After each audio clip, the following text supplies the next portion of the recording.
There is certainly no shortage of tales of chivalry and piety within the historical annals of medieval Germany, but beneath the surface lay some darker stories.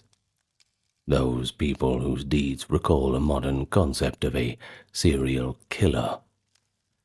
And indeed, we often imagine serial murder in this modern pathology. Yet historical records and legends from the late medieval period reveal that multiple murderers stalked the highways and villages of the Holy Roman Empire long before the term was coined. Let's just take one example. One 16th century German pamphlet reports the capture of a highwayman said to have murdered 964 people over a 13-year period. That's a staggering figure, don't you think? Perhaps it strains a bit of credibility, but it certainly set contemporaries aghast, and has secured a place in history for that man, Christmann Gernipetanga, the bandit whose supposed crimes made him a near mythical boogeyman. But take it with a grain of salt, whether such numbers were true or not. Perhaps even a fraction of these numbers would be just as frightening. But in any case, the very circulation of these reports shows that medieval Germans were keenly aware of, and perhaps even morbidly fascinated by, the possibility of monsters in their midst. And so today we tell a not very often told story about those evil doers, the unpleasant ones, the killers of medieval Germany. Well, if you've got the guts, come with me, and we can spend the next hour together. But allow me first to welcome you to the channel. If you are new here, perhaps you'd like to hit the subscribe button. And let me remind you that we are sponsored by no one. Actually, we rely on just word of mouth to spread this channel and a bit of engagement, so a like, subscribe, and a comment always helps. And speaking of support, we are supported by the members on Patreon, YouTube memberships, the merch store, and we are also supported by the occasional donation through Super Thanks and the Patreon, PayPal link rather, excuse me. That's what helps us keep all of the videos, and I mean all of them on this channel, ad-free. No interruptions from start to finish for your enjoyment. Now, with all that being said, let's get on with the video. Now, of course, like the other ancient and medieval countries that we've covered, medieval Germany was like them in the terms that they did not have this formal word for serial killer. But the concept did manifest in the figure of the Mehrfachtäter, a repeat murderer, basically, or repeat offender, this kind of thing. Often a bandit or roving criminal who killed multiple people over time. Now, it is a little bit unlike the modern stereotype of a lone predator with a more psychopathic motive. Many medieval multiple murderers were just outlaws, and they were driven more by familiar impulses, greed, revenge, sometimes just opportunistic violence. In any case, they were typically highway robbers, mercenary deserters, or just brigands who found it easier to leave no witnesses by killing their victims after emptying their pockets. Your money or your life, this kind of thing. Yet contemporaries often perceive these criminals not as ordinary thieves, but as almost inhuman evildoers, sometimes even in league with diabolic forces, depending on who you ask. The medieval mindset readily blended this criminality with monstrosity, especially when crimes were unusually heinous or repeated. On travel in German lands during the later Middle Ages, that could be perilous too. You had to watch your back. Now, the empire's fragmented political landscape, dotted with these small principalities, free cities, church lands, and even knightly estates, meant that law enforcement was decentralized and inconsistent. Outside of those fortified city walls, travelers and merchants braving the forests and country roads faced the threat of banditry at all times. And indeed, The German word Raubritter, that is robber, knight, entered lore as a nobleman who forsook chivalry to waylay wayfarers for loot. Oh, and by the way, I'll do my best not to murder the German pronunciations. I am looking them up as I go. I'm sure if I make any mistakes, I'll be duly told in the comment section. Now, not all these figures literally committed serial murder, that's one thing we have to remember, but violence was inherent in their trade. Some, however, went far beyond simple robbery. Records from the 14th through the 16th centuries indicate bands of roving thieves who pillaged and often killed. The concept of a notorious killer roaming the woods, it didn't take long for that to take root in the popular imagination. Medieval chronicles and legal records occasionally note such criminals who killed many, though typically without the forensic detail of a modern crime report. But one crucial difference in medieval serial killings is that many were not solitary actors. You see, it was common for murderous bandits to operate in gangs for mutual protection, and these loosely organized gangs could splinter and reform, making it hard for authorities to capture every single one of them. If caught, such bandits might confess to multiple murders or committed collectively or perhaps individually. These confessions come frequently extracted under torture, by the way. One of the reasons why we have the numerical tallies of victims that appear so shockingly high, and that's why we have to approach these numbers critically.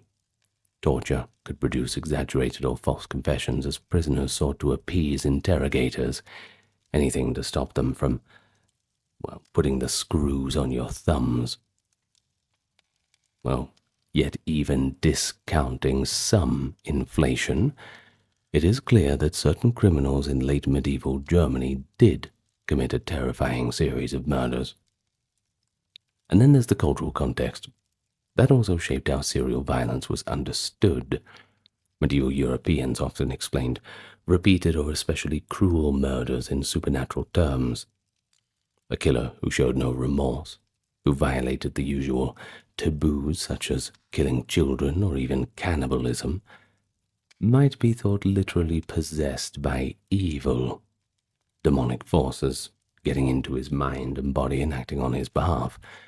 After all, it was unimaginable for a human being in those very sensible times to commit such heinous acts in the eyes of most pious people. And so, in German lands of the 1500s, this coincided with the witch-hunting fervor too, and significantly with sporadic werewolf panics. Full video on that soon. Now, werewolf trials became a phenomenon in parts of Europe roughly between 1450 and 1650. In regions like the Rhineland and Lorraine, which at the time was in the Western Holy Roman Empire, some men were accused of transforming into wolves to devour people. And it's not a coincidence that several early serial killer cases in Germany were entangled with this werewolf lore, as we'll see with the infamous case of Peter Stump. Well, to the medieval mind, a serial murderer might not just be a wicked human, he could literally be a wolf man or a sorcerer. And the devil was often involved in these stories too, indicating that people struggled to comprehend how a man could kill repeatedly without an ounce of conscience. And so by casting the criminal as a demonic figure, society began to make sense of the senseless. But at the same time, there were pragmatic concerns that were present too. Authorities feared the breakdown of public order that a murderous outlaw represented. The late 16th century in particular saw crime waves, or at least a perception of rising violent crime in the German territories. Well, it has been noted that in the 1570s and 80s, reports of roaming robber bands multiplied across the Holy Roman Empire, from Moravia in today's Czech Republic to Switzerland, and from Württemberg in the southwest up to Bremen in the north. And this coincided with a period of social upheaval. Wars and religious conflicts, like the tail end of the Reformation, had displaced people, while economic hardships made robbery a little bit more tempting. It was precisely the era when the printing press enabled cheap broadsheets and pamphlets to spread sensational news. Thus, tales of serial murderers pretty much went viral in the early modern terms, fueling public fear, but also selling a lot of newspapers. While the authorities responded with intensified law enforcement and draconian punishments. In some German cities, the late 1500s saw execution rates spike to unprecedented levels, a trend possibly linked to cracking down on banditry and repeat offenders. For example, in the imperial city of Augsburg, records show that the proportion of convicted criminals who were executed roughly doubled in the last few decades of the 16th century compared to earlier periods. And Nuremberg, too. They recorded a notable surge in executions during the 1580s and 90s, after which the numbers fell in the 17th century. Well, this certainly indicates a concerted effort to extirpate the roving killers causing all this panic. In short, medieval German society was facing its serial murderers, was a mix of horror, moral panic, kind of a spiritual lens too, but ultimately a harsh justice. And all of that is reflected within the historical accounts that we will now go on to talk about. Well, let's talk about the genuine historical figures often cited. One of them that often comes up is Europe's first serial killer, depending on who you ask. That is Peter Neers, also spelled Niersch. Well, he's an outlaw whose crimes and punishment were documented in 16th century sources. Peter Neers was a German bandit leader active during the 1570s until his capture in 1581. According to contemporary pamphlets and court records, Neers and his gang terrorized the regions of southwestern Germany, the Rhineland, Alsace, that sort of thing, with a long spree of robbery, murder, and even alleged black magic, though that's a little bit harder to find evidence for. While the truth of some claims is uncertain, Neers' story provides a vivid example of how far a medieval multiple murderer's notoriety could spread, and how his legend could grow in the telling. So who was Peter Neers? By his own confession, once again extracted under torture, he was a murderer, many hundreds of times over. In fact, Neers reputedly admitted to 544 murders. Now that's another astonishing number. Not quite up to the 900. Still quite large, though. And this number, reported in official warrants and a popular ballad of the time, included a litany of horrors. Among his victims were 24 pregnant women, from whom Neers claimed to have cut out the fetuses. These unborn infants' bodies were said to be used in occult rituals, another ghastly detail that convinced many that Neers was not just a thief, but a practitioner of vile, dark magic. It was also alleged that he cannibalized parts of these fetuses and used their remains to work black magic, including spells of invisibility. Well, such accusations might sound a little bit fantastical by today's standards, but they appear in multiple contemporary sources about Neers, and we must remember that confessions under torture often mix the truth with whatever the interrogators wanted to hear. You did this, didn't you? Didn't you? People will say anything, once again, to get the torture to stop. It is highly unlikely that Neers truly killed 500 people, though that would average an impossible murder spree sustained every week for 15 years. In any case, even if the real victim count was a fraction of that, he was clearly considered a monstrosity, a prolific killer by the authorities of the time. And, well, perhaps killing even 10%, 50 people is still not good. So they portrayed him as almost a demonic menace, lurking on the crossroads of an empire. But here's the thing. Niers did not act entirely alone. He was part of a loosely knit network of brigands in the war-torn landscapes of 16th century Central Europe. In that era, bands of dispossessed soldiers, mercenaries, and criminals often roamed the countryside. Niers himself apparently rose to leadership of one of such bandit network.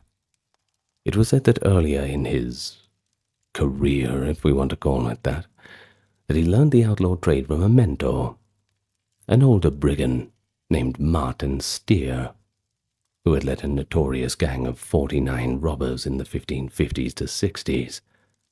Stier's gang ranged from the Low Countries down to Württemberg in Swabia, plundering and killing along the way, until Stier was caught and executed in 1572.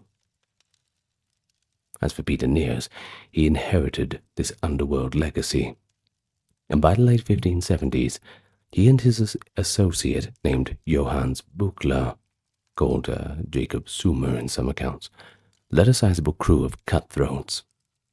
They would sometimes assemble a large force of 24 men for major raids, then break into smaller groups or pairs to cover more territory between the big heists. They struck travelers on lonely roads, attacked isolated farmhouses, and even at times besieged inns. We have a pamphlet from the time. It recounts how Niers' gang convened near the town of Vilest with about 24 members. There, according to legend, they held a dark meeting with the devil himself. And when the devil showed up, he gave Niers and his lieutenant a ritual blessing. He even apparently paid them a monthly retainer in exchange for their souls. Pretty sensational, clearly colored by folk belief. But once again it shows how people at the time viewed such criminals. They weren't just mere bandits, but satanic agents sowing chaos in the mortal world. But in reality, and perhaps from a bit more secular standpoint, the gang's depredations were very human. As the authorities closed in, captured underlings of Niers provided information. A warrant issued in 1579 described Niers' method of evasion. He reportedly was a master of disguise, able to change his appearance and clothing at will. Sometimes he masqueraded as a soldier, other times a humble beggar, or even a leper, and that's one way to get people to not approach you. But the warrant did note, however, that certain traits gave him away. He always carried plenty of money. He went armed with a pair of pistols in his trousers, and wielded a giant two-handed sword. Later descriptions add that he had a long scar on his chin and a couple of crooked fingers, features that an alert person might notice despite his costume change. But in any case, for a time, he proved to be elusive. That was until 1577, where he was actually arrested, along with some of his cohorts.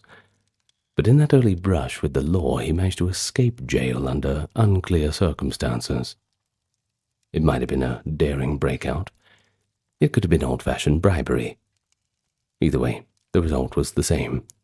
Niers was let loose. After that, the authorities pursued him with even greater determination. Songs and broadsheets from 1580 to 81 indicate that Niers had become a figure of dread among the common folk. Quite literally, a bogeyman. Parents in some areas purportedly warned unruly children that if they misbehaved, that Peter Niers would come for them. And this was not entirely hyperbole. Niers was accused of abducting and murdering numerous children, perhaps part of those alleged occult practices. One macabre folk song verses about him survived, describing his arch-evil character and listing the towns where he and his gang had left their victims. But finally, The fall of Niers came in the summer of 1581. By then, he had been on the run for years. According to a famous account, Niers arrived incognito at the town of Neumarkt in Bavaria. Well, he lodged at a tavern in September of 1581 called Zum Glocken, that is, the bells. Feeling relatively safe, he relaxed there for a couple of days. At one point, he visited the public bathhouse, a pretty common pastime. But crucially, he left behind a certain satchel in the care of the innkeeper. This was to be his undoing. The legend goes that while Niers was bathing, one of the other patrons, or perhaps the bath attendant himself, grew suspicious that this stranger resembled descriptions of a wanted outlaw. A whisper went through the bathhouse that Peter Niers might be in their midst, and something like that ought to spread pretty fast. Unaware of the mounting alarm around him, Niers soaked in the bath as two brave citizens slipped out and hurried to the inn. They asked the innkeeper to inspect the bag Niers had left behind, and upon opening it, they found something that was quite horrifying.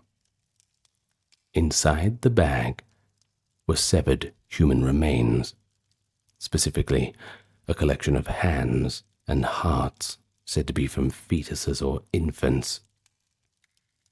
Well, that seems to be evidence enough, and there was no doubt that their guest was indeed the infamous murderer. So a posse of 8 armed townsmen assembled on the spot, and Niers, finally realizing that the jig was up, tried to flee.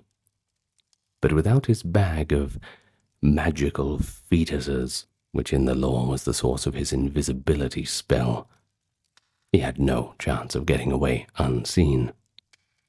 So he was overpowered and captured. Confronted with the contents of the bag, Niers confessed to his true identity, and with that, a long list of crimes.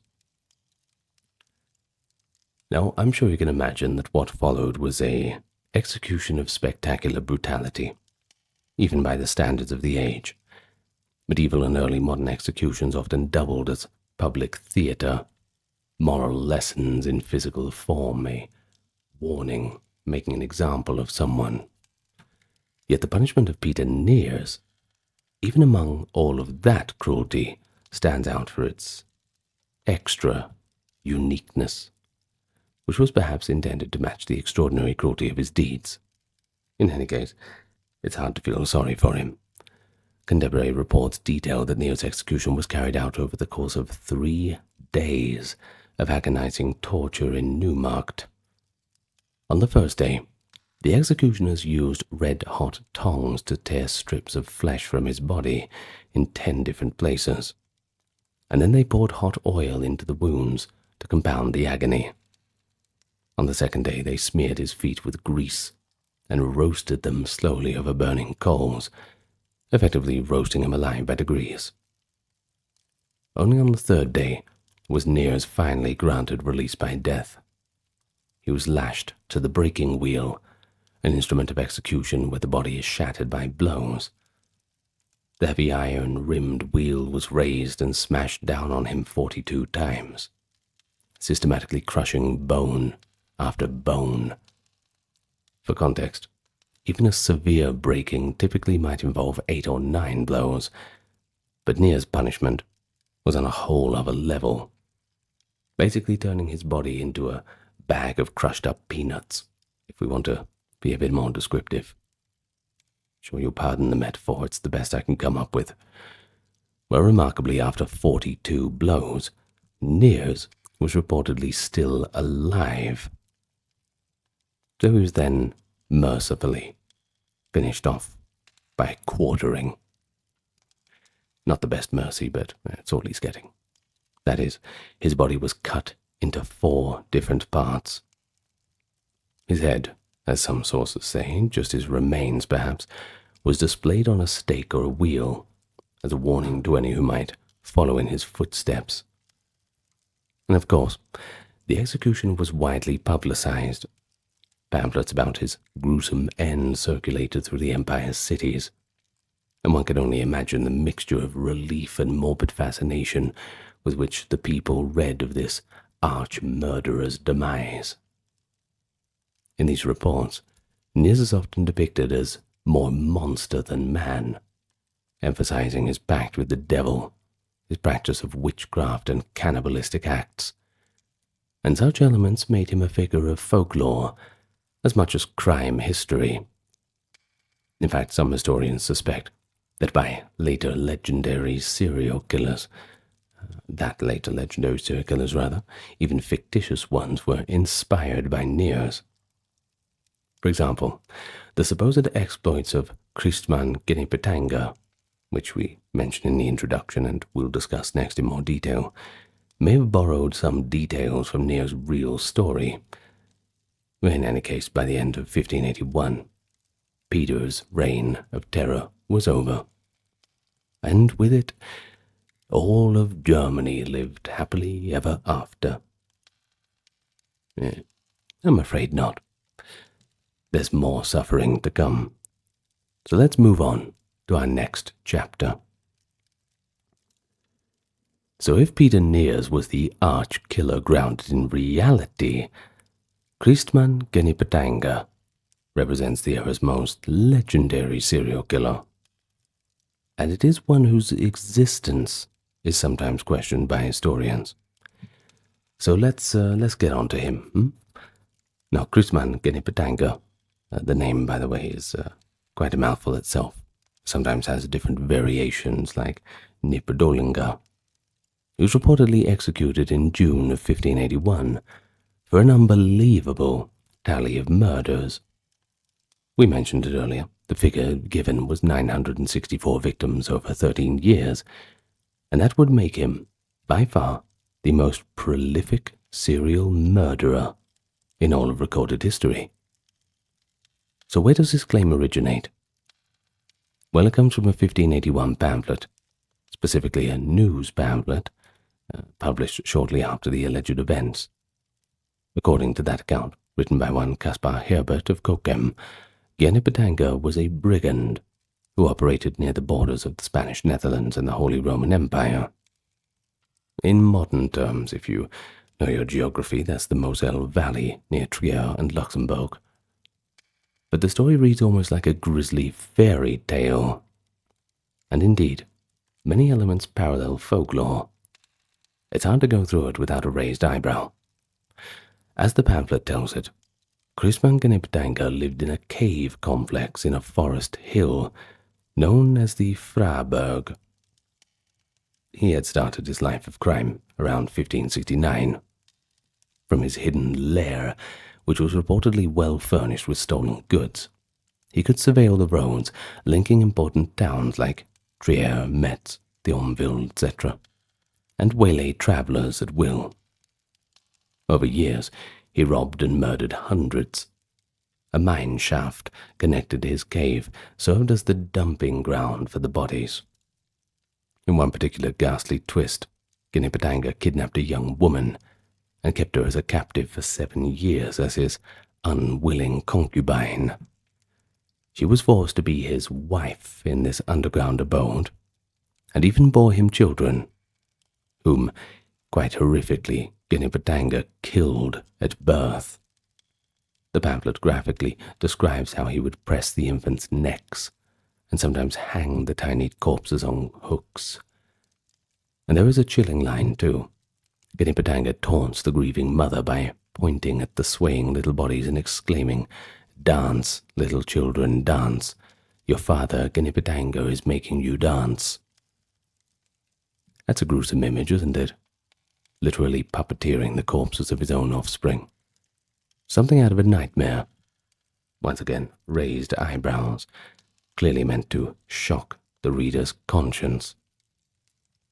But the eventual downfall of Christman Genipetanga comes when his enslaved wife manages to escape the cave. The story goes that he finally allowed her a brief visit to a nearby town, Berncastel or Trier, depending on the version, after she swore not to betray him. But of course, once among the people, the young woman broke down. and, encouraged by priests and officials, confessed what she had endured. She cleverly led authorities back to the hideout by leaving a trail of peas along the way, a detail curiously reminiscent of fairy tales like Hansel and Gretel, once again with the eyebrow. A band of 30 armed men followed the trail and surprised Genepetanga in his cave and captured him, along with an astounding trove of stolen riches. Tens of thousands of gulden worth of coins, armor, wine, and goods accumulated from his victims. They also supposedly found his diary, in which he meticulously tallied the number of people he killed, 964 by his own count, and of course the loot that came with each crime. When confronted, the bandit freely admitted to the murders, and even expressed regret, only that he had not reached his goal of 1,000. Oh, unsurprisingly, the punishment was gruesome. Genepetanga was sentenced to death by breaking on the wheel, the famous Radebrechen. And in keeping with the tale's extraordinary nature, it was said that he survived on the breaking wheel for 9 days. The executioners intentionally kept him alive. Each day, according to the pamphlet, they fed the mangled but conscious man a strong drink, likely fortified wine or spirits, to prolong the agony. For over a week, the legendary murderer languished, every limb shattered and woven through the spokes of the wheel, a living spectacle of divine justice, until he finally expired. The protracted torture is, again, a hyperbolic element that strains belief. Even the toughest constitution could scarcely survive that long.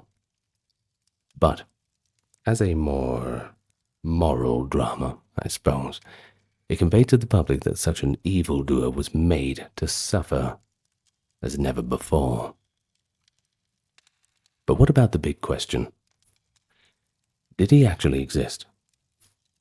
Well, we're not sure. There's more than a few skeptical historians. Unlike Peter Neers, whose exploits appear in multiple independent records, Genepetanga's story seems to derive almost entirely from a single source, that 1581 pamphlet, which was then copied and embellished by later writers. There are no surviving court records or town chronicles from the area that mention the arrest or execution of such a man in 1581, even though breaking wheel executions were usually noted. This absence of a local archival evidence raises quite a few doubts. Moreover, some elements of the tale, the extraordinarily high body count, the keeping of a victim as a wife, the trail of peas, the 9-day survival on the wheel, they sound like literary inventions or folklore motives rather than plausible history. And indeed, scholars have pointed out that similar tales of prolific robber-murderers circulated in German oral tradition, and the name Genepetanga itself is unusual and may have been a local boogeyman nickname, who knows. But here's something else interesting. 19th century folklorists, including the brothers Grimm, collected versions of a legend of a robber named Nipperdollinger or Papadonner, which clearly relate to Christmann Genepetanga. In some northern German dialects, figures called Papadonne or Lippold appear in stories as child-murdering thieves or evil underground dwellers. It's quite possible that the Genepetanga pamphlet was a sensationalized news piece that blended a kernel of truth. Perhaps there was a notorious cave-dwelling thief captured in 1581 with traditional horror stories to sell copies. The pamphlet's author, Caspar Herber, does not appear in any other well-known documents. He might have been a hack writer of the day, maybe. But still, we can't just dismiss the story outright. Don't throw the baby out with the bathwater, as they say.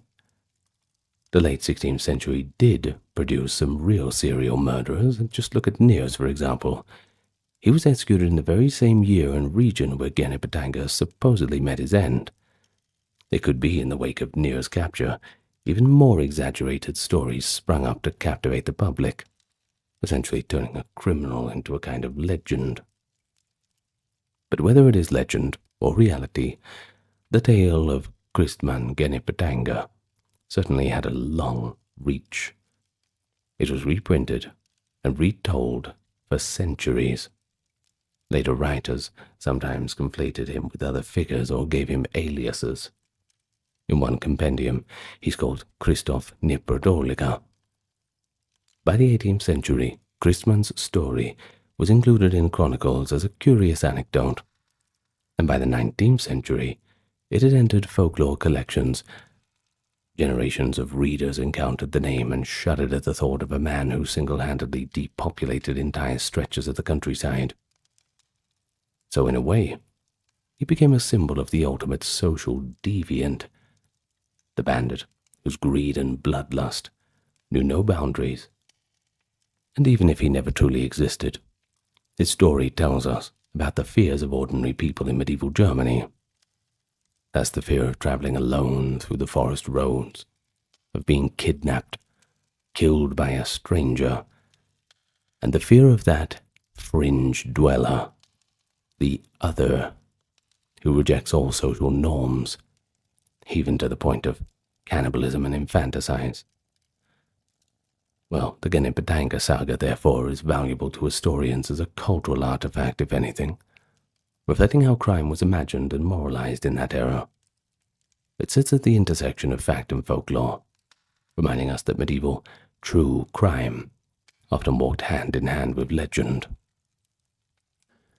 But no discussion of medieval German serial killers would be complete without talking about Peter Stump, man whose violent crimes earned him the nickname the Werewolf of Bedburg. His case from 1589 shows how supernatural interpretations were mixed in with real serial killings. And unlike Christian Genipetanga, Peter Stump is a well-documented historical figure, albeit one whose story was quickly sensationalized. Stump's notoriety comes not only from the brutality of his murders, but from the fact he was accused of being a werewolf, capable of shape-shifting into a wolf to carry out the attacks. Peter Stump was a prosperous farmer in the rural town of Bedburg near Cologne in the electorate of Cologne.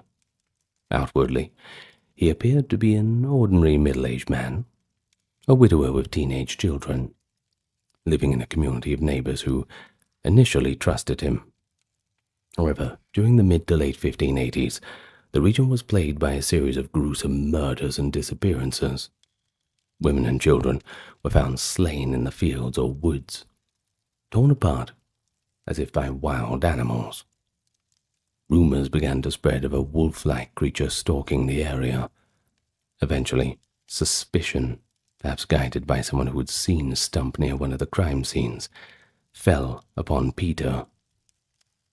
And so in 1589, Stump was arrested and interrogated, likely again under torture given the era's legal practices, which was the style at the time. What came forth was one of the most lurid confessions in history. Stump confessed to killing 16 people, including 13 children and 2 pregnant women. He even admitted that one of those children was his own son, whose brain he had savagely eaten. Stump described how he had been an insatiable bloodsucker since youth, hunting not just livestock — he did kill goats and sheep too, by the way — but humans as well, devouring their flesh. He recounted ripping unborn fetuses from the wombs of the women he attacked and eating their hearts, which he called dainty morsels. Such graphic cannibalism shows the crimes attributed to Niers and others, too. Certainly rhymes, doesn't it?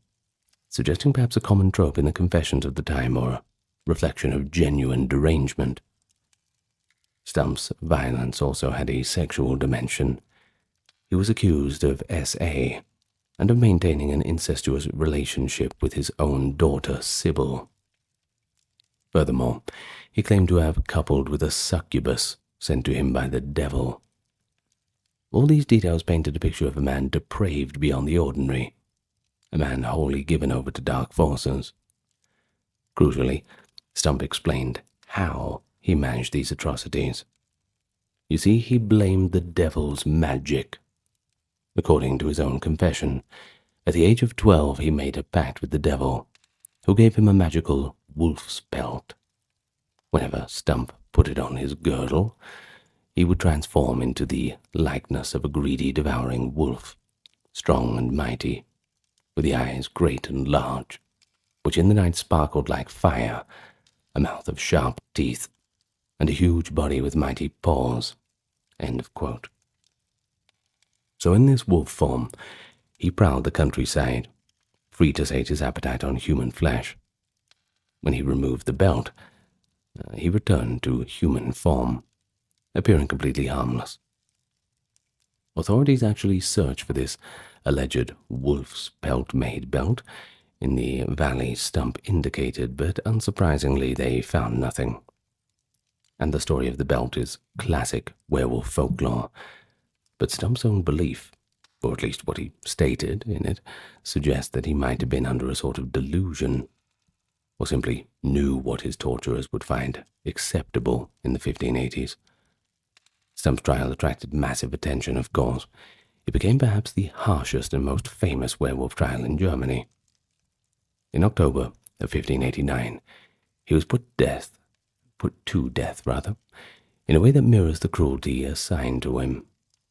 The execution of Peter Stump was once again a public spectacle, clearly intended to serve as both punishment and deterrent, and perhaps also a exorcism of the werewolf's evil.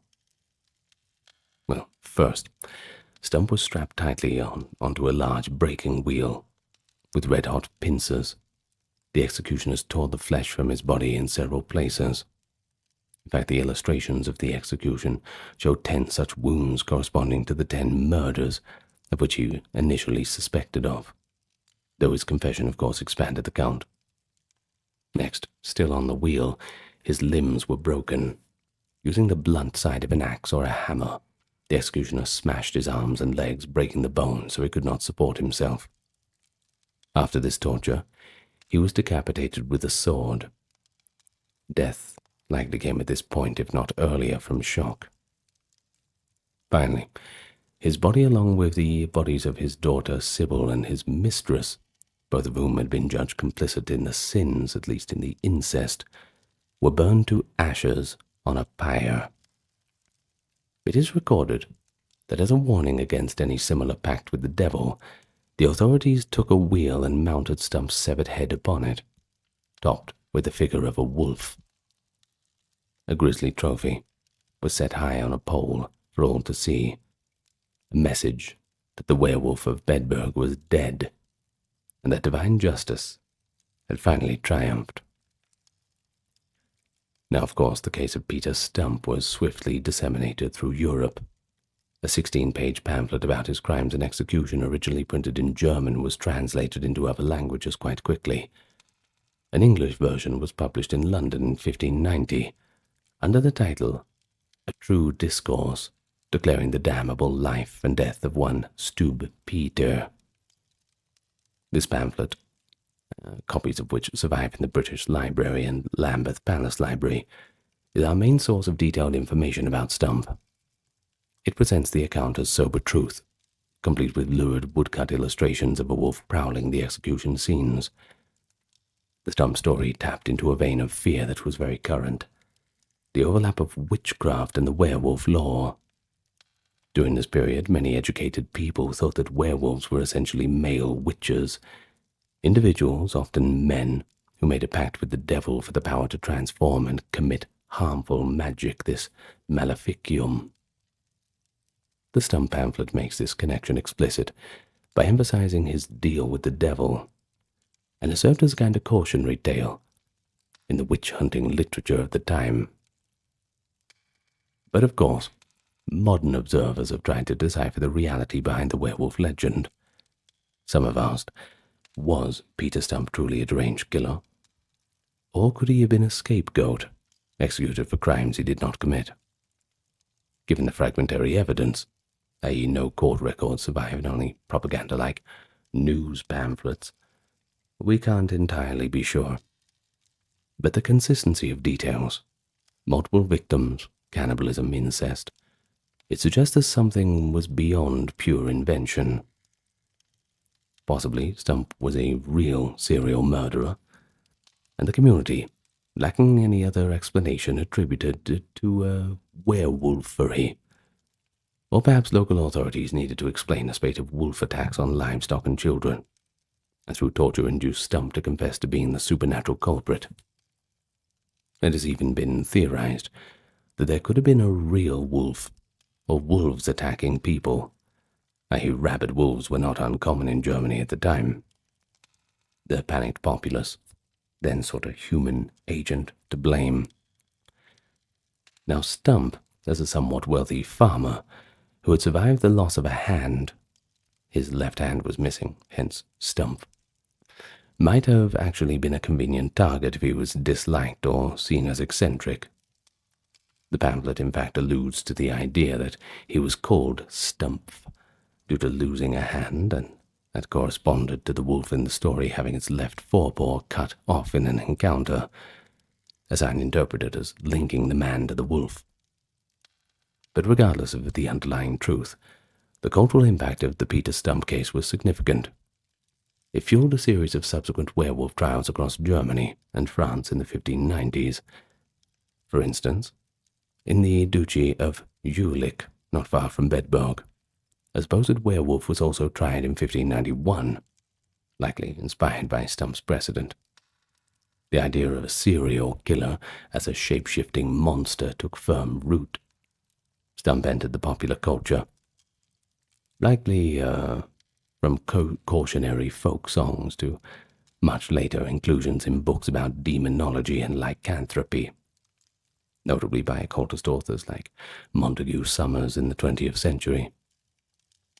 And today he's often cited as one of the earliest serial killers in Western history, certainly one of the earliest whose crimes were so extensively recorded. And so, these three cases that we've detailed, Neers, Gunipetanga, and Stump, they're the most famous serial murderer tales from medieval or early modern Germany. And they highlight different facets. Neers, the organized bandit, occultist. Christmann, the legendary cave-dwelling mass murderer. And of course Stump, the werewolf. But they were by no means the only ones whispered about in their time. They had other figures too, and also a few legends that belong in this discussion before we finish up. One such figure is Simon Fleischer, a name that appears in an old pamphlet listing multiple notorious murderers of the 16th century. According to that pamphlet, Simon Fleischer was a medieval German serial killer who specialized in a particular crime. He would marry wealthy women and then murder them for their money. Reportedly, he confessed, again under torture, to 19 such murders, making him a sort of Bluebeard long before the French folktale by that name was coined. Fleischer's methodical approach, using marriage as a trap, stands out as almost proto-psychopathic, a male version of the Black Widow, this kind of thing. Of course, his end was as terrible as any, executed by being torn apart with red-hot pincers over 3 days, similar to the tortures inflicted on Neers and Stump. But the interesting thing is that Fleischer's story survives only in a single account, which grouped him alongside Gunipetanga and Neers, and that account is anonymous and of dubious historicity. It implies that Fleischer's tale might have been a fictional addition to the canon of infamous murderers. But it also shows how over time a catalogue of villains was constructed, blending real and imagined to satisfy the public's morbid curiosity. Another category of multiple murderers in medieval Germany were the Schinderhands-type bandits and robber knights who, not serial killers in a modern sense of a singular compulsion, nonetheless killed repeatedly in the course of their careers. For example, Hans of Eppingen, nicknamed Hans Trap in the late 15th century, was a German knight turned robber who reputedly delighted in cruelty, earning him a place in local legend as a child-eating ogre. He became a kind of German Santa Claus anti-figure in folklore. While much of his story is mythologized, it likely stems from a real person who committed violent robberies. Similarly, Jasper Hainbuth, in the early 17th century, which is beyond our medieval period, but we'll mention it, was a former mercenary who, after the 30 Years' War, became a highwayman around Hanover and murdered perhaps 19 people. Hainbuth was eventually caught and executed by the breaking wheel in 1653. A later example, sure, but it demonstrates the continuity. In the northern German regions, we encounter names like Papedon and Liepold, which might sound odd, but they're rooted in older dialects, you must understand. These were legendary outlaws, said to have murdered multiple travelers or children. One 18th century scholar investigating Mecklenburg folklore found references to a Rauber Papdon, who was essentially a local robber/boogeyman. Likely an echo of real medieval fears. Everything comes from somewhere, you see. Now the story of Liepold, that is interesting. In one legend, Liepold was a 13th century treasurer of the Margrave of Brandenburg, who was executed for intrigue, but the folk tales recast him as a bloodthirsty murderer of innocents, possibly to serve as a moral fable about trust and evil. Now these examples show that the idea of a serial murderer existed in the cultural imagination even when the documentation was thin. But beyond individual names, medieval Germany had patterns of crime that lent themselves to serial killing. Feuds and outlawry could lead someone to committing multiple murders. For instance, as part of a feud, a knight might ambush and kill several enemies one by one, though that borders on war, not serial murder for private thrills. And then there were the poisoners. They also existed. One might mention the case of a female poisoner like Anna Schindenwein, or others in the 1700s, but in medieval times poisoning serially was rarer or at least less documented.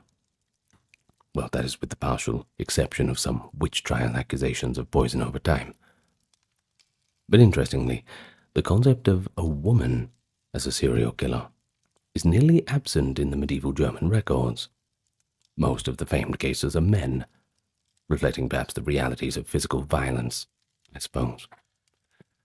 Well, in comparing medieval German serial killers to their counterparts elsewhere, you must find similar figures in neighboring regions.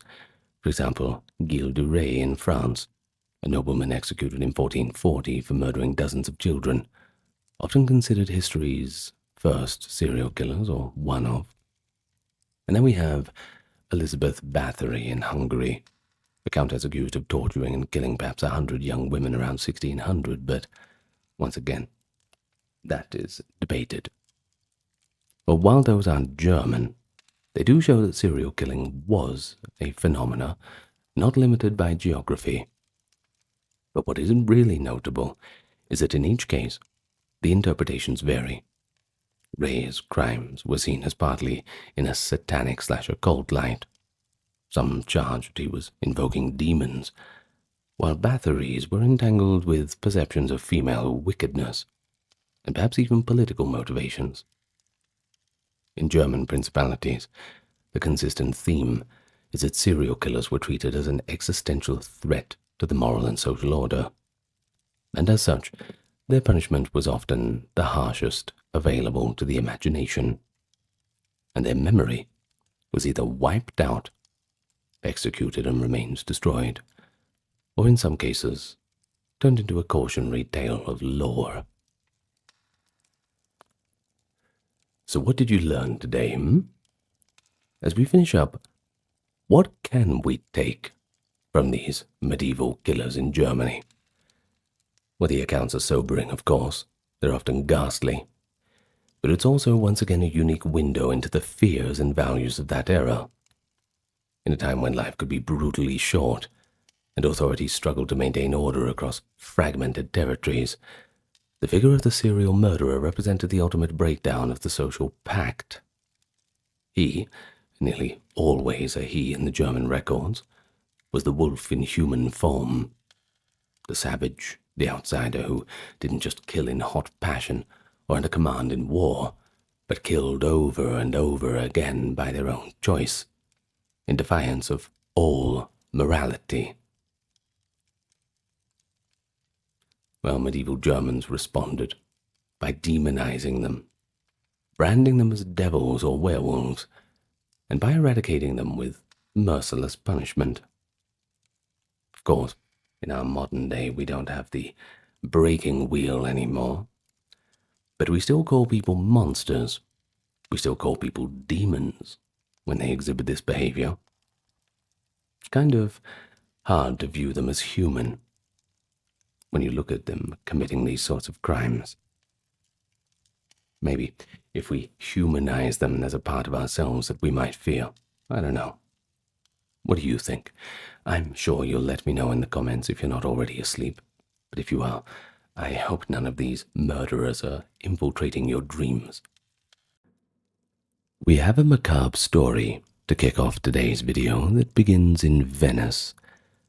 Townsfolk gather in a terrified hush to witness a man dragged by a horse through the streets. His hands have been brutally amputated on the spot where he plied his dark trade.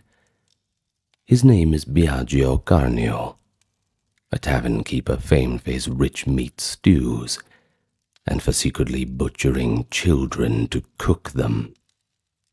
In 1503, after confessing to murdering an untold number of people and using their flesh in his recipes, Biagio was taken to Piazza San Marco and ceremoniously beheaded between the two columns, his body quartered and displayed across the city.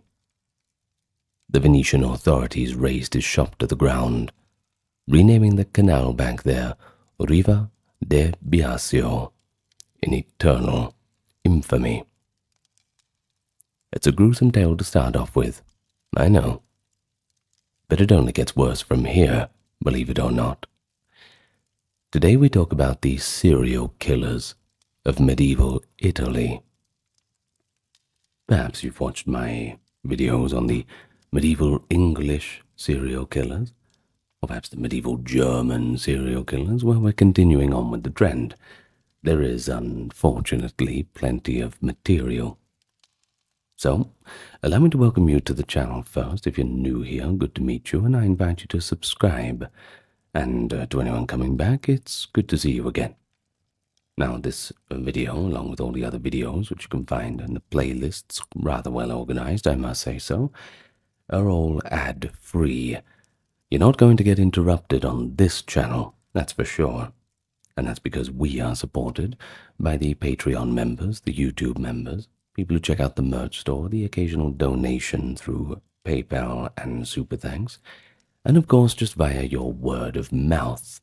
Tell your friends, share on social media, and leave a little comment for the algorithm.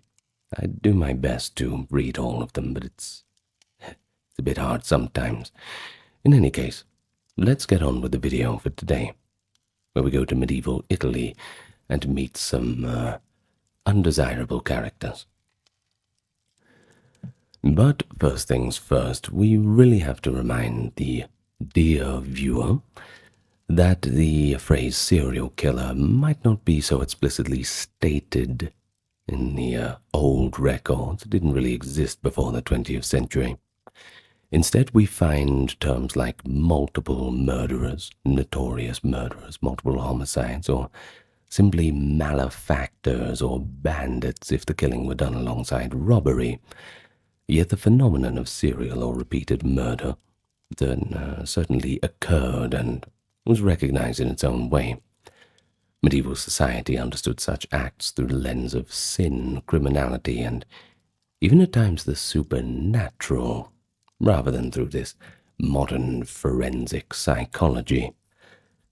So to medieval Italians, a person who killed over and over again, especially outside of warfare, might be seen as diabolically inspired, in league with the devil, or inherently wicked. But chroniclers sometimes describe these events as being driven by a diabolical impulse, or estro diabolico, as in the case of Biasio, the child butcher, whose urge to slaughter innocents was attributed to demonic influence. Well, legally there was no separate charge of serial murder. A killer of multiple people would simply be accused of several counts of homicide. And, well, one was enough to get you walked up to the gallows. However, if a murderer's deeds were especially heinous or numerous, well, the authorities might come up with something a little bit more severe in terms of the punishment. Now, the execution of Biasio illustrates this, that's for sure. The Venetian court imposed on him the full arsenal of late medieval punishments: public torture, mutilation, a gory and undignified death, signaling that his crimes were beyond the pale. Likewise, other repeat killers, when they were caught, were sometimes given punishments normally reserved for traitors or perhaps sacrilegious offenders. For example, being drawn by a horse, or broken with hot pincers, perhaps having your corpse quartered and displayed. They were punishments meant to utterly vilify the criminal. Not only that, also to deter any others. No better deterrent than cutting people up into tiny little pieces. In medieval Italian justice, a single premeditated murder could merit death. But killing multiple times, especially if the victims were women, children, or otherwise innocent, was marked as a most cruel of felonies. And the cruelest of felons deserved the harshest of fates. One key factor that limited the emergence of serial killers was the nature of medieval communities and law enforcement. Most people lived in close-knit towns or villages, and in a close-knit town like that, everybody was in everyone else's pockets. Couldn't get away with much. Everyone knew your business. And if a string of violent deaths occurred, it was harder for a perpetrator to escape notice for long. But there were no police either, at least in a modern sense. Law and order rested on the collective vigilance of a community and swift action of local lords or magistrates. Well, the entire system of medieval justice basically depended on community cooperation, a kind of neighborhood watch.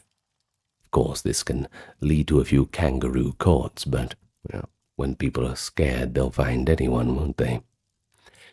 As for reputation, that was paramount. If someone was known for violent tendencies, well, they'd quickly fall under suspicion if a murder occurred. This meant getting away with murder even once could be difficult. Getting away with it repeatedly, well, that was even more doubtly so. So in effect, medieval conditions checked the possibilities for a roaming anonymous murderer that we see in modern times. But that being said, we are here to talk about the exceptions that gave potential serial killers more cover. Mobility increased in certain periods. By the later Middle Ages, Italy's roads bustled with merchants, pilgrims, mercenaries, and itinerant workers. Amid this movement, a predator could sometimes slip through the cracks by moving from place to place. And we will see how some killers, such as bandits preying on travelers, took advantage of this. Moreover, members of the elite, feudal lords, knights, even princes could murder under the cloak of authority or impunity. An ordinary citizen would face swift retribution for killing once, but a powerful noble might quietly dispatch several victims, wives, servants, rivals, before anyone even dared to intervene. There is a kind of elite-level psychopath. They could exist in pre-modern times, and when their crimes came to light, it often caused scandal and harsh punishment. We'll encounter an example of that later. Sigismondo Malatesta, a 15th century warlord whose serial cruelty earned him an unprecedented condemnation from the Pope himself. More on him later. Culturally and religiously, though, medieval Italians filtered serial homicide through a familiar lens. Everything was put into perspective in a way that people could understand and perhaps cope with. As for the Catholic Church, they taught that murder was a mortal sin that endangered one's soul. Multiple murders compounded that sin immeasurably. Churchmen described unrepentant murderers as heading for damnation, sometimes comparing them to Cain, the archetype of fratricide, or even to demons themselves in human form. Indeed, repeating murder, especially if coupled with unusual brutality like sacrilegious elements or cannibalism, was frequently explained as the work of the devil. And we see this in records of trials. If someone was accused of extraordinarily gruesome killings, the language often invokes diabolical motives, or even witchcraft. The line between a serial killer and a werewolf or a witch could blur in the popular imagination. Medieval folklore across Europe sometimes turned inexplicable serial murders into tales of werewolves, and while Italy saw fewer werewolf trials than France or Germany, the theme was not unknown. In one 16th century case, just outside our period granted, an Italian peasant claimed to be a wolf man who had killed livestock and children, showing how people might frame a series of killings as a supernatural outbreak, rather than deeds of a mere mortal. Likewise, if children went missing or were found slain, medieval Christians were prone to suspect ritual killers, perhaps satanic cults, maybe heretics, plenty of them around, and everybody's under suspicion.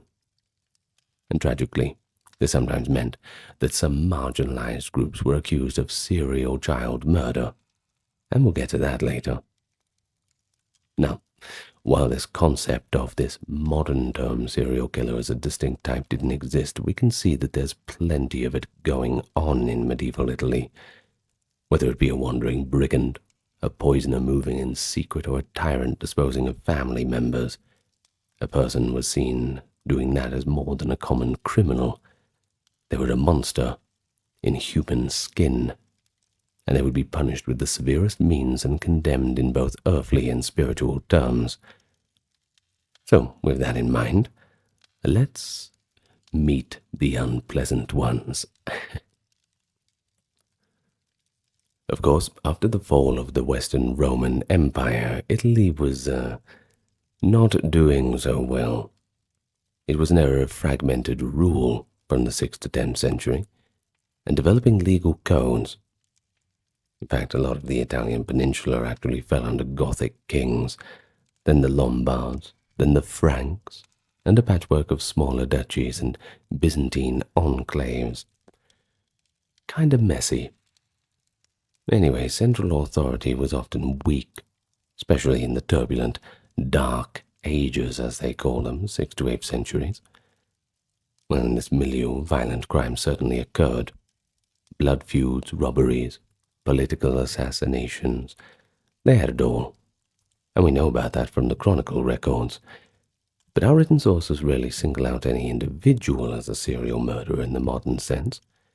But still, by piecing together legal texts and religious writings, we can discern the foundations of how multiple murders were regarded. Law codes from the early medieval kingdom reveal a world where homicide was often handled through a system of wehrgild, a compensation that is paid by the killer to the victim's family, somewhat cold comfort. At least among the Germanic Lombards who ruled much of Italy from the 6th to 8th centuries, they were doing this. But the Edictum Rothari, 643 CE of the Lombards, one of the earliest Italian law collections, set carefully graded fines for killings too. For example, 300 solidi for killing a free Lombard man of a certain rank. But there was no explicit provision for someone who killed multiple people. but we can infer that such a person would owe multiple blood debts, or if unable to pay, he would face enslavement or capital punishment. It's important to note that even in these warrior codes, secret or treacherous killing was viewed quite harshly. Poisoning and sorcery to kill were condemned as unchristian, not to mention cowardly. In fact, Lombard law has striking clauses against killing someone under the pretext of them being a witch. One law forbids the killing of a woman accused of witchcraft or vampirism, striga, calling such an act illegal and impious. And if you did something like that, well, you would get fined heavily. And this suggests that even early on, authorities tried to curb extrajudicial serial killings, such as villagers collectively murdering women thought to be child killers or plague spreaders. In cases where multiple victims were involved, early medieval justice could be swift and bloody once the perpetrator was caught, or if the perpetrator was caught. Histories from this era often focus on high-profile nobles rather than the common man. So here, we hear of massacres and battles more than personal crimes, but there are hints of fear regarding the murderers who might strike surreptitiously. For instance, Pope Gregory the Great, 590 to 604, in his letters admonished rulers to maintain order and punish evildoers, reflecting the Church's concern that unchecked murder, especially the ravening bands or tyrannical officials, imperiled souls and social stability. The Church advocated mercy for repentant sinners, but when it came to repetitive murder, penances were severe. Early penitentials, that is, handbooks for confessors, often imposed lifelong penance or pilgrimage. Well, if you'd killed several people, you'd have to do this, but it would never fully expiate the sins for life. The underlying belief was that only profound spiritual rehabilitation or the direct judgment of God could cleanse the blood-stained soul of a killer. A notable and illustrative legend from this period is that of St. Nicholas and the Evil Butcher. While not Italian in origin, was known across medieval Europe and surely in Italy as well. The story goes like this. During a terrible famine, a wicked butcher lured 3 young boys, or in some versions, students, into his shop, where he murdered them, dismembered them, and salted them in a barrel, intending to sell their flesh as pork. When St. Nicholas visited and discerned this heinous crime, he miraculously resurrected the children and confronted the butcher, who was then punished, or in some tellings converted. Depends on how violent the storyteller wants to be. But this 6th and 7th century legend, popularized later in the Middle Ages, reveals cultural fears of serial murder, cast as almost, I suppose you could say it's a folkloric kind of evil. A butcher who repeatedly kills children for profit. Now that's what we'd call a serial killer today, that's for sure. Medieval people clearly found this concept plausible enough to weave it into a saint's miracle story. The tale served as a moral lesson of sorts. Such monstrous cruelty exists, and that's unfortunate. But so does divine justice. So does God. So do the good people. And those agents of the good people of the world, they will find the evildoers and they will bring them to justice. Now, intriguingly, the Biasio case in Venice centuries later mirrors this legend quite carefully, doesn't it? Perhaps it's a continuity in how such acts were imagined and condemned. Well, another early account that resonates with the idea of repeated murder comes from Paul the Deacon's Historia Langobardorum, that is from the late 8th century. Paul tells of an instance during Lombard rule when a duke was assassinated, and in the ensuing chaos, a vengeful bloodbath occurred, with one man said to have killed many in retribution, before order was finally restored. Although this was in the context of a feud, certainly shows that an individual could rack up a count of victims. The Lombard kings eventually attempted to break cycles of revenge killings, which themselves could create serial killers of sort, men obliged to slay multiple enemies to satisfy honor. And think about it this way. Someone kills someone's brother, and then their brother kills their father, and then that father's son kills the uncle. Well, it just goes on and on and on, doesn't it? There's that old saying, if you seek revenge, you best dig 2 graves. In any case, we have a story here of King Liutprand, that is 712 to 744, who even enacted laws to suppress private vengeance and bring repeated killers to royal justice, because the problem had gotten so bad. A man who killed twice, for instance, mightn't be seen as not just unfortunate or hot-blooded, but rather a dangerous predator, someone to be cast out from the community, if he would not accept reconciliation, that is. Or by the 9th and 10th centuries, as Carolingian and local Italian rulers codified more Christian-influenced laws, we see a swing toward more capital punishment for serious felonies. Perhaps the community outcry was heading in that direction.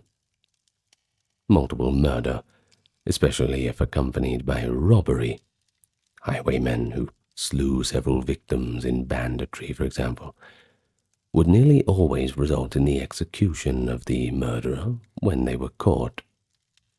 And the church supported this in principle, provided the execution was carried out by secular authorities and aimed at justice, not mere revenge, a kind of a moral gray area. There are cases where a confessed murder was allowed to live in a monastery as a lifelong penitent, rather than be executed, even if he had killed multiple people. But that was rare, and usually only if powerful ecclesiastics intervened. You had to have friends in high places for that one. More often, an early medieval serial killer simply would not survive long. Either the victim's kin would exact lethal revenge, or the lord of the territory would order a swift execution to reassure the populace. Well, to sum it up, we could say that the early medieval period had laid the groundwork for later attitudes, still getting their footing in how to deal with all this. Law codes began to address homicide in systematic ways. Christian ethics labeled the repeated spilling of blood as one of the deadliest sins. And yeah, fair enough. Popular imagination started conjuring archetypes of depraved murderers too, just like that child-killing butcher. It didn't help that Italy's political fragmentation meant that responses varied by region. A killer roaming in the lawless Apennine Hills might evade justice, whereas one operating in a well-organized duchy might face a mix of compensation demands and potentially execution if he didn't have friends in high places or money to pay the fines. Well, the key takeaway is this. While our sources from 500 to 1000 are pretty sparse, they certainly depict a society keenly aware that unchecked violence could unravel order, even if they lacked a specific term for it. Early medieval Italians recognized that someone who killed over and over, and perhaps even over again, beyond the sanctioned violence for war and feuding, of course, was simply a curse on the community, and had to be stopped, one way or another. Moving into the High Middle Ages, that is, roughly from the 11th through 13th centuries, Italy underwent significant social changes that impacted both the occurrence of serial killings and their perception. Now, this era saw the rise of the Italian city-states and communes, a burgeoning urban society, and more sophisticated legal institutions in the cities. But at the same time, medieval Italy remained a violent place, at least by modern standards. Private feuds, street brawls, factional conflicts. Think about the Guelphs versus the Ghibellines, etc. and that meant that homicide rates were actually quite high.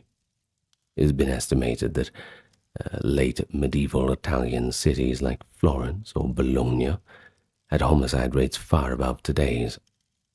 Though most of these were one-time killings in quarrels or vendettas. Amid this background of endemic violence, it could actually be easier for a determined murderer to hide multiple crimes, especially if the victims were transient or marginalized. No one to really care about them or look for them. But it also meant that serial killings could be masked or overlooked as just part of the general turmoil, unless they were particularly egregious. Communal law in this period started treating homicide as a crime against public order, not just a private wrong. Many city-states enacted statutes prescribing death, heavy fines, or exile for murder.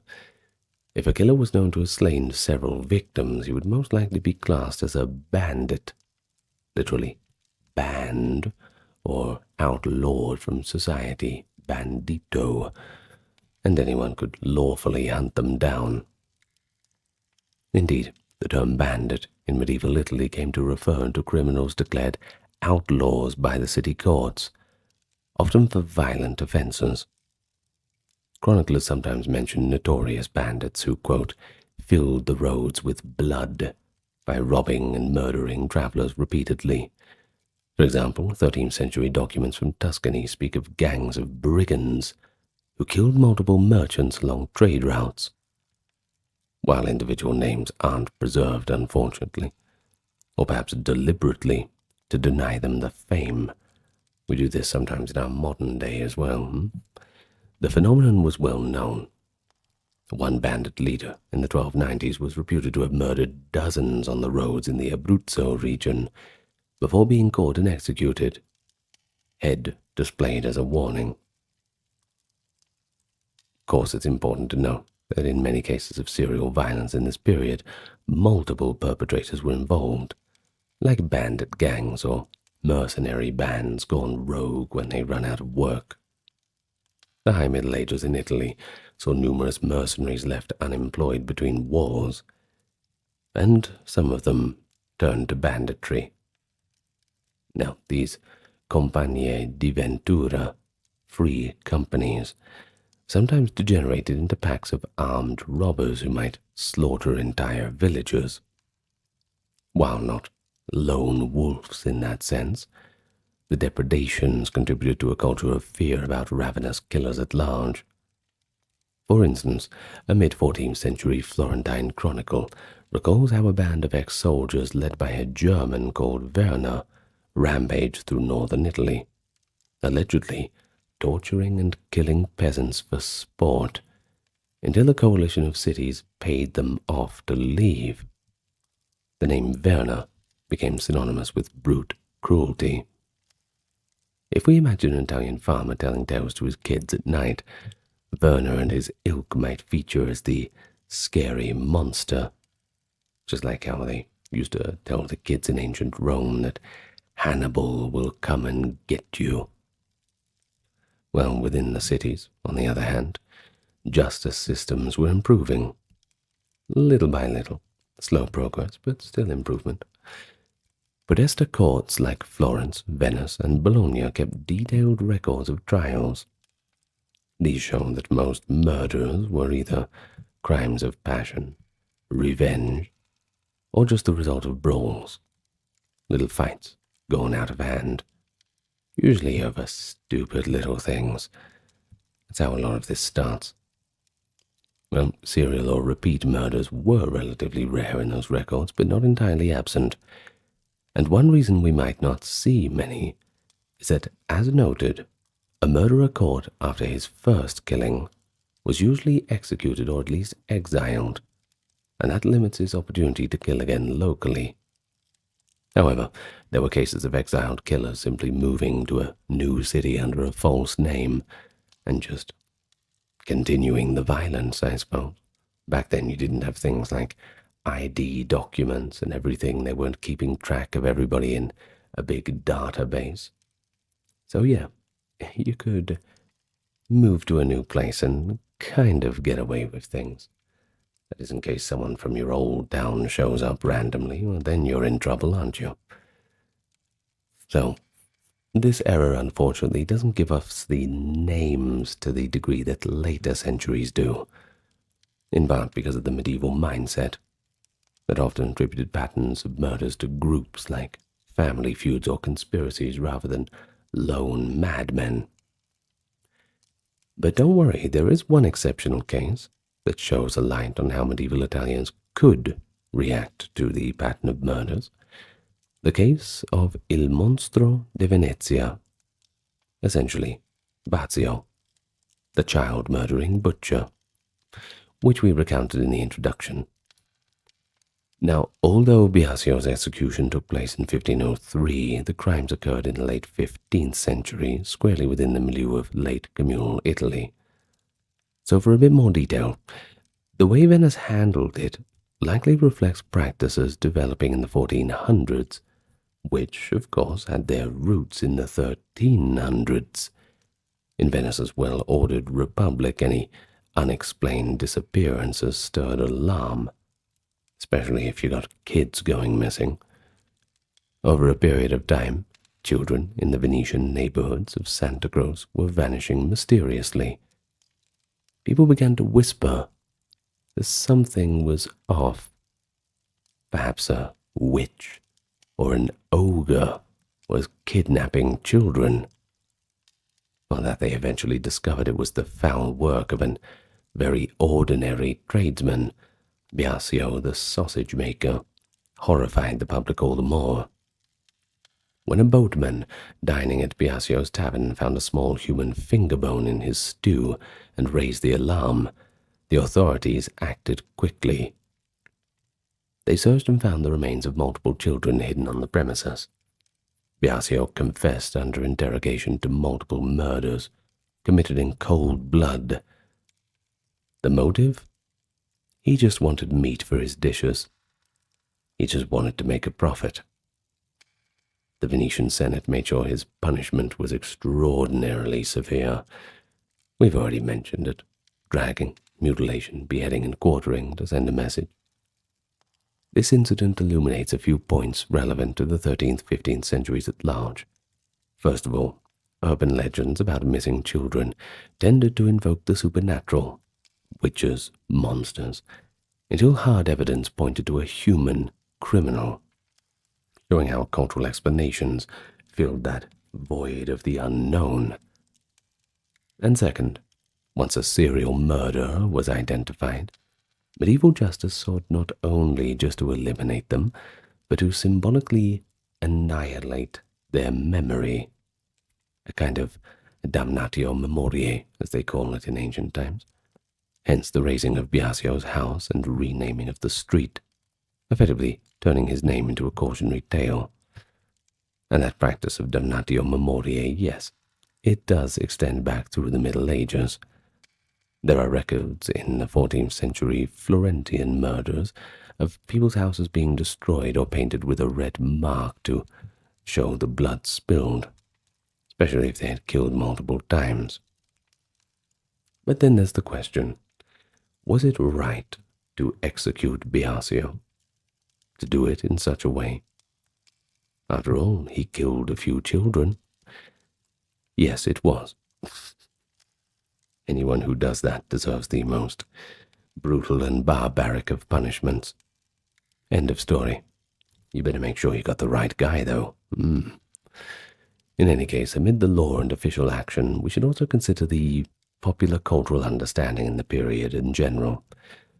Literacy was growing, and literature consistently was religious in nature. But occasionally, it would touch on crime. In fact, Dante Alighieri's Divine Comedy, which I've done a full reading on, by the way, it's like 14 and a half hours long in the reading section, while not about serial killers per se, reveals medieval attitudes towards notorious killers. In the Seventh Circle of Inferno, which is the first work of the book, right? I think there's 22 cantos in the book, maybe 24, anyway. Dante places all those who committed violence against others in a boiling river of blood, and he explicitly singles out figures like Attila the Hun, called the scourge of God for their excess of bloodshed. Attila is a historical figure blamed for countless deaths, by the way. A real boogeyman, and Dante effectively treats him as a macro-level serial murderer, deserving the deepest hell. He also portrays Count Ugolino of Pisa, a political traitor who, according to legend, was locked in a tower with his sons and grandsons and driven by starvation to cannibalize them. In Inferno, Canto 33, wow, there's a lot more cantos. Definitely a lot more than 24, my memory's off. Well, Dante has Ugolino in hell endlessly gnawing at the skull of a man who imprisoned him, Archbishop Ruggieri, as a form of poetic justice. Well, the poet hints that Ugolino, quote, had more hunger than grief, implying that he did eat the flesh of his kin in his final days. The ghastly image of cannibalism resonated powerfully with Dante's readers. It showed cannibalistic murder as one of the most heinous sins imaginable. And it's pretty hard to disagree with that, that's for sure.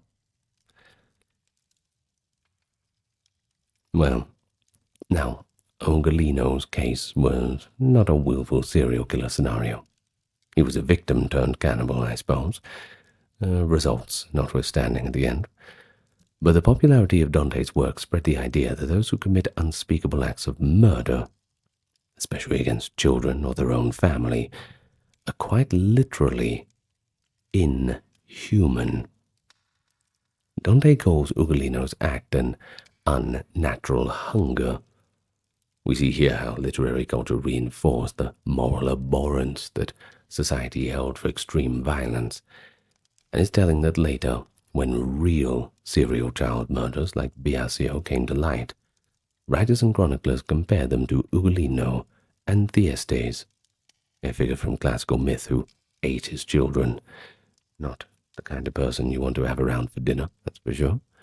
Essentially reaching for the worst archetypes to make sense of the crime. So, by the 13th century, another cultural framework for multiple murder had emerged, and that was the fear of ritual or occult killings. In 1240s Rome, Pope Gregory IX propagated the idea that heretical sects like the Cathars, or supposed devil worshippers, were secretly engaging in infant sacrifice and orgiastic murder rituals. These claims were largely baseless. No evidence was presented, but then again no evidence were required. In any case, they created a narrative of conspiratorial serial killers lurking in society's shadows. The trope of satanic serial murder only grew toward 1300 to 1400. Well, there is one famous case, though at the tail end of the period, was in Trent, 1475. With the disappearance and death of a 2-year-old boy, Simon was blamed on the local Jews. They were accused of collectively murdering Christian children in a yearly ritual. In the trial that followed, Trent's magistrates tortured the Jewish suspects into confessing to not just Simon's murder, but a supposed pattern of child killings. Well, here we see the medieval people explicitly imagining serial murder, but finding a group to pin it on, acting out of alleged diabolic motives rather than to a single individual. Of course, many Jews were executed in this case, and Simon of Trent was venerated as a martyr. Legally, by 1300, Italian city laws were quite harsh on homicide. A murderer caught in a flagrant act might be summarily lynched or executed. Serial offenders, if somehow brought to trial, would have little chance of leniency. We have records from Bologna in the early 14th century of a man who had assassinated several victims for hire. Once captured, He was not only executed, but also had his corpse gibbeted on the roadside, a way to warn others. This is what happens when you indulge in that kind of side hustle. The communal courts also had an interesting practice. They listed condemned criminals in public rolls. Some cities called these the libri de guistanziati, the books of the executed. These often include the names of criminals, their crime, and what punishment they got for it. And it's from such records that later historians like Giuseppe Tassini in Venice compiled tales of notable crimes. Tassini noted that all the registers of executed criminals in Venice recount Biasio's case in quite lurid detail, evidence that, to officials of the time, this serial killer was an especially noteworthy felon. Conversely, Tassini was puzzled that the diaries of Marino Sanudo, a very detailed Venetian chronicle, made no mention of Biasio. Well, this might indicate an official effort to hush up the scandal in popular literature, even as the legal record preserved it. Such silence in chronicles could also be because elite chroniclers sometimes focused on wars and politics rather than common crime. After all, what do they want Italy to be remembered for, right? But when a serial murderer's deeds were widely known, they almost inevitably entered local legend, if not the high chronicles. So, wrapping up the high medieval perspective, Italy in 1000 to 1300 was a land of frequent violence. Yet it was also a land developing law and civic consciousness that, would not tolerate unrestrained killing. And we unfortunately don't have the names of the killers from this era. But the building blocks are evident. Society generated legends and ghost stories about places where murders happened, etc. Many Italian towns to this day have a Via della Morte or similar, linked to some medieval crime. People in this era increasingly expected their rulers to protect them from repeat offenders, and failure to catch a murderer could lead to public unrest. Thus, Italian city governments took crimes like serial murder quite seriously. They knew their legitimacy was at stake. And at the same time, cultural narratives, saints, monsters, conspiracies, provided the framework that sometimes obscured the mundane reality of a very human killer. Well, let's move on to the late medieval period, 14th and 15th centuries. This era yields the best documented cases of serial murder in medieval Italy, as well as some of the most fascinating cultural responses. Well, we've already introduced one of the most famous individuals, Biasio of Venice. That is the child-killing butcher we talked about, executed 1503, but let's cast the net a little wider. We'll consider a few other notable figures, and of course how the contemporary observers reacted. Well, one category of killer was the predatory nobleman, a person of high birth who exploited their power to commit multiple murders, often of family or rivals. These cases particularly horrified observers because aristocrats were supposed to be guardians of order. Yet here they were, behaving like absolute demons.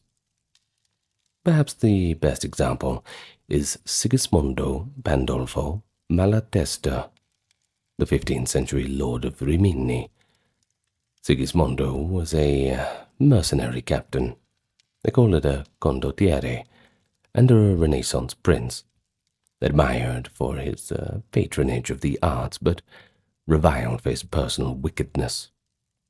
Pope Pius II detested Sigismondo, and in 1460 put him on trial in absentia in Rome, an unprecedented spectacle, that's for sure. Pius accused Sigismondo not only of treachery and heresy, but a catalogue of vile crimes, including the murder of his own 2 wives. According to the Pope's charges, Sigismondo poisoned his first wife, Ginevra d'Este, in 1440, and the second wife, Polissena Sforza, in 1449, was strangled. Well, these accusations aligned with rumors that had circulated for years in Italy. Many believe Sigismondo killed Ginevra out of jealousy and Polissena to pursue a mistress. Well, while modern historians debate the truth, some think Ginevra's sudden death could have been illness. What matters is this, is that contemporaries fully believed Malatesta to be a serial wife-killer. Pius II went as far to publicly pronounce a curse, saying Sigismondo would be the first man canonized in hell for his enormities. Well, this extravagant condemnation shows the blending of legal, religious, and cultural response.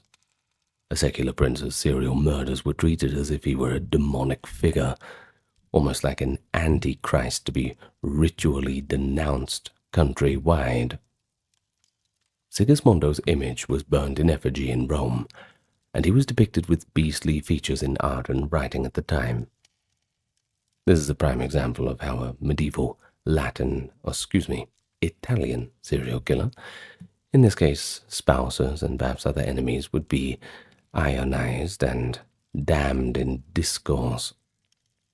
Well, interestingly, despite the Pope's efforts, Sigismondo managed to survive and die of natural causes in 1468.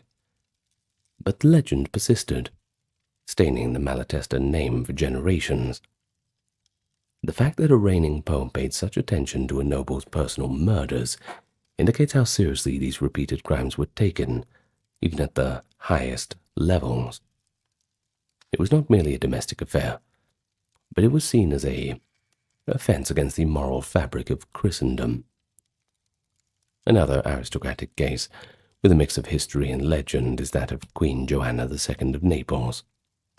That is Giovanna II, also known as, reigning from 1414 to 1435. Now, Joanna's actual historical crimes are hard to pin down. She lived in a rather tumultuous court, certainly had rivals executed, but she gained an enduring reputation as a depraved serial murderess. According to later legend, Queen Joanna kept a secret lover's dungeon in her Castle Nuovo in Naples. She would entice handsome young men to her bed, enjoy their company for a night, and by morning drop them through a trap door into a pit where a giant crocodile waited to devour them alive. Pretty lurid story. Quite obviously embellished by enemies and popular fantasy, but that is the story. And, quote from the writings of the time, Joanna discarded her playthings, one after another, into the creature's gaping maw.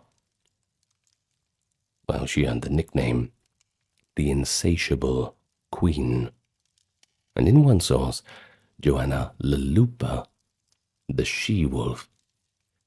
The legend of the crocodile under the castle grew so widespread that a stuffed crocodile was actually hung in Castle Nuovo as a curiosity, purported to be the very one from the tale. But what does that tell us? Well, on one hand, I suppose it shows how the fear of powerful women could morph into a serial killer narrative. We see the same sort of thing with Elizabeth Bathory over in Hungary in later times. But there is really no evidence that Joanna personally murdered dozens of lovers in reality. But the people of Naples and later writers found the story plausible enough. It speaks to a cultural archetype, the Black Widow, seducing and killing young men repeatedly. Well, Italy had other rumors of this sort in noble circles too. Etc. Isabella de' Medici in the 16th century was similarly and falsely accused of murdering her lovers with a hidden trapdoor mechanism.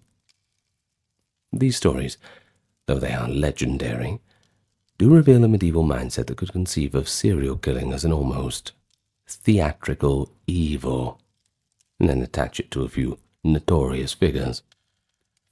Crucially, even these rumors end with justice. In Joanna's story, the crocodile is eventually killed and displayed, symbolizing the end of her bloody reign. But legend or not, the moral is that fate, justice, or God will eventually expose the serial killer. Unfortunately, not before a giant pile of bodies is in their wake. But of course, if nobles could be serial killers, what about commoners? The common people must be joining in on it too, right? Well, we've already seen one of the worst in Biasio. Another type of repeat murderer among commoners was the professional poisoner. It was a little bit easier to get away with that in the days before modern forensics, and, of course, people wanted to get away with it. You didn't want to be thrown into a dungeon. You wanted to kill the person you wanted to kill and then go on with your life without them in the world bothering you. Well, Italy's Renaissance would gain a dark fame for poison, but the roots lay in the 15th century, when some individuals became adept at discreetly killing for hire or personal gain using arsenic and other toxins. Chroniclers occasionally note the execution of women accused of poisoning multiple husbands, or men who poisoned rich relatives. It's funny they never poisoned the poor relatives, don't they? One case in Rome in the 1490s involved a woman who repeatedly sold poison to wives looking to rid themselves of their husbands. A dealer of death, that's for sure, resulting in several deaths before the scheme was uncovered. A precursor to the infamous Aqua Tofana poison ring of the 17th century, but once again, a little bit outside of our sphere of time here. Well, anyway, we'll talk about it a little bit. In that later case, Giulia Tofana and her network allegedly killed 100 men with poison, showing that Italy's penchant for clandestine serial murder continued beyond 1500. But we'll stick in our period. Such activities at this time were a little harder to trace. But there was certainly fear of them, and it led cities to criminalize the sale of certain potions, to employ tasters as well for important people's food. When a poisoner was caught, punishment was pretty savage. The Borgia Pope Alexander VI in 1500 had a notorious poisoner, Cantarella, executed by being flayed alive. That's when they basically slowly rip your skin off. Well, this reflects an idea that sly and repetitive murder by poison was seen as especially perfidious, a work of the devil, and requiring purgation, by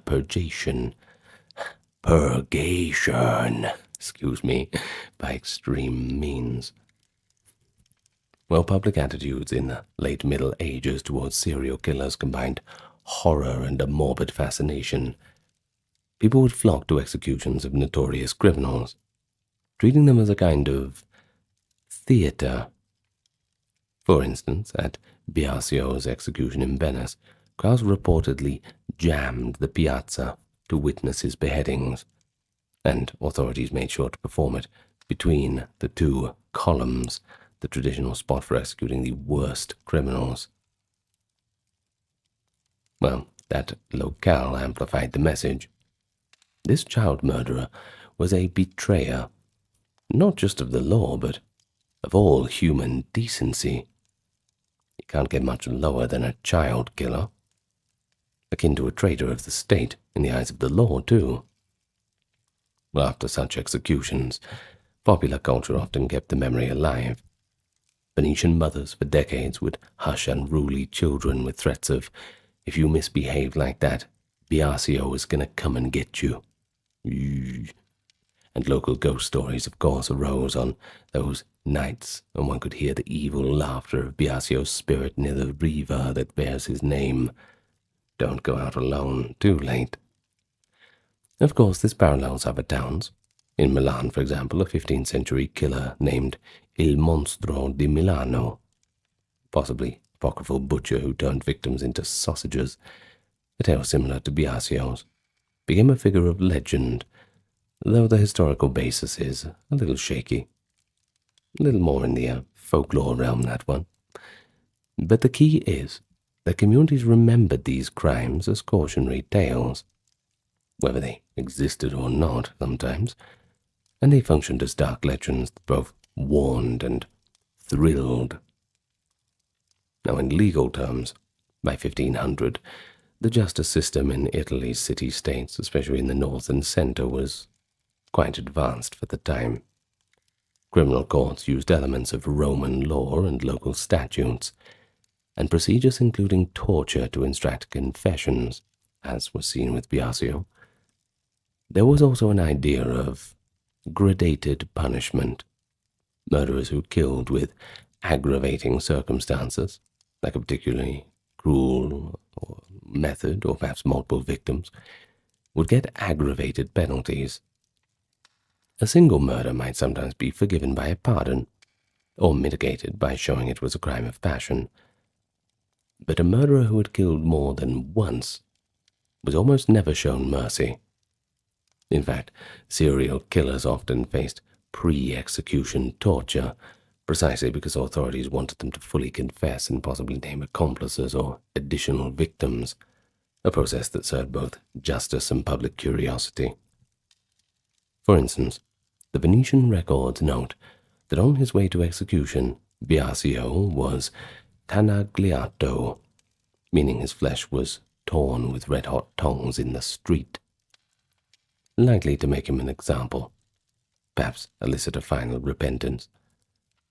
Confession and repentance were crucial in a religious mindset. You see, even a serial murderer was urged to repent and receive the last rites, unless he was also a heretic, which, well, it's a problem in itself. Well, a fascinating account comes from 15th century Florence of a man who had assassinated multiple victims for political reasons. On the scaffold he gave a long, pious speech, imploring others never to follow his path, which was recorded and circulated as a pamphlet, essentially turning the serial killer's last words into a moral lesson for society, a kind of warning. Well, religious reaction in this period often cast killers as agents of Satan's or God's scourge. Some preachers used local crime anecdotes in their sermons too. The prominent friar Bernardino of Siena in the early 15th century railed against vices and might mention in passing the innkeeper in Padua who slew guests, or a similar case, proof of societal sin. Meanwhile, popular religiosity sometimes seized on victims of serial killers as martyrs, like the boy Simon of Trent, who was locally venerated as a saint after his alleged ritual murder in 1475. So there is this interesting duality. The killer is demonized, but the victims, especially if innocent like children, are almost sanctified in memory. Medieval Italy, being deeply Catholic, still is in most parts, interpreted these events as part of the cosmic battle of good versus evil. A serial murderer was not just a criminal, but a servant of evil forces, whether they were conscious of it or not, and thus eliminating them was kind of like exorcising a demon, not from a body of a person, but from the community as a whole. Well, as the medieval period transitioned to the Renaissance around 1500, intellectuals began applying a more rational analysis to crime, even as plenty of sensationalism remained. Writers like the jurist Fra Paolo Attavanti categorized types of homicide in his legal treatises. He didn't use the term serial killer, but he did discuss repeat offenders, and noted that some people seem disposed to killing repeatedly, calling it, quote, a detestable habit that must be extirpated. This almost anticipates criminological thinking. Attavanti and others argued that a prince or government that failed to punish such individuals would bear moral culpability, and this indicates a burgeoning sense of state responsibility for preventing serial violence, And indeed, by the 16th century, which is, yes, just outside our scope, Italian states were systematically tracking known offenders. For instance, an encyclopedia of crime compiled in Naples by 1550 listed notorious criminals with multiple offenses in order to alert authorities across the kingdom. That impulse traces back to the late 1400s, when communication between cities about roving killers or bandits on the road began to improve. For example, if a bandit lord was slaughtering villagers in Lazio, the news would reach Florence and Venice via letters, prompting collective action or at least caution. People would start traveling with guards, this kind of thing. In any case, the period of 1300 to 1500 confronts us with several concrete episodes of serial murder, along with a rich variety of responses. We've seen the cannibal of Venice, the wife killer of Rimini, and the legendary lover killer of Naples, among a few others. But we've also seen ordinary brigands and poisoners leaving a trail of death in their wake. Each time, Italian society reacted with a mix of swift justice, moral storytelling, and often public ritual. Serial killers were not dissected psychologically. There wasn't any concept of that going on. Rather, they were slotted into moral categories. The fiend, the sinner, the one beyond redemption. Occasionally the cursed noble. In case of families like Malatesta or Borgia, rumored to actually have a, quote, blood madness. But crucially, the cultural and religious frameworks provided meaning to the atrocities. They became parallels of sin and divine retribution. So if anything, late medieval Italy shows that while methods of interpretation were different, people then were just as captivated and appalled by serial murder as we are today. While the strong communal memory of these events preserved in archives and folklore shows us that these medieval stories still resonate. They show how our ancestors grappled with the darkest potentials of human behavior. Pre-modern Japan, a land of oath-bound samurai on battlefields, aristocrats composing poetry. Yet beneath that veneer of courtly refinement and warrior honor, there's a different tale to tell. And so allow me to walk you through a scene. It's a calm medieval night in the late 15th century, and a boat glides across the waters of Lake Biwa. On board, a group of 15 traveling monks and a young acolyte had entrusted their lives to the boatman en route to a temple in Kyoto. But unbeknownst to them, that very boatman, a local pirate known as Hyogo of Katada, had marked them for death. Lured by the sizable funds the monks carried as offerings for the monastery, Hyogo had plotted a ruthless attack. Once the boat reached a narrow strait, his armed confederates ambushed the monks' vessel, and in a matter of moments, the prayers turned to screams. One by one, the passengers were slaughtered, speared as they left overboard, or cut down on the deck. And by dawn, all 16 souls lay dead, and Hyogo absconded with the treasure.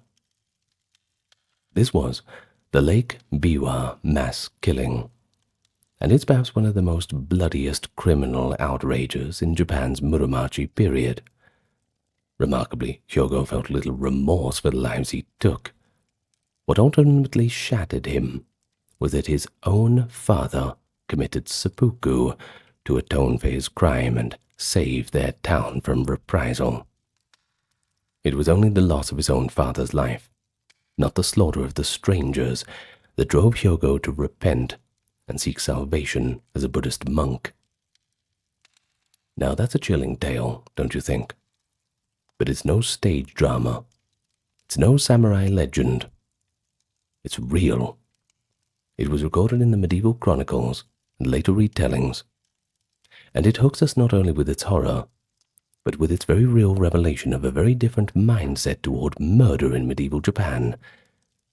Of course, this invites us to question what other atrocities were committed, what other killers lurked in Japan's medieval period. It's exactly what we're here to discuss. And so, if you'll permit me today to spend the next hour with you, we can journey into the realm of Japanese medieval serial murderers. You might find something you didn't expect. But allow me first to welcome you to the channel. If you're new here, I invite you to subscribe. Once again, we are sponsored by no one. And actually, we rely on word of mouth and a bit of engagement. So liking the video, commenting, subscribing, sharing with your friends, that really helps us out. So thank you in advance.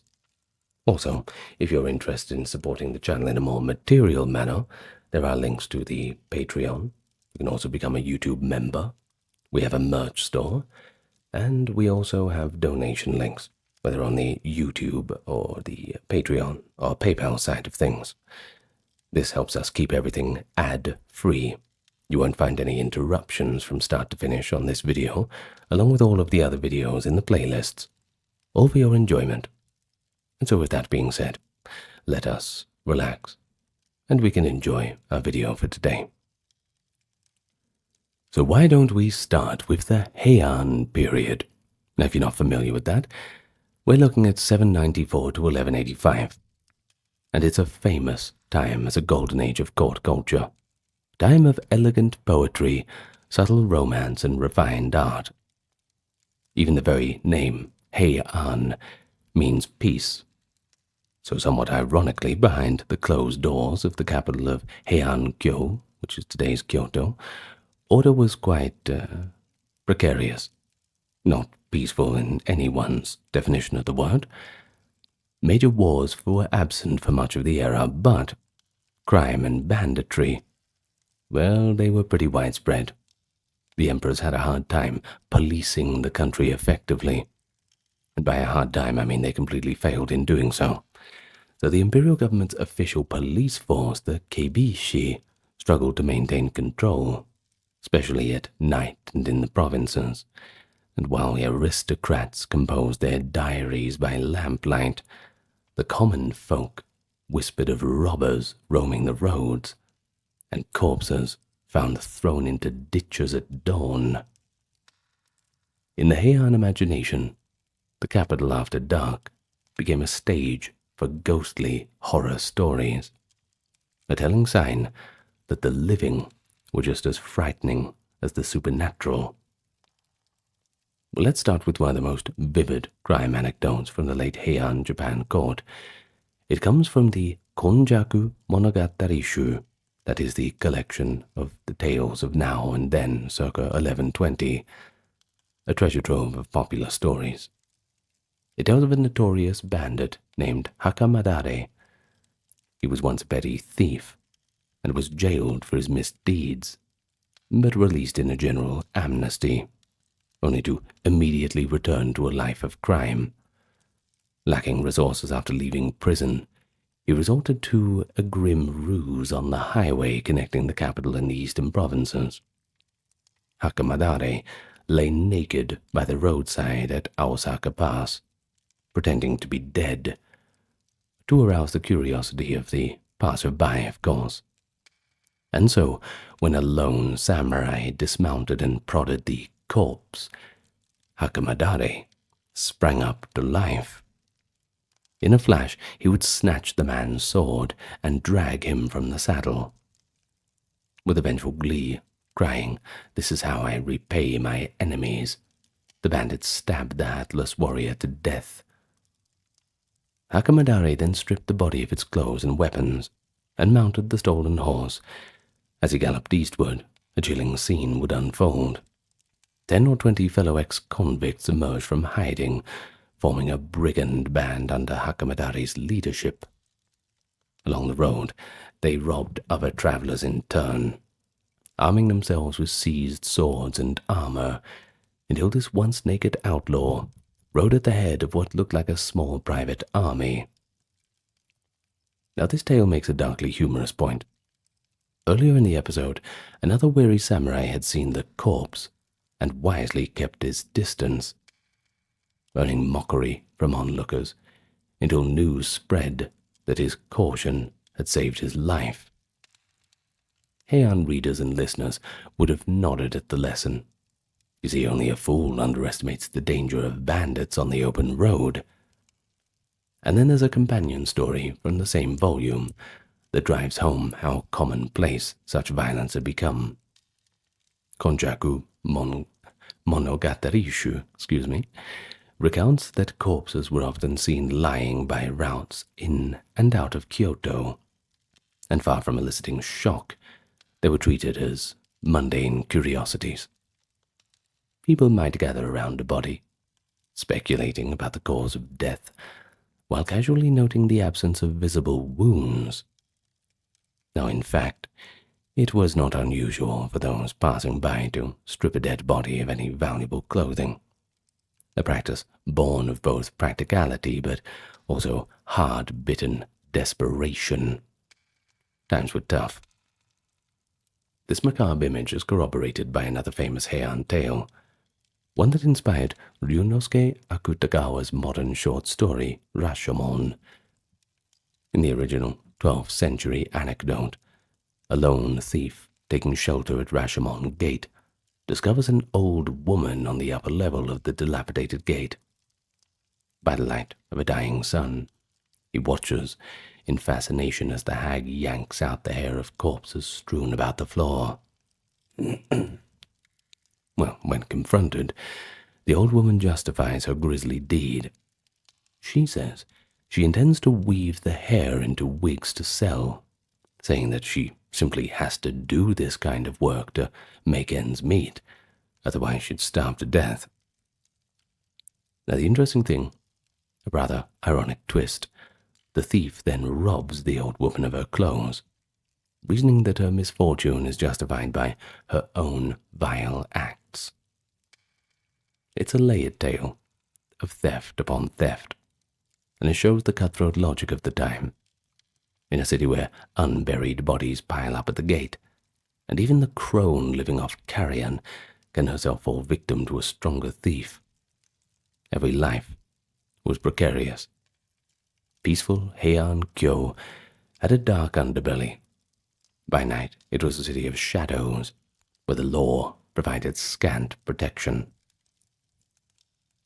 Now, in some cases, high-born individuals themselves fell prey to violent criminals, shocking the courtly society.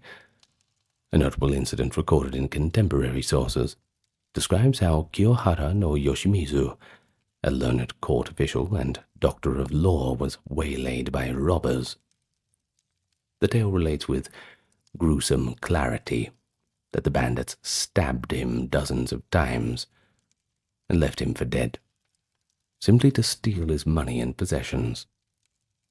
Such attacks on aristocrats were rare enough to become scandalous, but their occurrence also shows that even rank and education offered very little immunity outside well-guarded compounds. Another legend from the period flips the script somewhat, showing an elite warrior triumphing over a criminal instead. Fujiwara no Yasumasa, a famed noble and swordsman, was said to have encountered Hakamadare, the same bandit that we mentioned earlier, on a moonlit road. In one version, rather than fight, Yasumasa calmly played his flute, unnerving the thief with his composure until the chastened Hakamadare slunk away, and even received a garment from Yasumasa as a strange token of mercy. Now, whether or not this account actually happened, some sources speculated Hakamadare was in fact Yasumasa's own brother in disguise. The story still became famous. It paints the bandit as ultimately awed by aristocratic sang-froid, highlighting an ideal that refined courage could conquer brute violence. But, Happy endings like that. They were far from the norm.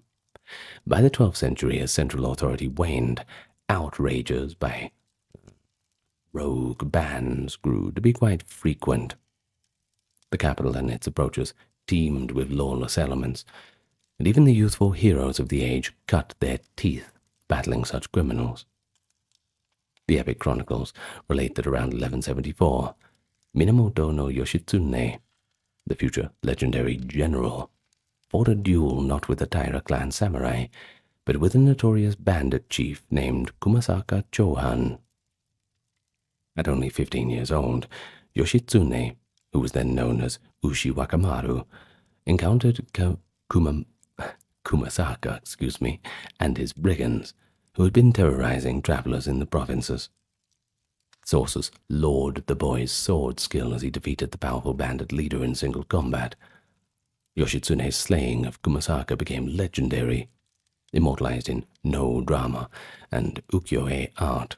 That is N-O-H, by the way. But it also reflects reality. You see, banditry was so endemic that vanquishing a robber chief could be a stepping stone in a hero's career. Similarly, another rising samurai, Kajiwara Kagetoki, made a name for himself through an act of vigilantism against a robber.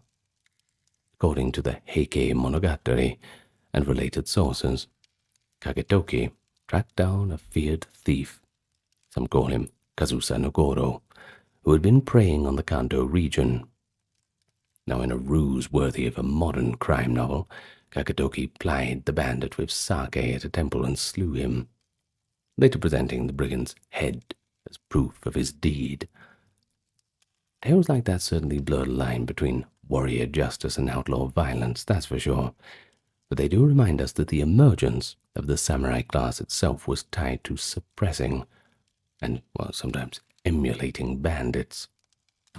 And in an era with no strong police force, it often fell to individual warriors or, failing that, to the mercy of the thieves themselves to determine whether travelers lived or died on the roads. But things changed a little bit with the establishment of the Kamakura shogunate in 1185 by Minamoto no Yoritomo, and a new era of order was promised. Let's see how that goes. As samurai lords took power from the court, one of their mandates was to pacify the countryside and protect the populace from the kinds of brigands that had proliferated in late Heian times. And indeed, early Kamakura law codes and documents frequently addressed the problem of banditry. The shogunate established deputies called shugo in each province to enact strict penalties for theft and murder. Yet, the very need for such measures indicates that violent crime did not disappear. Instead, the Kamakura government found itself in a constant struggle against men it labeled akuto, literally evil bands or violent outlaws. Now, this term akuto is interesting. It appears repeatedly in the 13th and 14th century records as a catch-all for groups that engaged in robbery, banditry, arson, and killings. These could range from peasant mobs rising against landlords, all the way up to samurai brigands acting outside their lord's commands. In many cases, akuto were simply local strongmen or dispossessed gentry who resorted to force to get their way, blurring politics and crime. But to the victims on the ground, distinctions like that hardly mattered.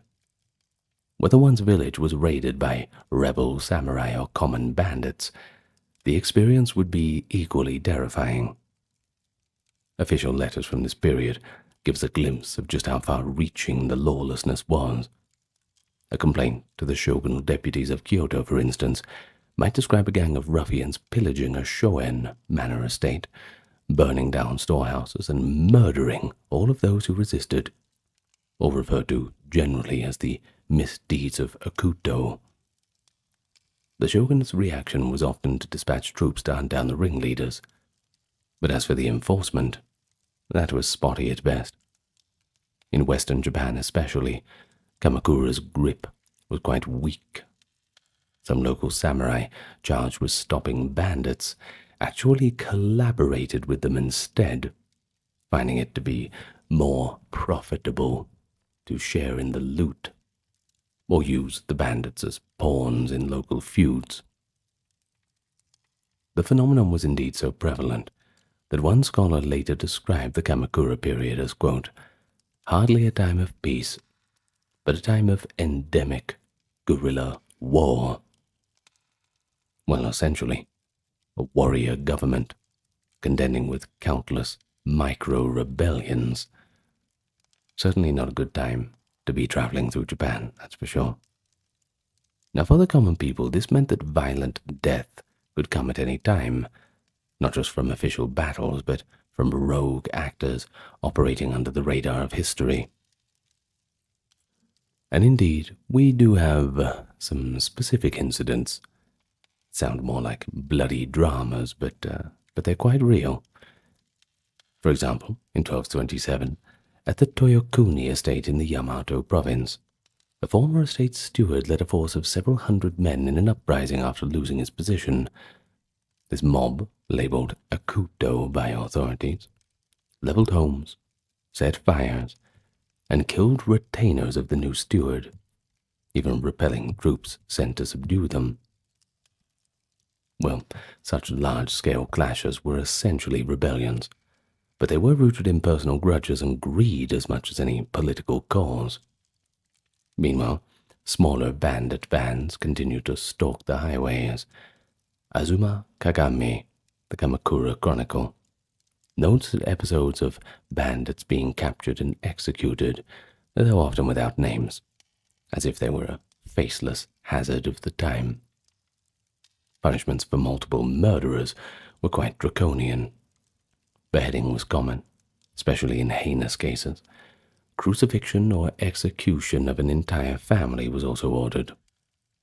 Yet, even these harsh measures did not stamp out violent crime.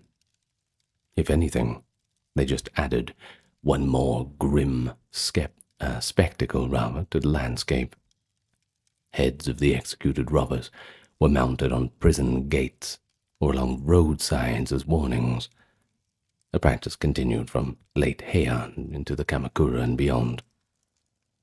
But one could say that the line between brutality of the criminals and that of the enforcers was exceedingly thin.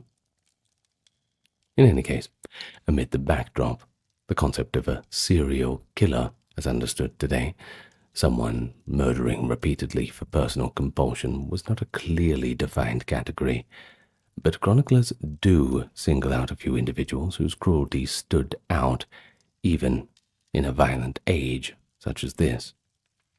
And one such figure, though coming slightly after Kamakura in the late 14th century, was the female gang leader of Iga, an unusual case recorded in the Kokun Chomunju in 1284 and later sources. According to these accounts, a seemingly respectable noblewoman turned out to be the secret head of a bandit group responsible for numerous robberies and killings along the Key Road, and when her identity was revealed, she was arrested. Of course, this scandalized society. A woman of status, orchestrating crimes like a lord of thieves.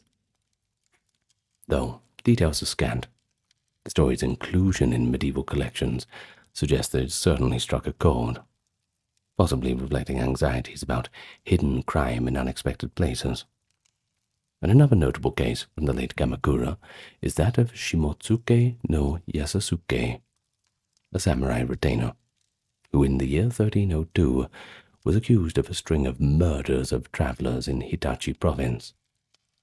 The court records, which are fragmentary today, indicate he had waylaid and killed at least 6 people on separate occasions, all apparently with the motive of just robbing them. Apparently, robbing them was not enough. He wanted to go the extra mile, I suppose.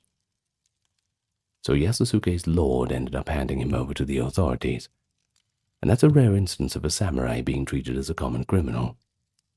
Of course, being treated as a common criminal means he was also executed, mainly as a warning to others.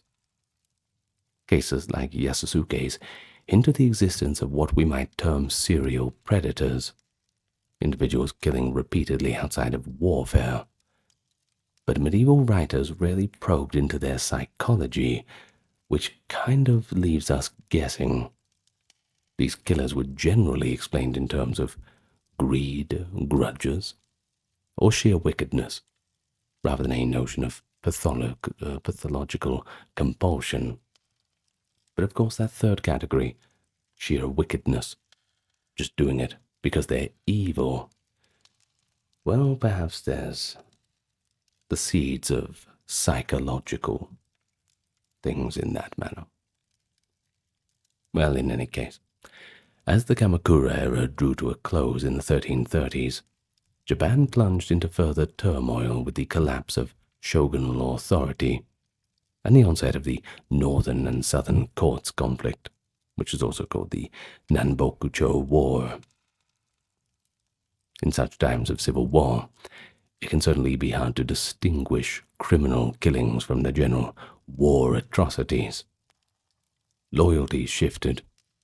Ronin, the masterless samurai, roamed the provinces, and many took up the sword for survival, once again blaring soldiery with banditry. And there is even a saying from this era, when the village burns, even thieves fight the fire, implying that in chaos, even bandits might momentarily act in the common interest, only to resume their plunder afterwards. And indeed, by the mid-14th century, some Akuto bands had effectively become small warlord armies, sometimes hired by bigger lords as mercenaries. The famous Murakami pirates of the Inland Sea is one example. They started as mere brigands, but grew into an organized naval power.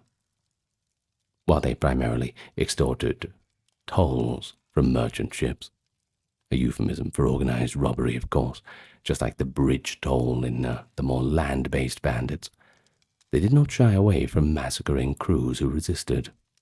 After all, they wanted to know that resistance would not be met kindly. Far to the north, on the fringes of Honshu, tales spread of cannibal bandits, men said to capture travelers, literally devour them. Now, of course, this is likely exaggerated folklore, perhaps inspired by the rugged Matagi hunters or the distant specter of the Emishi people, but the fact that such stories gain traction indicates a climate of fear. In the popular imagination, the late medieval period bristled with evil bandits who could strike out anywhere at any time, and that had plenty of people looking over their shoulders.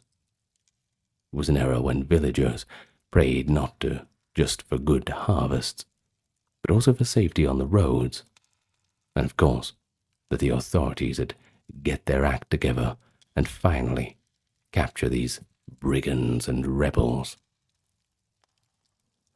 But by the Muromachi period, that being 1336 to 1573, Japan's feudal order had fragmented even further. The Ashikaga shoguns in Kyoto often wielded less control over the provinces than their Kamakura predecessors had. The 14th and 15th centuries saw intermittent warfare among rival courts and daimyo, that is, feudal lords, by the way, punctuated by peasant uprisings, and plenty of localized conflicts. And so it's within this milieu of near-constant strife the distinction between wartime killing and peacetime crime grew even murkier. All's fair in war, so the saying goes, and medieval Japan had plenty of that. It perhaps is a wry observation, but samurai could pretty much get away with cutting down as many people as possible, decapitating them and just throwing their heads among the grass, and they'd still be hailed as a kind of heroic warrior. Oh, so long as it was done on the battlefield, of course. But take that same samurai out of war, and if he killed innocent people in times of nominal peace, suddenly he became a monster, a beast to be hunted down and taken care of. It was in relatively stable interludes, or in the rare pockets of peace that we start to see chroniclers describe certain samurai as outright criminals for their exploits of homicide. Let's take one example. It comes from the early Edo period, just after the Muromachi in the 17th century, but it refers to the end of the Age of Wars. The case of Magara Shogoro. Around 1663, this former Ronin, the masterless warrior, went on a nighttime rampage in Edo, slashing pedestrians at random, killing 8 and wounding 10, until finally he was caught. But when caught, Magara calmly confessed that he was acting on a delusional goal.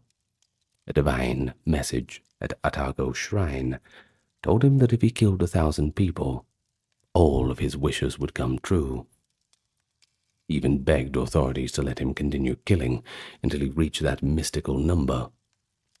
While Magara's spree occurred just after our period, it's illustrative because it shows a mentality that may well have existed in earlier centuries too, just a little less documented.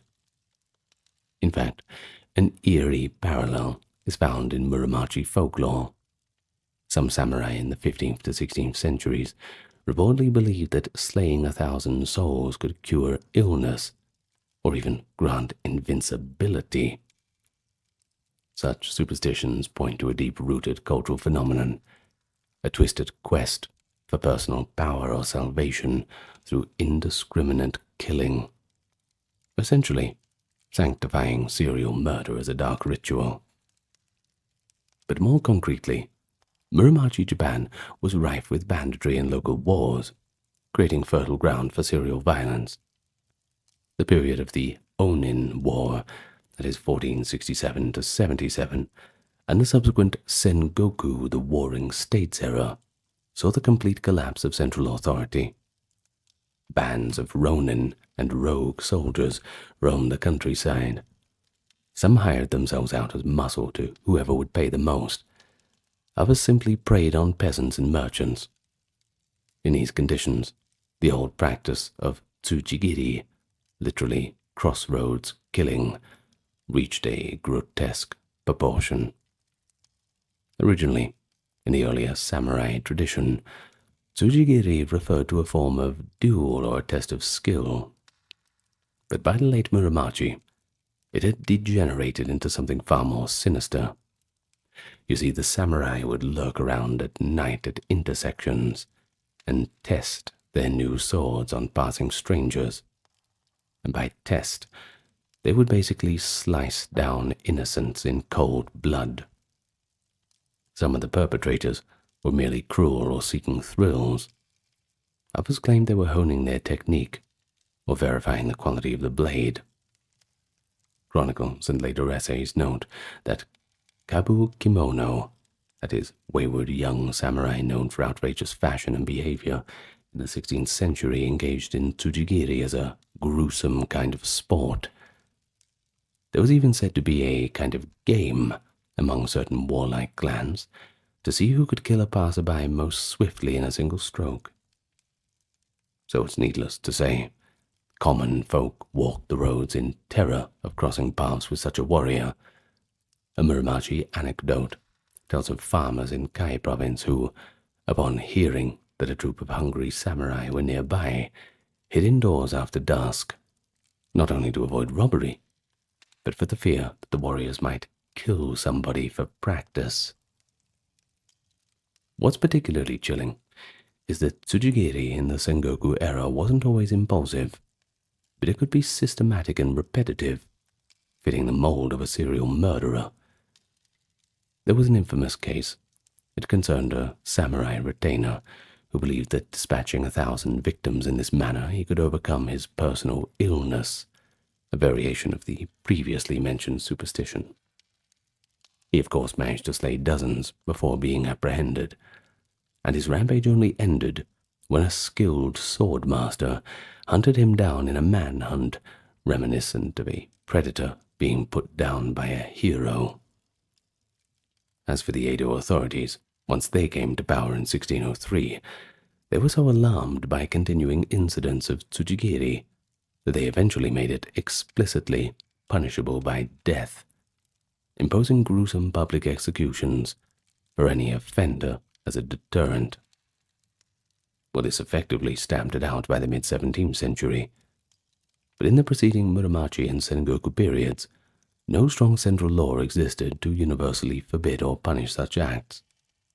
Each domain or warlord set their own rules. Some tolerated quite a bit of the extracurricular violence by their men as long as it did not undermine their interests. Well, within this climate of chronic warfare and weak law, piracy and raiding also gave rise to mass killings, blurring the line into serial atrocities. Now, we opened with that story of Hyogo of Katada, the lake pirate who massacred a boatload of pilgrims for gold. And his case, around the 1450s, is quite illuminating. In medieval Japan, pirates, kaizoku, or on lakes they were known as kozoku, were often semi-legitimate operators. They exacted tolls from passing vessels, a bit like mafia taxing their territory, protection money, this kind of thing. Many did follow an internal code to avoid unnecessary bloodshed. After all, a dead trader can't pay any tolls. They were more interested in having repeat customers after all. But when temptation proved to be too strong, that tacit code was broken. Hyogo, as recorded in the local chronicles, had likely extorted payments on Lake Biwa for years without any incident. Yet the one time he chose to slaughter his passengers to seize a great treasure, it nearly brought disaster upon his entire community. The Muromachi authorities, prodded by outraged Buddhist monks, threatened harsh retribution not just against the pirate, but the whole port town that harbored him. Guilt by association kind of thing. The extraordinary twist was this: Hyogo's father sacrificing himself, and it shows how medieval Japanese justice could be collective. A whole village or family might suffer for the crimes of one. In effect, Hyogo's father understood that one man's serial crime could condemn all of his neighbors, and by offering his own life, he seemingly contained the fallout. Well, Hyogo's story thus reveals both the raw brutality of serial murder and the societal mechanisms, honor and sacrifice, that try to rein such violence back in. But it is worth noting that not all medieval Japanese serial killers were outlaws in the eyes of their contemporaries. Sometimes the line between hero and villain would depend entirely upon the context. A warlord might employ a ruthless retainer specifically for dirty deeds, for example, ninja-like assassins who quietly eliminated dozens of rivals over years. And these killers operated in secret. Chronicles rarely name them, but their handiwork is recorded as sudden, unexplained deaths of enemy officers. One could argue that these were serial killers sanctioned by authority.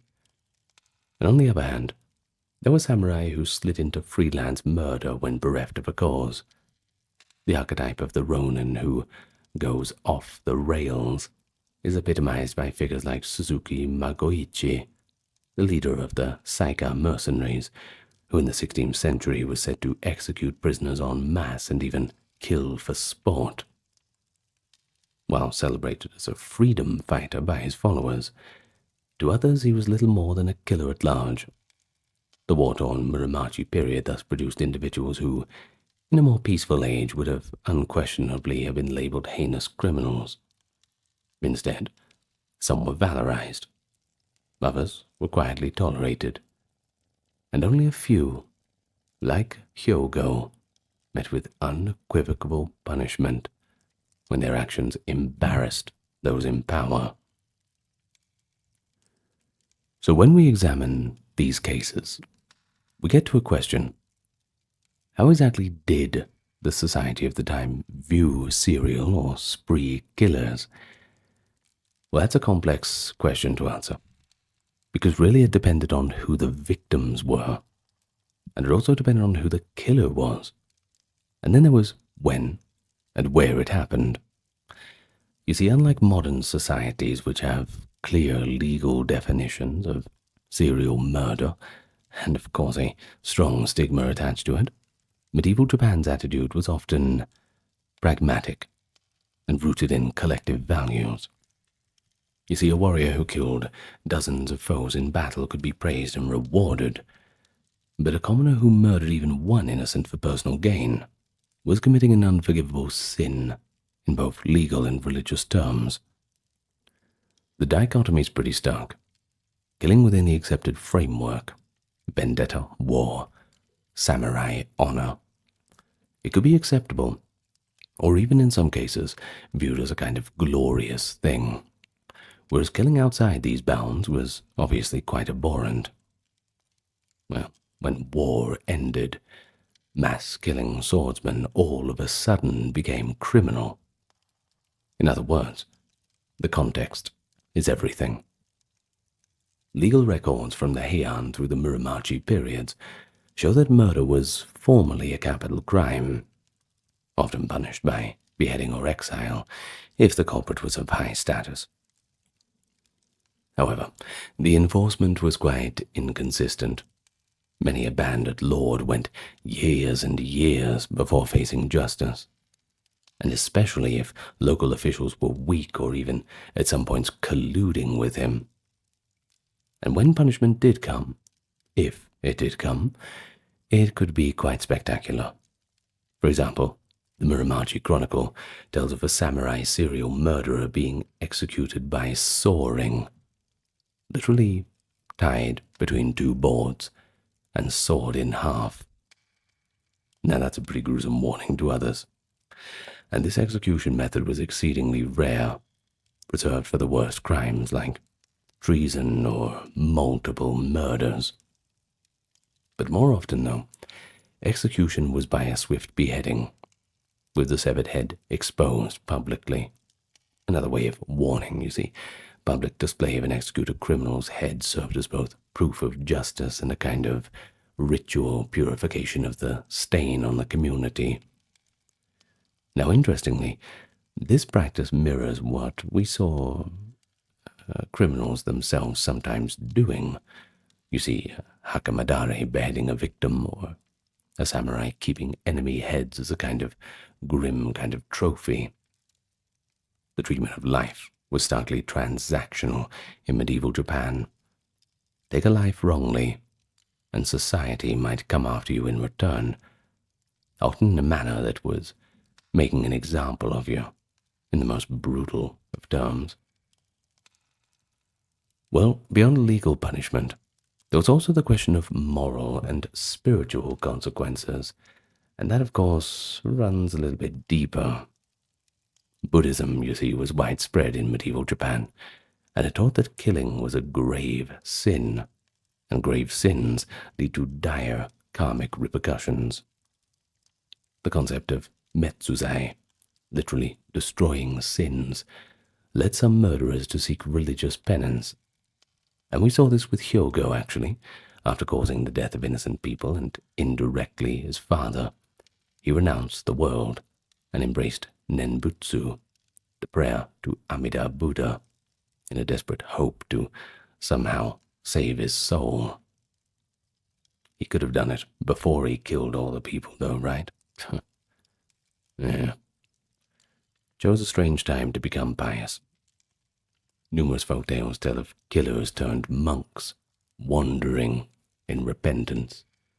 And one famous story involves Kazuhira, a bandit so bloodthirsty he was called the Ogre of Oyama. After years of robbing and murdering travelers in the mountains, supposedly he encountered a Buddhist saint who showed him all the victims' souls clinging to him like shadows. When overwhelmed by remorse, Kazuhira laid down his sword and spent the rest of his days digging graves for those he had killed, an act of contrition to balance his karma. And while likely apocryphal, stories like that were quite didactic, reinforcing the belief that even the cruelest killer could and should feel the weight of Buddhist hell looming down upon them, prompting repentance Now, that said, not all medieval Japanese accounts are sympathetic to the murderer's redemption. Many are quite blunt in their condemnation. The language used for secular criminals is quite telling. They're often called chōteki, which means enemies of society, or akashitamono, blood lickers, a strong pejorative. Well, these terms show zero tolerance, of course, a sense that certain acts placed one outside the human community. And when bandits were caught, chronicles sometimes note villagers tearing the bodies apart, or warriors dueling for the honor of the felon. This venting of communal rage suggests that serial killers, in the broad sense of repetitive murderers, were viewed as more than ordinary felons. They were a kind of pollution in the Shinto sense, sources of ritual impurity that had to be excised for the soul, for the social body to heal, rather. And in the rare event that a killer evaded capture, folklore often took over the story and transformed them into vengeful ghosts or demons. For instance, the legend of Rashomon's demon may have roots in the unsolved crimes around that eerie gate.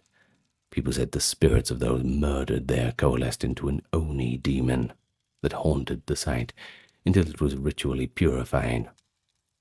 Thus, medieval Japan's response to serial murder spanned the spectrum from legal retribution and moral outrage to spiritual caution and myth-making.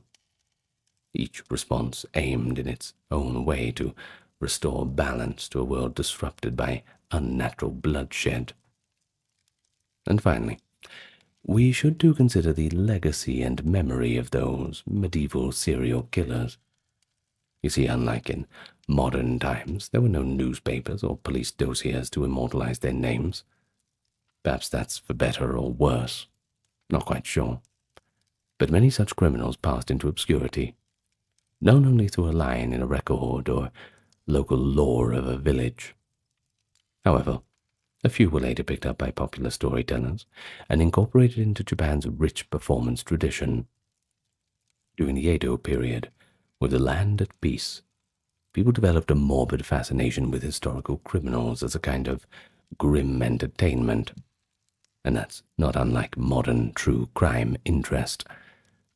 Edo period kabuki and jururi plays dramatized some earlier cases, often embellishing them with romance or ghostly revenge. Hirai Gonpachi, a real 17th century murderer, became a tragic hero in plays, though he lived outside our period. The story of Sanno Jirozaemon, who ran amok in Edo's Yoshiwara district in 1696, was likewise dramatized and mythologized until the line between fact and fiction blurred. And in a similar way, medieval tales of serial killers sometimes mutated into folklore. Akamadare, the bandit of Heian times, was remembered in later centuries not just as a thief, but kind of as a trickster hero in some stories, even appearing as a character in kabuki theater. The real horror of his ambush murders faded. They were all replaced by a kind of admiration for this cunning man on the fringes of society. But on the other hand, someone like Hyogo of Katada, who murdered innocent holy men, he never managed to get such positive spin. In local legend, he remains a cursed figure, and it's said the area of the lake where he sank the monk's boat is haunted by ghostly chants on certain nights. By the way, Lake Biwa. I went there a few months ago, actually. Quite a lovely place. There's a boat there that's set up like an old river boat. It's called the Michigan. It's really nice, and they put on a little bit of a show. You can get a coffee and a hot dog on there too. Hotodogu. It's quite a good trip. So if you do go to Osaka, take about a hour and 10-minute journey out to Lake Biwa. A little bit complicated to get there, but it really is worth it. In any case, all these evolving narratives that we have, how things change over time, They show that after a while, society seems to process these dark figures in different ways. Some were rehabilitated as folk heroes or cautionary tales, and others were just demonized forever. And so as we come to a close, you might want to ask, what makes the study of all this valuable? Well, beyond the gory curiosity, I think it gives us a bit of a reality check on any romanticized view of the past. It highlights that human nature, with all its capacity for violence and transgression, has always been a part of history. Perhaps it always will be, even in societies often depicted as rigidly honorable or harmonious. It also teaches us about medieval Japanese values, the fine line between lawful and lawless violence, the role of honor and community in confronting crime, and of course, the deep influence of religion on interpreting moral deviancy. I suppose you have to remember to exercise critical thinking. Don't take all the old chronicles at face value. You might want to recognize propaganda or literary flourish before you make any decisions about it. Yet in these old sources, as sparse as they are, we can piece together the truth that medieval Japan did have murderers outside the battlefield, and the society coped in whatever way it could. We also learned about a few small intriguing details too, the way a bandit might use a fake corpse trick, or how a samurai could justify killing a stranger to test a sword, or even how a father's ritual seppuku could absolve a whole town's guilt. Some details you might not learn elsewhere. They give a richer texture to our understanding. So picture for a moment a scene from the late 1400s. You might have had travelers huddling close, nervously on a country road, hands rested on short daggers as they passed by a weathered bulletin board at a crossroads. Nailed to the board there might be an official edict, warning that all robbers and murderers would be punished by death, their heads hung out for all to see as a warning. Beneath it, crudely scrawled, someone might have added a little graffito of their name mocking it. Well, this was medieval Japan, a land of refined culture, living side by side with death and danger, a society that feared killers in the shadows even as it idolized warriors in armor. And by peeling back that duality, we gain not only a thrilling tale to tell, but a deeper appreciation that history is not just the story of heroes and saints, but also of those darker figures who sometimes force us to confront the fragile seams of civilization. We find a past that seems startlingly real, and in some ways, not so distant from the present after all. So what did you think about it? Perhaps, like I said, you encountered some things that you didn't quite expect. 15th century Valencia. In the dead of night, agonized screams echo out from a wealthy household. Neighbors recalled seeing inhabitants writhing on the ground in pain, as if struck by a terrible illness. But what unfolded was not a disease, but rather a horrific crime. A once respected textile artisan had secretly laced the family's food, wine, and even the well with lethal arsenic. His own daughter and mother-in-law died amid screams of pain, and a few others barely made it out with their lives. One man was temporarily paralyzed. And that's just one story of medieval murder from Spain.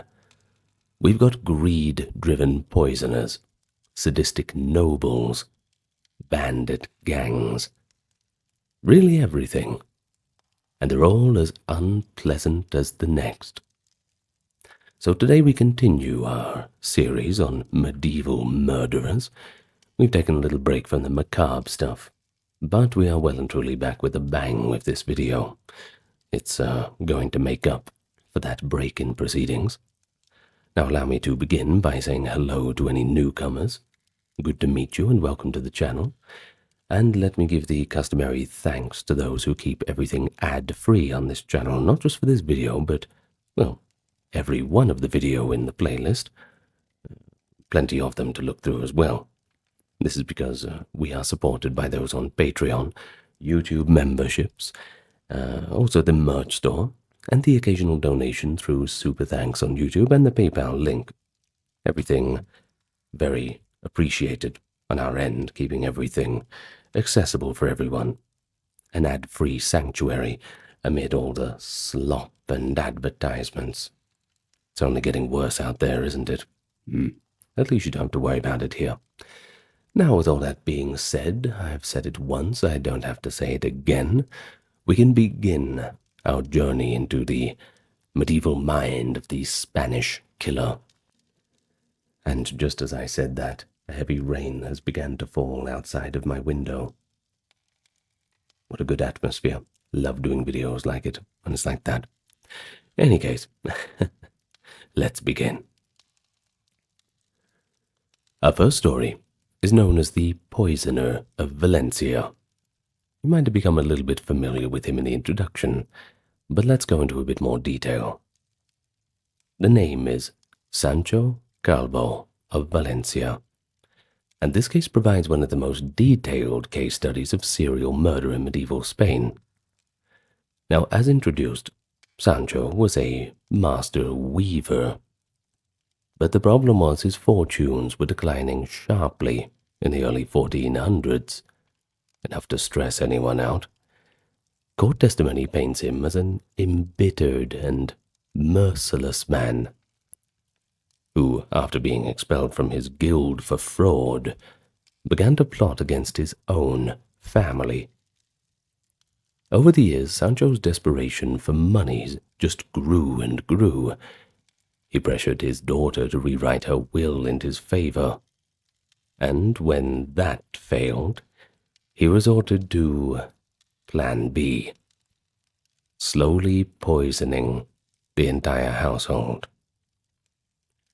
Now, what makes Sancho's case so especially compelling is the methodical nature of the murders.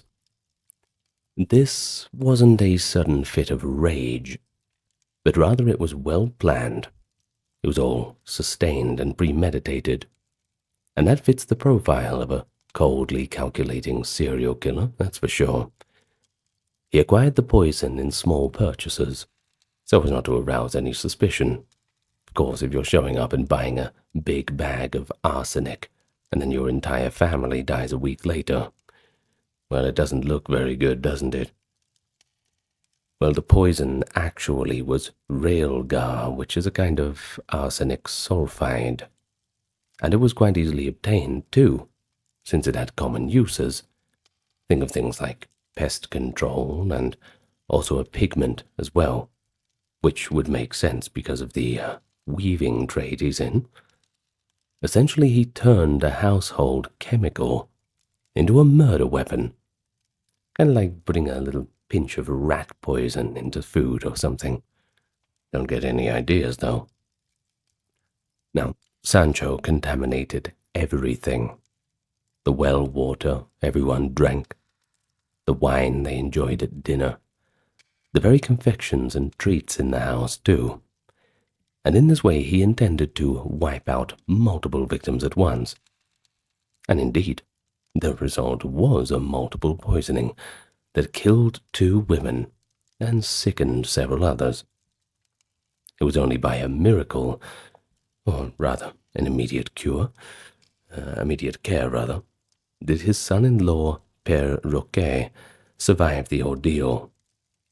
And Père, once he recovered enough, became the denouncer that brought the entire case to court. From the trial records, we get an intimate view of Sancho's twisted mindset. Witnesses and the defendant's own confessions indicate that the motive was purely financial. This was essentially a case of familicide for profit.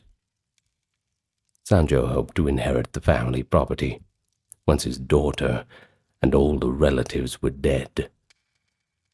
And that's pretty chilling, that even as a medieval observer struggled to imagine the irrational lust for killing, they could well understand greed as a motive. In Sancho's case, the movil economico, as they call it. It was pretty clear. In fact, it's been described pretty bluntly, his moral decline. Sancho degenerated step by step until he considered that most horrifying of acts, murdering his own daughter for money. And well, all of that just shows how contemporaries framed this serial murderer, not in clinical terms of psychopathy, but as a once normal man who fell into evil and moral corruption. Of course, we already spoiled the outcome in the introduction. Sancho's torture-induced confession and his ghastly execution, being buried alive with his daughter's corpse. But there are fascinating little details that enrich the story further. For example, during the whole poisoning fiasco, as family members grew ill one by one, they desperately sought cures. The record tells us they tried everything, from professional doctors to homemade emetics. That is, something that will make you vomit up the toxin. One adivino moro, basically a Moorish seer or a wise man of sort, was even consulted, and he came with prayers and claimed a God-given gift to heal, showing a mix of Christian and Muslim medical practices in Valencia at the time. And get this, there was even a parish priest who showed up with a unicorn horn as an antidote. Sounds a bit like legend, but it is documented. And the priest truly administered water that had been in contact with a unicorn horn as an anti-poison measure. The fact that even local clergymen owned such an exotic object, likely a narwhal tusk passed off as a unicorn's horn, shows how seriously people took the threat of poison. Kings of Aragon kept reputed unicorn horns in their treasuries as safeguards too, and apparently even village healers might carry a piece, however much they could afford. Pretty rare to have an entire unicorn horn. Now, while modern science knows this would not actually neutralize arsenic, the attempt shows the medieval will to counteract the serial poisoner with every resource available, whether that be scientific or a little bit more on the magical side. Now, Sancho Calvo's case had a pretty lasting impact. Some people said it was a crime that marked an era, and indeed, the trial led to changes in how Valencia regulated toxic substances, effectively tightening oversight of who could actually obtain poisons. In a sense, this 1442 incident forced authorities to anticipate and prevent future serial poisoners. A policy reaction, much like modern societies tracking chemical purchases after notorious crimes. Thus, Sancho's dark saga shows a window into the medieval serial murderer's world, but this is on a more domestic scale. His own family, his own daughter. What a monster. Secretive, calculated, but ultimately caught and punished with a spectacular public retribution. Multiple murder in medieval Spain was certainly not confined to low-born criminals, and ironically, one of the bloodiest figures responsible for numerous personal killings was none other than a king of Castile, Pedro I, reigning from 1350 to 1369, remembered by history with the epithet the Cruel. Don't get that for playing nice, don't you? To label King Pedro a serial killer in the modern sense is pretty provocative. Yet many contemporaries and later historians have certainly portrayed him as displaying a pathological cruelty beyond the usual brutality of medieval warfare or justice. Pedro's life reads like a grim catalogue of murderers, some political, and others frighteningly personal. A modern psychiatrist reviewing Pedro's behavior might indeed diagnose homicidal rage and sadistic tendencies. Pedro assumed the throne of Castile at only 16 years old, and very quickly earned his infamous moniker. Chroniclers like Pero López de Ayala, who served in the courts of Castile during Pedro's era, document episode after episode of violence ordered or carried out by the king himself. One of Pedro's first acts was to execute his father's longtime mistress, Doña Leonor de Guzman, who had been a sort of queen mother in influence. In any case, he didn't like her, so she had to go. In 1351, Leonor was imprisoned, and soon after that, killed, ostensibly on Pedro's mother's orders. But with the young king's consent, of course. Nothing goes by him. And this certainly set a tone that Pedro would eliminate anyone he perceived as a threat. Ministers who fell out of favor were summarily beheaded.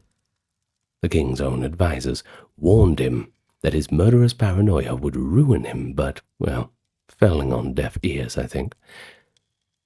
There is one historical letter that survives, from one victim on the eve of execution, counseling Pedro, quote, "If you do not put aside the dagger, if you do not stop committing such murders, then you shall lose your realm and your place, your person, in the greatest jeopardy."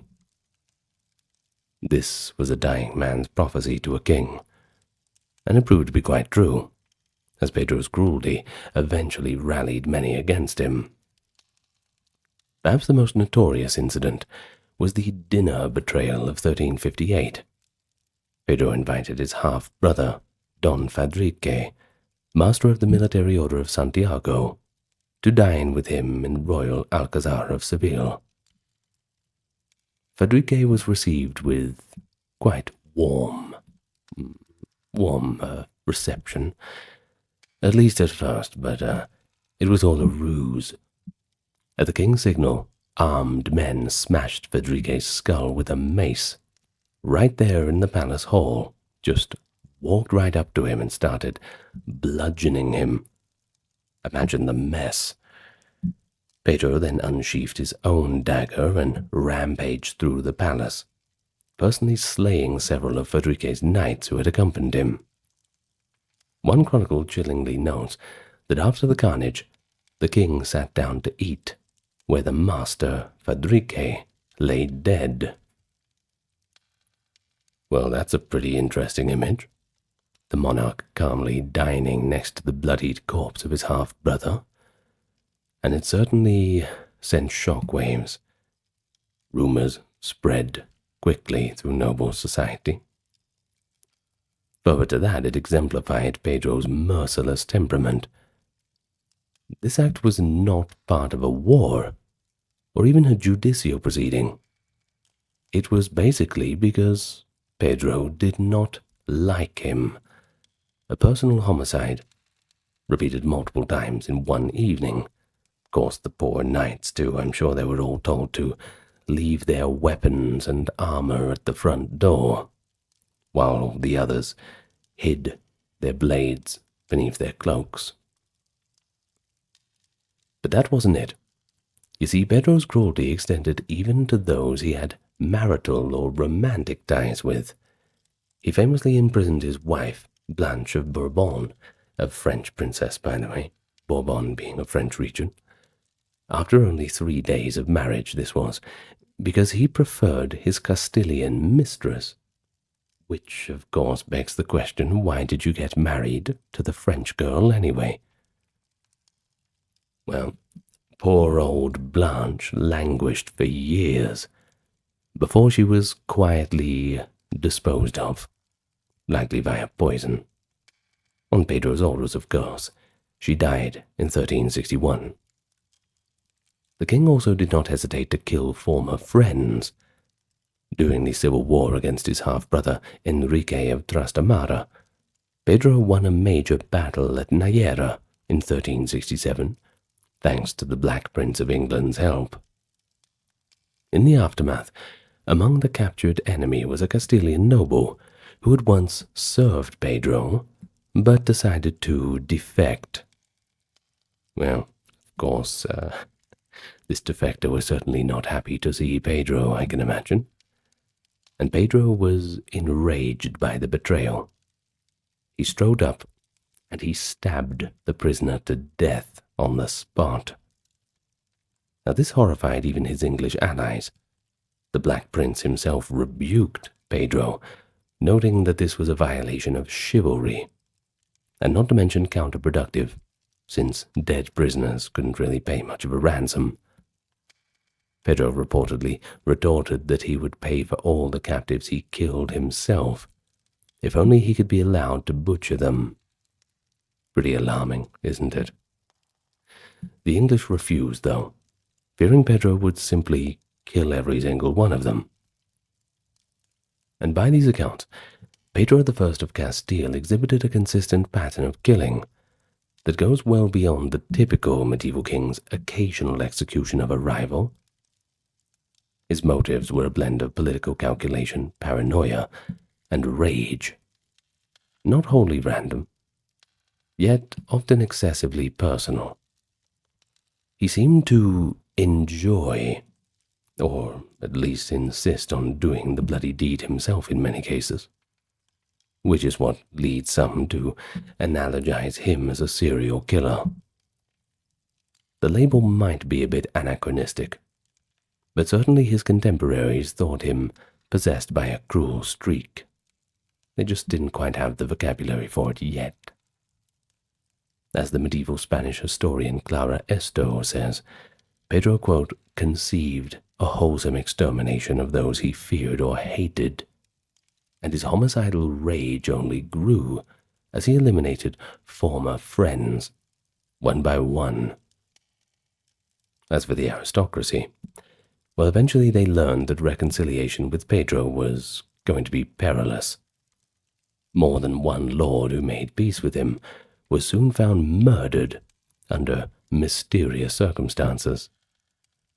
A pattern of trust, suspicion, and violent reprisal marked Pedro's dealings, a cycle arguably analogous to certain modern serial killers who alternate between charm and lethal fury. And of course, you might also argue that Pedro was a tyrant executing political enemies, not a serial killer in the modern sense. And yes, it's true that his killings mostly served his hold on power. However, the sheer glut of personal murders, including his own family members, and the relish with which he carried out some of these, well, they certainly set him apart even in that violent age. So fierce was Pedro's unpredictable bloodlust that it united almost all the Castilian nobility against him. And ultimately, in 1369, Pedro came to a violent end of his own. He was stabbed in a duel by his half-brother Enrique, the very man who had raised a rebellion to stop Pedro's atrocities. A darkly poetic turn. Pedro fell victim to the cycle of murder that he had perpetuated. Killed by a sibling, just as he had killed another brother many years before. Well, all in all, his reign shows how serial killing in medieval Spain sometimes wore a crown. Our first story was from the lower levels of society, and this is all the way to the higher-ups. Well, chroniclers certainly depict him as a cautionary tale of tyranny unchained, a ruler whose systematic murders nearly unmade his entire kingdom.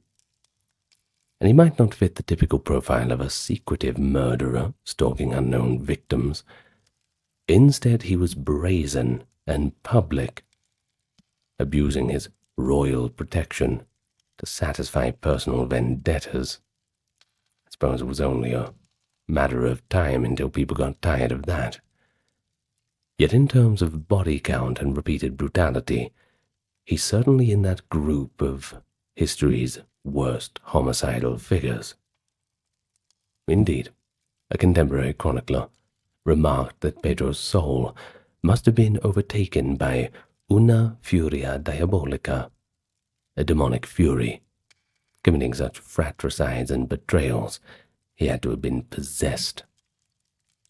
And we see again the medieval inclination to attribute serial violence to a kind of madness or possession, an evil spirit of the highest cruelty.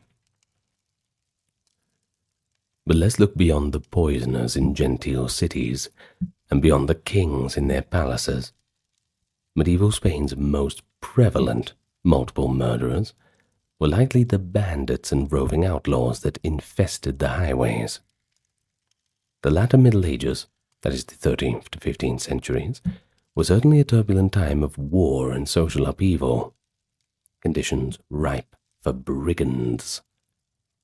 After major conflicts, like the Reconquista battles or the civil wars, bands of deserters or mercenaries often took to a life of crime. In Castile, especially on the frontiers between the Christian and Moorish territories, these ruffians were known as golfines, or salteadores. They robbed travelers, and they didn't hesitate to kill them as part of their depredations. We even have a pretty striking description from a 14th century document that captures the menace of such bandits.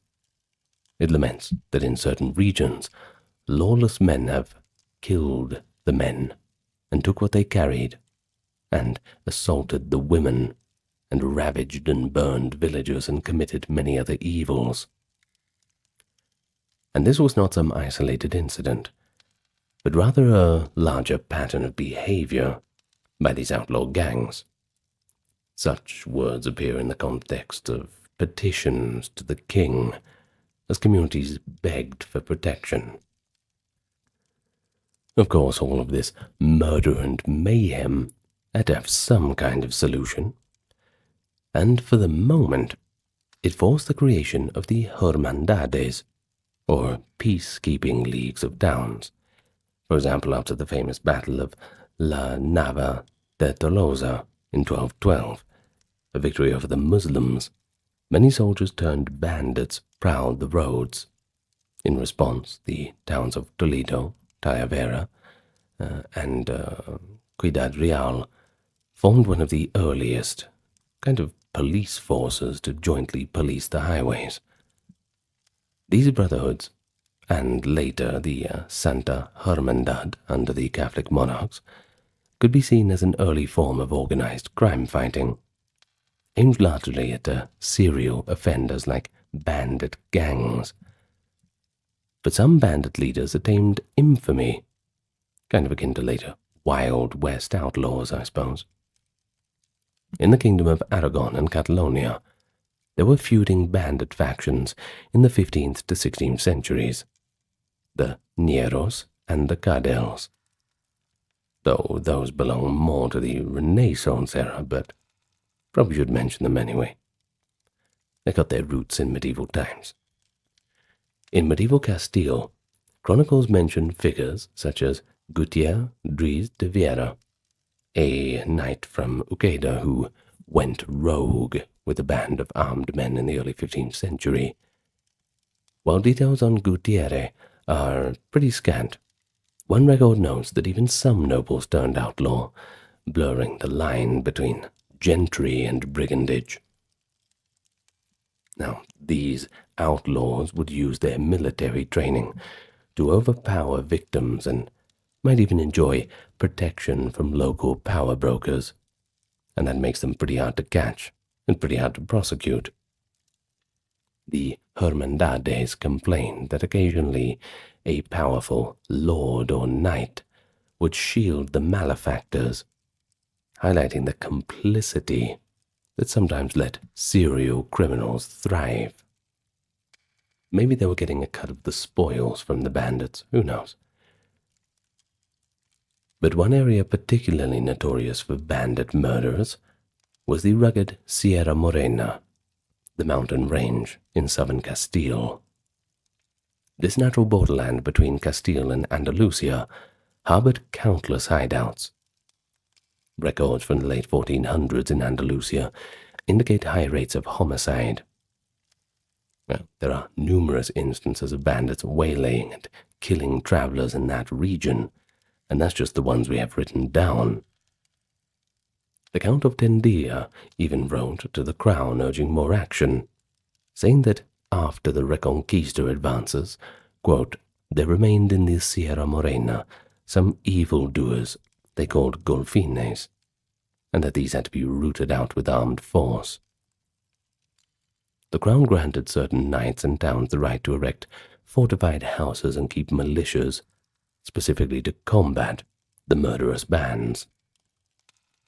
In effect, medieval Spain waged a long guerrilla war against serial-killing bandits, a war only decisively won by the late 15th century, as the state centralized its power.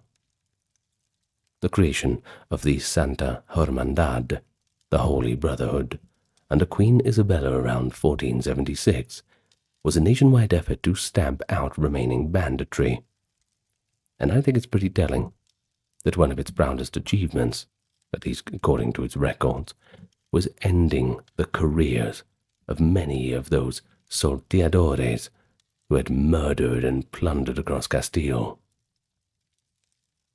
But for the common folk, these outlaws were the real serial killers that they feared in daily life. A poisoner in the family, or a murderous lord was pretty rare. But a journey from one town to the next always carried the risk of encountering some sort of bandit. Spanish folklore and ballads of the Middle Ages and early Renaissance are full of these tales. Bandolero, they call them. Some romanticize them, others curse them. The difference between legend and reality could also become a bit blurry, just as English folklore later produced highwaymen heroes like Robin Hood. Spain had its own share of outlaw legends. Yet, behind many legends were very real cutthroats.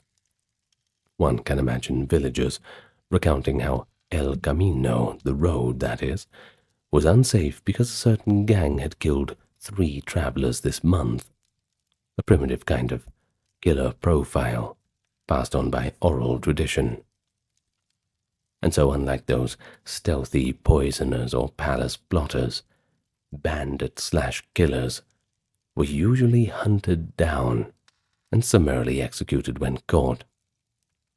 Medieval courts often didn't bother with lengthy trials for them. It was a pretty open and shut case. A captured highwayman caught in the act of murder could be strung up from the nearest tree as an immediate justice. In 1460, for instance, 2 men of the Hermandad of Toledo were actually arrested, somewhat paradoxically, for killing a robber without due process, demonstrating that even vigilantes had to be careful not to overstep things, don't get too angry and fly off the handle. Nevertheless, the general sentiment in law was that killing a serial murderer, like a bandit caught red-handed, was really not a crime at all, but rather a kind of public service. Hence, the Hermandades were empowered to pursue and dispatch such criminals. By 1500, the chronicler Pulgar wrote with satisfaction that travelers could move about Castile without danger from bandits. Maybe a little bit optimistic, but it certainly reflects the crown's concerted purge of those multi-murderers. So in essence, the bandit as serial killer in medieval Spain was a figure shaped by social turmoil. He, and occasionally she, there are a few hints of female bandits, was often a former soldier or disenfranchised peasant who turned to robbing and killing as livelihood. The anonymity of the road allowed such killers to repeat their crimes many times. A string of slain wayfarers in a remote past might not even be recognized as connected incidents in that era, but only when patterns of violence became obvious to communities. Let's say, for example, everyone saying don't travel through that forest. Everyone knows that there's bandits there. You're asking for trouble. Well, that sort of thing managed to get a concerted response. Thus, the outlaws teach us that serial killing in medieval Spain was sometimes a group affair, a gang of murderers, and ultimately tied to the fabric of feudal society, where private violence thrived in the gaps left by weak central authority. So we've certainly seen a few pretty emblematic cases, right? The poisoner, the king, and of course all of those assorted bandits who kind of just fell through the historical record. A pretty varied face of serial murder. But you have to note, too, that events like that, while they did happen, were certainly not commonplace in medieval life. They were extraordinary enough to be recorded with shock, or used as examples of moral decline. Now, this rarity contributed to a climate of fear and fascination. People in the Middle Ages were just as horrified by multiple murders as we are today, if not even more, because they often lacked the rational framework to understand them. And as a result, myth and reality intertwined together in the medieval imagination. For instance, we've mentioned a little bit about werewolf lore in the other videos, and accusations of witchcraft sometimes offered an explanation for medieval killings. And in the lands that would later become Spain, witch trials were relatively few in the medieval period. Spain's major witch hysteria came in the early 17th century. However, the notion of a human predator disguised as a beast was certainly not absent.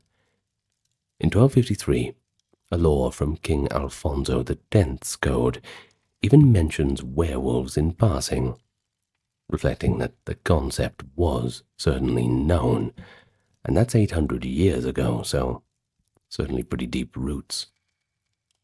Now, while medieval Spain doesn't have a famous werewolf serial killer case from that time, the cultural groundwork was well and truly laid for interpreting bizarre murders as the work of shape-shifting monsters or devil worshippers. If a string of child murders occurred in a region, one could imagine villagers blaming El Hombre Lobo, the wolf man, or perhaps even a witch's coven, rather than just the ordinary neighbor. And this mindset was something that persisted for centuries. Notably, Spain's first recorded serial killer of the modern era, Manuel Blanco Romasanta in the 1850s, actually claimed to be a cursed werewolf when he was giving his defense. The fact that even in the 19th century a Spanish murderer thought that claim was plausible in court shows how deeply rooted those old legends were. And just quickly, we won't go on too much about it since it is 19th century, but Romasanta, and actually dubbed the Werewolf of Alares, admitted to killing 13 people, and was indeed convicted, a grim bridge between medieval myth and modern forensic reality. Perhaps we'll discuss him in the more modern killers video. But another medieval Spanish fear was of that secret poisoner, an anxiety that spiked in the late Middle Ages with cases like Sancho's and others. The very word embayador, literally poisoner, became synonymous with hidden treachery. People grew suspicious of unusual illness or sudden deaths, imagining a serial poisoner at work. and some of these suspicions were unfounded or perhaps exaggerated. But that didn't mean they did not prompt real precaution. The Crown of Aragon, for example, issued ordinances controlling the sale of toxic substances after a few high-profile poisoning incidents. Chronicles also recount rumors, for example, that King Pedro's hated stepmother, Queen Juana de Enriquez, had serially poisoned other claimants to ensure her own son's succession. A tale swirling around the death of Prince Charles of Viana in 1461. And while it is unclear if Juana ever did so, and certainly hard to prove now with all the time gone, the fact that people spread such rumors suggests that the concept of a serial poisoner was well and truly in the public conscience. Moreover, medieval Spanish literature reflects a kind of fascination with murder. Take the exemplos of Don Juan Manuel, early 14th century, or later ballads. They often include murderous deeds as moral lessons, or a thrilling plot note. One of Don Juan Manuel's tales involves a man who habitually murders his guests until he is outwitted at an inn, a story that foreshadows the murderous innkeeper trope. But whether based on any real Spanish event, that is a little bit more difficult to know. But it does echo a pan-European folklore, like the legend of the murderous barbers, or the bakers in Paris who turned their victims into pies, the medieval tale that later inspired Sweeney Todd. But I'm sure you'd know that because you watched my medieval French killers video. Absolute banger. Well, Spaniards likely heard versions of such grisly legends and perhaps even localized them. These cautionary tales served as both entertainment and warning, though. But, once again, tiptoeing that blurry line between legend and reality. But importantly, medieval Spaniards believed that the justice of God would ultimately expose serial killers, even if human authorities struggled to. Hagiographies, or saints' lives, and miracle stories sometimes feature a serial murderer brought down by divine intervention. For example, a Catalan folk legend tells of a cruel noble who murdered a string of pilgrims, until one of the victims turned out to be an angel in disguise, leading to the noble's doom. It's an awkward mistake, isn't it? But a clear moral that serial killing is such an affront to heaven that heaven itself, after a while, has to intercede. The Church also preached that unrepentant murderers would suffer eternal damnation. This spiritual framework meant that, while terrified of killers, communities also felt some reassurance that cosmic justice loomed. It didn't always comfort the victims in the moment, sure, but certainly helped medieval society cope with the incomprehensible. That each serial murderer, while a criminal, was marked for hellfire in death. And we all have to die eventually. But of course, if you go to the records in Spain and start flicking through the books looking for asesino en serie, the term for serial murderer, you're not going to find it.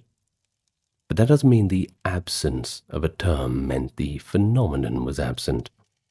Medieval chroniclers and court records do describe individuals who killed repeatedly, even if their motives were interpreted in very different ways. The medieval Spanish worldview tended to explain serial violence through religion and morality, not unique to them, but with a few different twists. When confronted with an inexplicable multiple murder case, people often invoked the diabolical. For example, in late medieval Europe, many communities believed that only a demonic force could drive a person to butchery again and again. In the witch and werewolf trials of the 15th to 17th centuries, some accused were in fact serial killers by modern standards. murdering and sometimes even cannibalizing their victims. But their contemporaries labeled them wolves in human form, or agents of the devil. Let's look at the werewolf trial of 1590 in Germany against Peter Stump, for example, executed for 16 gruesome murders, a famous case outside Spain. In such trials, fragmented and exaggerated records make it pretty hard to separate truth from folklore. Historians suspected a few of the accused really were serial killers by a modern definition, while others were hapless beggars, tortured into false confessions. But there is a key point, and that is that medieval society readily attributed multiple murders to monstrous evil, not to any normal human compulsion. In Spain, which was a strongly religious culture, the mindset was evident in the late medieval witchcraft and blood libel legends, notably the ritual murder myths, the belief that Jews were conspiring to kill children repeatedly took hold in Spain later and less fervently in northern Europe. When such accusations did arise, such as in the infamous Santa Niño de la Guardia case of 1491, they reflect a medieval tendency to see serial killing as a ritualized plot, and not the work of some lone psychopath. In this case, several Jews, conversos that is, were accused of collectively murdering a child in a bizarre ritual. Modern research does indicate that the crime didn't actually happen, though, yet the Inquisition executed the suspects anyway. The serial murderer in this scenario was an imagined conspiracy of evildoers, showing how Spanish Christians' fears of repeated murder often focused on marginalized groups and supernatural culprits. Now, despite the mythic overlays, medieval Spain did recognize very real serial offenders in its midst. They just categorized them by their crimes, whether that be thieves, murderers, or poisoners, rather than really looking into this pattern of pathology. Chroniclers wrote of bloodthirsty nobles and knightly wrongdoers who committed violence and things of the like habitually. Court documents and law codes record cases of outlaws who killed multiple travelers, or poisoners who eliminated one victim after another for gain. What modern criminologists might label a lust murderer or a hedonistic serial killer would in a medieval source likely be called a traitor or a devil-possessed heretic, or more simply, the notorious malefactor. Crucially, motive was viewed through a moral lens. Medieval Iberia had no concept of homicidal sexual predators in a modern sense. If someone murdered repeatedly for sadistic pleasure, well, people just struggled to comprehend it as anything but manifest evil, or even insanity. More commonly, repeat murder was tied to greed, vengeance, or power struggles. Familiar motives that medieval authorities did recognize and punish. Well, it is worth noting, too, that serial killing is not a new or uniquely modern phenomenon at all. One of the earliest known serial killers in Europe was a French nobleman, Gilles de Rais, who we discussed in the France video. A former comrade of Joan of Arc, who in 1435 notoriously kidnapped and murdered perhaps as many as 300 children by some accounts. That's if you believe it. There's a bit of argument about that. In any case, the result was that he was tried and executed in 1440, and later generations remembered him as a real-life Bluebeard. Well, in any case, let's move on and have a look at a little bit of the law and justice systems. Throughout the Middle Ages, Spanish realms, both Christian kingdoms and Islamic Al-Andalus, had relatively localized law enforcement. There was no police in the modern sense. Instead, communities policed themselves through town guards, militias, and the aforementioned brotherhoods of towns, the hermandades, especially in late medieval Castile. Royal officials like alguacile and merinos might hunt notorious outlaws. But the problem is resources were quite limited. As a result, a clever murderer could strike multiple times before being caught, especially if they targeted travelers or strangers. On the other hand, towns were tight-knit. If someone kept killing their neighbors or kin, word and suspicion would spread quickly, often culminating in swift vigilante or judicial justice. Medieval Spanish law codes, such as the 13th century Siete Partidas of Castile, did not mince their words about murder. Homicide was a grave felony, a crime against not just king, but God. And if you got caught, well, you could expect a brutal punishment, not just as a retribution, but as a warning to others. A single murder could merit execution by hanging or decapitation. Serial or multiple murders invited truly ferocious penalties. The idea of serial killing was usually folded into concepts like massacre, treason, or notorious malice, which justified exemplary punishment. In Christian Spain, execution methods ranged from beheading for nobles to hanging or burning alive for commoners. It all depended on the circumstance. Not just how bad the crime was, but also how well connected the individual was. They wouldn't be burning nobles at the stake.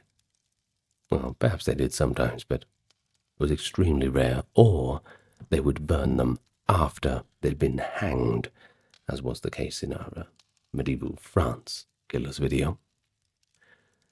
And in Islamic Al-Andalus, likewise, the Sharia law for hiraba, that is violent crimes like highway robbery involving murder, allowed for crucifixion or dismemberment as deterrents. We all know medieval justice was pretty harsh, operating on the principle that extreme crimes deserved exemplary punishment to instill fear. Kind of like saying, this is what happens if you take that path. A revealing example of legal response to a serial-type crime comes from Valencia in 1442, and that is the case of Sancho Calvo introduced earlier. Once the authorities suspected Sancho of poisoning multiple family members, they spared no means to secure a confession and set an example. The trial record shows that the court, faced with initial denials and a couple of contradictory statements from the accused, resorted to torture, and this was legally allowed in especially egregious cases. Under torture, Sancho confessed everything: how he obtained the arsenic in small doses from different apothecaries around town, how he sprinkled the toxin in well water, wine, and food over time. All the details, and everything matched up. It all finally made sense. This full confession detailed multiple deliberate murders, his daughter, mother-in-law, and attempted murders of others in the household. And in the eyes of 15th century justice, Sancho Calvo's crimes were virtually unparalleled in cruelty and betrayal. He had murdered his own family for greed. He killed his own child for money. The demand for spectacular punishment was high. According to the Valencian local laws, the prescribed penalty for a man who poisoned family members was to be buried alive. In Sancho's sentence, the judges added a gruesome twist, befitting the horror of the crime. He was to be buried alive with the corpse of his daughter laid atop his body. This pretty chilling sentence, effectively forcing the murderer into a grave with his victim, and it was intended to satisfy the public outrage. Contemporary accounts note that the populace wanted a punishment in public view, and as cruel as the crime itself. So in practice it seems the authorities did carry out the live burial, but perhaps only symbolically. One chronicle indicates Sancho was pulled out before death and then hanged on the gallows to finish the execution. Either way, the message is pretty clear. Now, another facet of the medieval justice system was the involvement of experts and community members in solving and adjudicating these crimes. In Sancho's trial, for instance, we see an early form of forensic medicine at work. Physicians were called as expert witnesses to examine victims and identify poison. Neighbors gave testimony about hearing screams and seeing the afflicted crawling on the ground in despair during the poisoning, which of course helped establish the timeline of the crime. Even a parish priest played his own role, attempting cures for the mysterious illness that ultimately detected poison, for which he administered that folk antidote, that water that had touched the unicorn's horn. Oh, by the way, at the time what they called unicorn horn was, as we mentioned, the tusk of a narwhal whale or a rhinoceros horn. And yes, it was very expensive to get. It's a nice little detail, though. The village curate wielding a supposed unicorn horn to counteract arsenic shows how medieval people combined superstition with medical knowledge and a bit of religion. But ultimately it shows that repeat murders, especially by stealthy means like poison, prompted considerable investigation and folk diagnosis. The community wasn't really willing to passively accept multiple unexplained deaths. They wanted explanations, oscillating between the scientific and the magical. I suppose whichever one offered more comfort. Medieval France. No stranger to gruesome murders and macabre misdeeds, and indeed long before the term serial killer even existed, the phenomenon was well and truly there, just lurking behind the shadows. It was an age when unexplained horrors were often blamed on witches, demons, and even werewolves. A very few real individuals still managed to gain infamy for a series of ghastly killings that, of course, shocked their very conservative communities. And so imagine a medieval village where children disappear one by one, or the dread surrounding a lord's castle, from which beggars never return. Stories like that certainly grip the modern and medieval mind. And yes, once again, they sit in that blurry line between reality and legend. But we're going to talk about it from all angles today. We're going to talk about several of the notorious cases of serial murder in medieval France, all the way from a Dark Age tyrant rumored to slaughter his own wives, to a demonic Parisian barber who baked his victims. And of course, no discussion like this would be complete without the infamous nobleman turned child killer Gilles de Rais.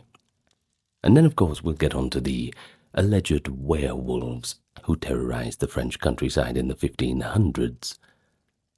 Now each case offers a bit of a window into how medieval society confronted the unimaginable evils. So we'll look at the historical evidence and, well, a little bit of the myth as well. And we'll treat each killer in turn. And through these stories we'll see how society dealt with this issue. The fear, the superstition, the harsh justice, when they could find them. But ultimately, it's a story about how dark figures became a part of the fabric of history and folklore. So let's step back in time and meet the monsters of medieval France. And before we do, allow me to meet any newcomers. Hello there, newcomer. If you've not subscribed yet, I advise you to do so. and I'll give you the usual rundown of this channel and tell you that you won't get interrupted by any ads on this video because we got them all turned off. Pretty good, isn't it? The damn ads are everywhere now. Well, you can be sure you won't find them on this channel because we hate them as much as you do. But we are supported by those on Patreon, YouTube members, the occasional donation through YouTube and the PayPal link, and the merch store too. And that's what keeps us going and helps us have everything ad-free. Your support is very appreciated. If you want to find those links, they're in the pinned comment and video description. But short of that, just like, comment, subscribe, hype the video, and tell your friends. That's enough support for us for now. And with that being said, let's begin our video for today. Now, we did in the other videos start with the general legal context and the, I guess a bit of a preparation on the terms were being used in the medieval England video and the Spain one and all the rest. But today we are not going to be doing that. We're just going to go straight into the killers. And the first one we have is a case that lies deep in the early medieval period. Dark Ages indeed. And of course still a place where history and legend intertwine. It is here where we meet a 6th century Breton warlord whose cruelty made him a byword for villainy in Brittany. His name, Connemore the Accursed. And you don't get a epithet like the Accursed for nothing, of course. Now, while the historical details of Connemore's life are pretty scarce, later medieval legends paint him as a kind of, I suppose we can say, a proto-Bluebeard figure, a man who murdered multiple wives. A lot of our information comes from the Breton tradition recorded in the Grand Chronicles of Brittany, and that was published quite a bit later, 1514. Well, in this text, Connemore had already killed 3 or 4 of his wives before marrying Princess Tryphene.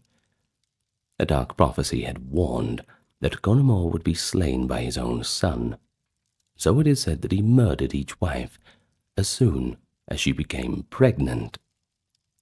To prevent the prophecy's fulfillment, this was the general plan.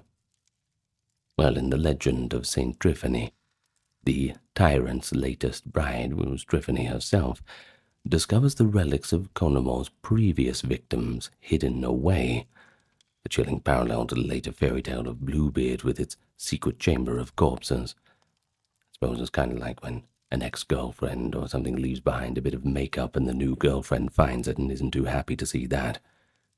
Horror stories indeed. Well, the story recounts that the ghosts of his dead wives even appeared to Tryphene, warning her that Connemore intended to kill her next. Of course, Tryphene was not hanging around to find out. She fled, but Connemore hunted her down, and when he found her, off went her head with a single sword strike. But here's the miraculous thing. As the hagiography goes, Saint Gildas later restored Tryphene to life, and divine justice struck Connemore down.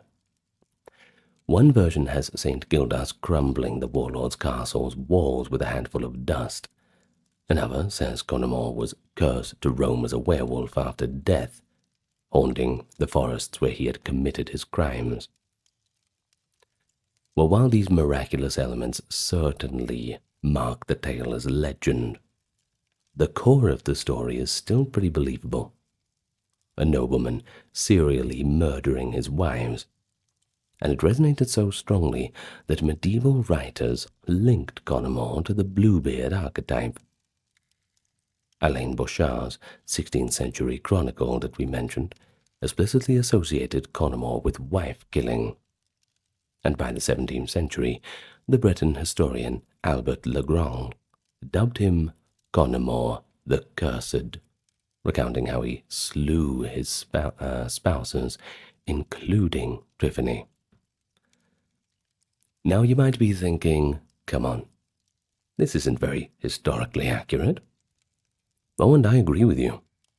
the werewolves and well, we can argue all day about saintly intervention and all the rest, but it all comes from somewhere, doesn't it? And, like I did mention, it's quite believable that a nobleman would have these kinds of sensibilities, driven mad out there in his little castle, all by himself, wife after wife at the end of the knife. Oh, look at that. I'm a poet, and I didn't even know I was. Well, in the world of dynastic feuds and prophecies, his crimes were remembered not just as domestic violence, but as an enormity worthy of divine retribution. The legacy of Connemore would echo in folklore as a cautionary tale, and over the generations it would get told in a different way and become the story that we have now. But it does prove that even in the Dark Ages, the concept of a remorseless killer stalking familial victims was certainly part of the cultural consciousness. An unwelcome footnote after the fall of Rome, when the world is trying to piece itself back together. Now, the next one we're going to jump forward quite a bit. We turn now to 14th century Paris, and we are well and truly under the reign of the mad King Charles VI, where a gruesome legend suggests one of the first urban serial killers on record. Between the years 1384 and 1387, if the stories are to be believed, a barber and pastry cook on the Ile de la Cité formed a deadly partnership. Their crimes, later known as the Affair of the Rue de Marmoset, named after the narrow street where they operated. According to a 1612 account by Jacques de Breuil, a Benedictine historian of Paris, rumors held that, quote, in the city of Paris, on the street of Marmoset, a murderous pastry cook and his neighbor the barber carried out a chilling scheme. The barber would invite unweary customers. Often they would be foreign students, perhaps travelers. He would take them into his shop for a shave and then slit their throats once they were in the chair. I know, it all sounds familiar, doesn't it? Well, he would then slide their bodies through a trap door down into the cellar, which he conveniently shared with the adjacent bakery.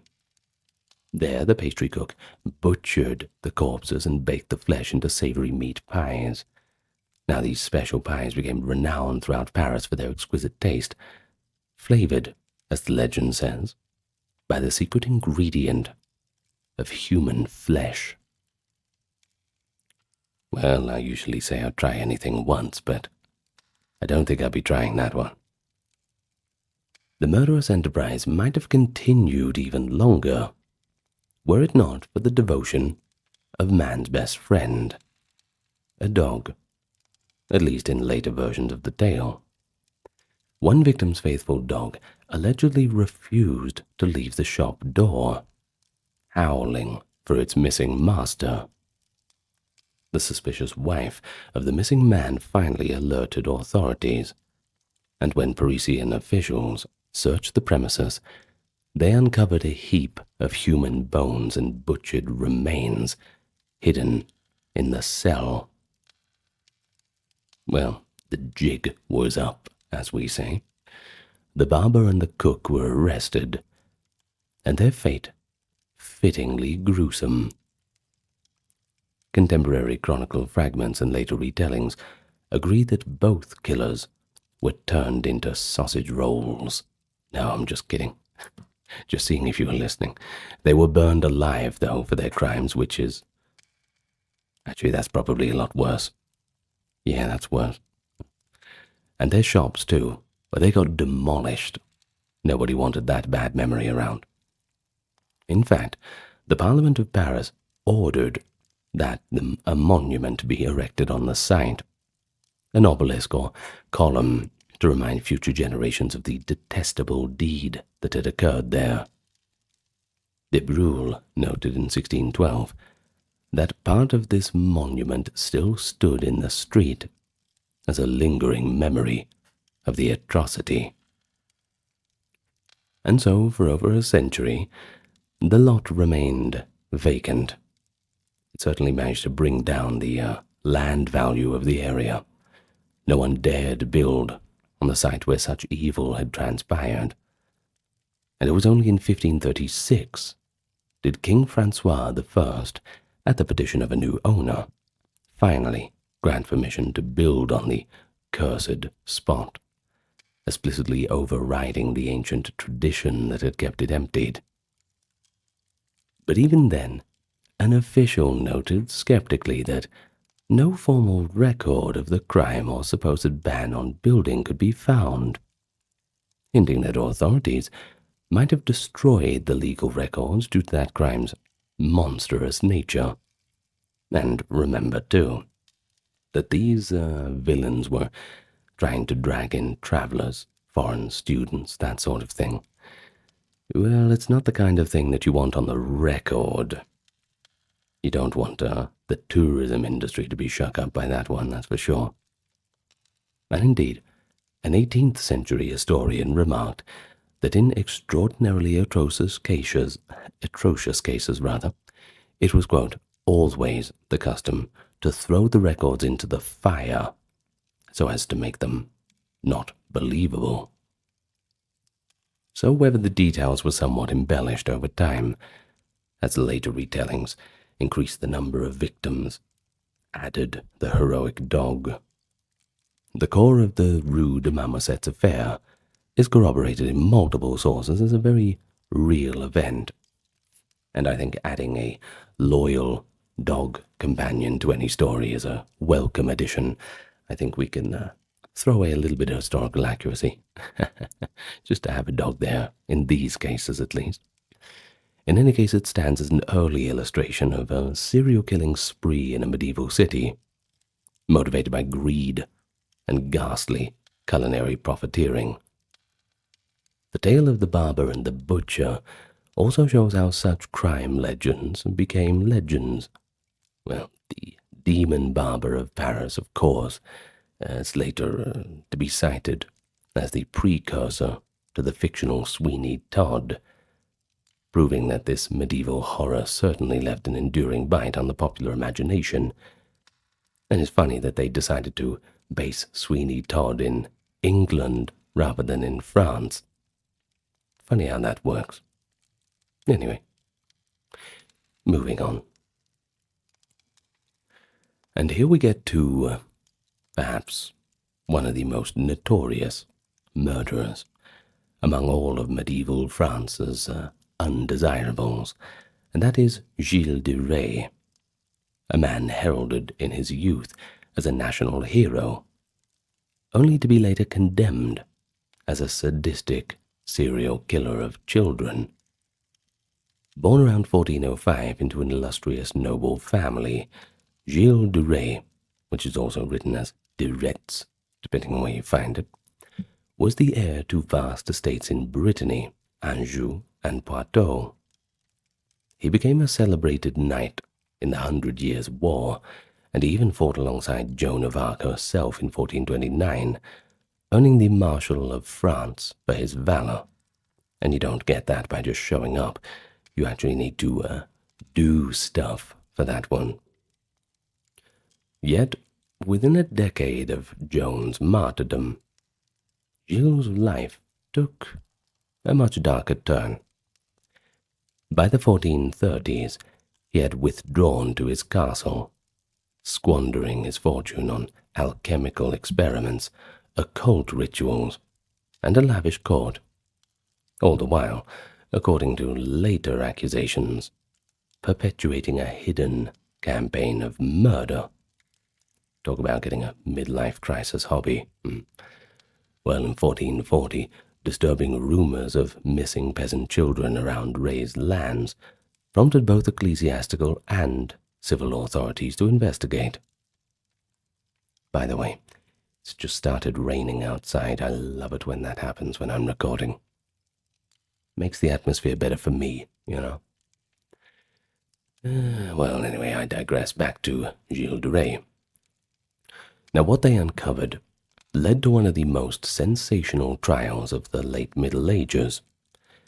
Gilles de Rais was arrested in September 1440, and they charged him not only with kidnapping, torturing, and murdering countless children, but they also had him on sorcery, demon summoning, and heresy. Pretty horrifying crimes. I mean, every crime they could have got him for, a pretty long rap sheet, that's what I'm trying to say. Now, at his trial in Nantes, witnesses including anguished parents testified that their sons and occasionally daughters had disappeared near Gilles' castles after being seen in the company of the baron's servants. The indictment accused Ray of the murder of 140 more children, mostly young boys. The ages of the victims ranged roughly from 8 to 14, and they were typically lured to Gilles' residences with the promises of food, money, or work as pagers. Often when the itinerant children were begging or searching for sustenance. But once in his grasp, the children were never seen alive again. So you think about it, it's the poor peasant kids just trying to survive. Probably lured in with a bit of charity, if we're going to use a bit of dramatic license. Kind of like that Hansel and Gretel being lured into the house of candy and then kept prisoners by the witch. Hungry people who do desperate things, I suppose. Well, details of the crimes as recorded in the trial transcripts and confessions, they're almost too horrific to recount. Almost. According to the testimony of Gilles' accomplices and Gilles' own supposed confession, the nobleman's crimes followed a ghastly pattern. He would first engage in SA of the victims and subject them to torture for his own gratification. He then murdered them by methods like decapitation, dismemberment, cutting their throats, often at the moment of climax in his orgies of violence. Their words, not mine. Well, one witness described how Gilles de Rais relished the sight of his dying victims. He would even sit on their bellies after inflicting fatal wounds, taking delight in seeing them slowly die, and he sat on an angle to better see their end and their death. Well, after death, the bodies were reportedly defiled. Some accounts claim that he dissected or burned them, and kept trophies such as severed heads, which he would marvel at, kind of a grim collection.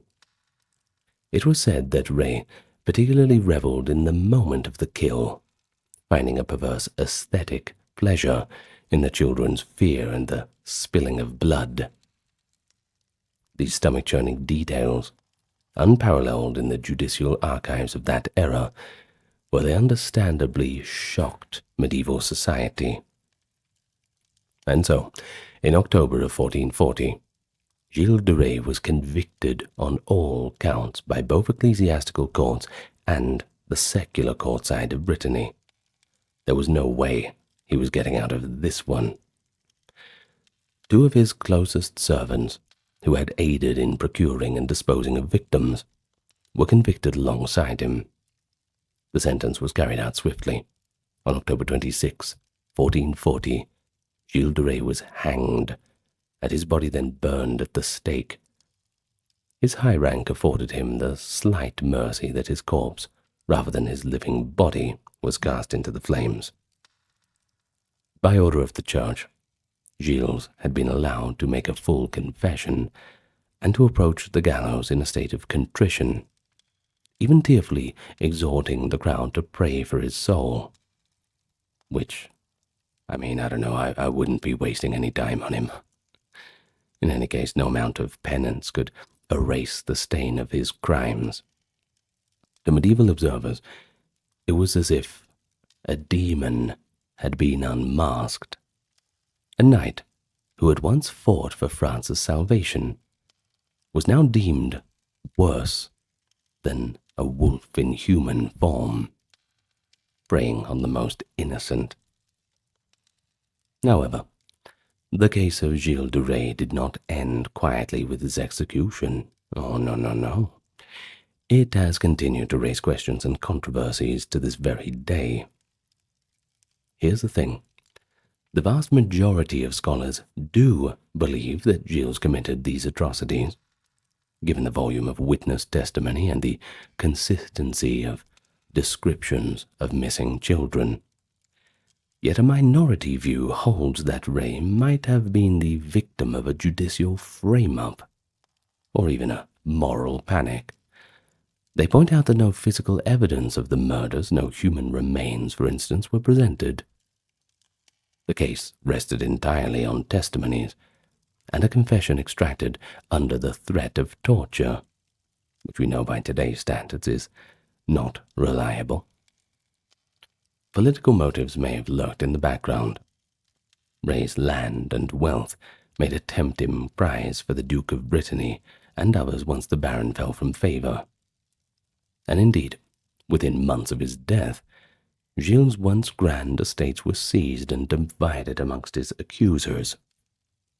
The trial's transcript, with its lurid details of Satanism and child sacrifice, also bore similarities to later witch hunt trials, suggesting the proceedings played into the era's obsession with heresy and the occult. A devil behind every door, that kind of thing.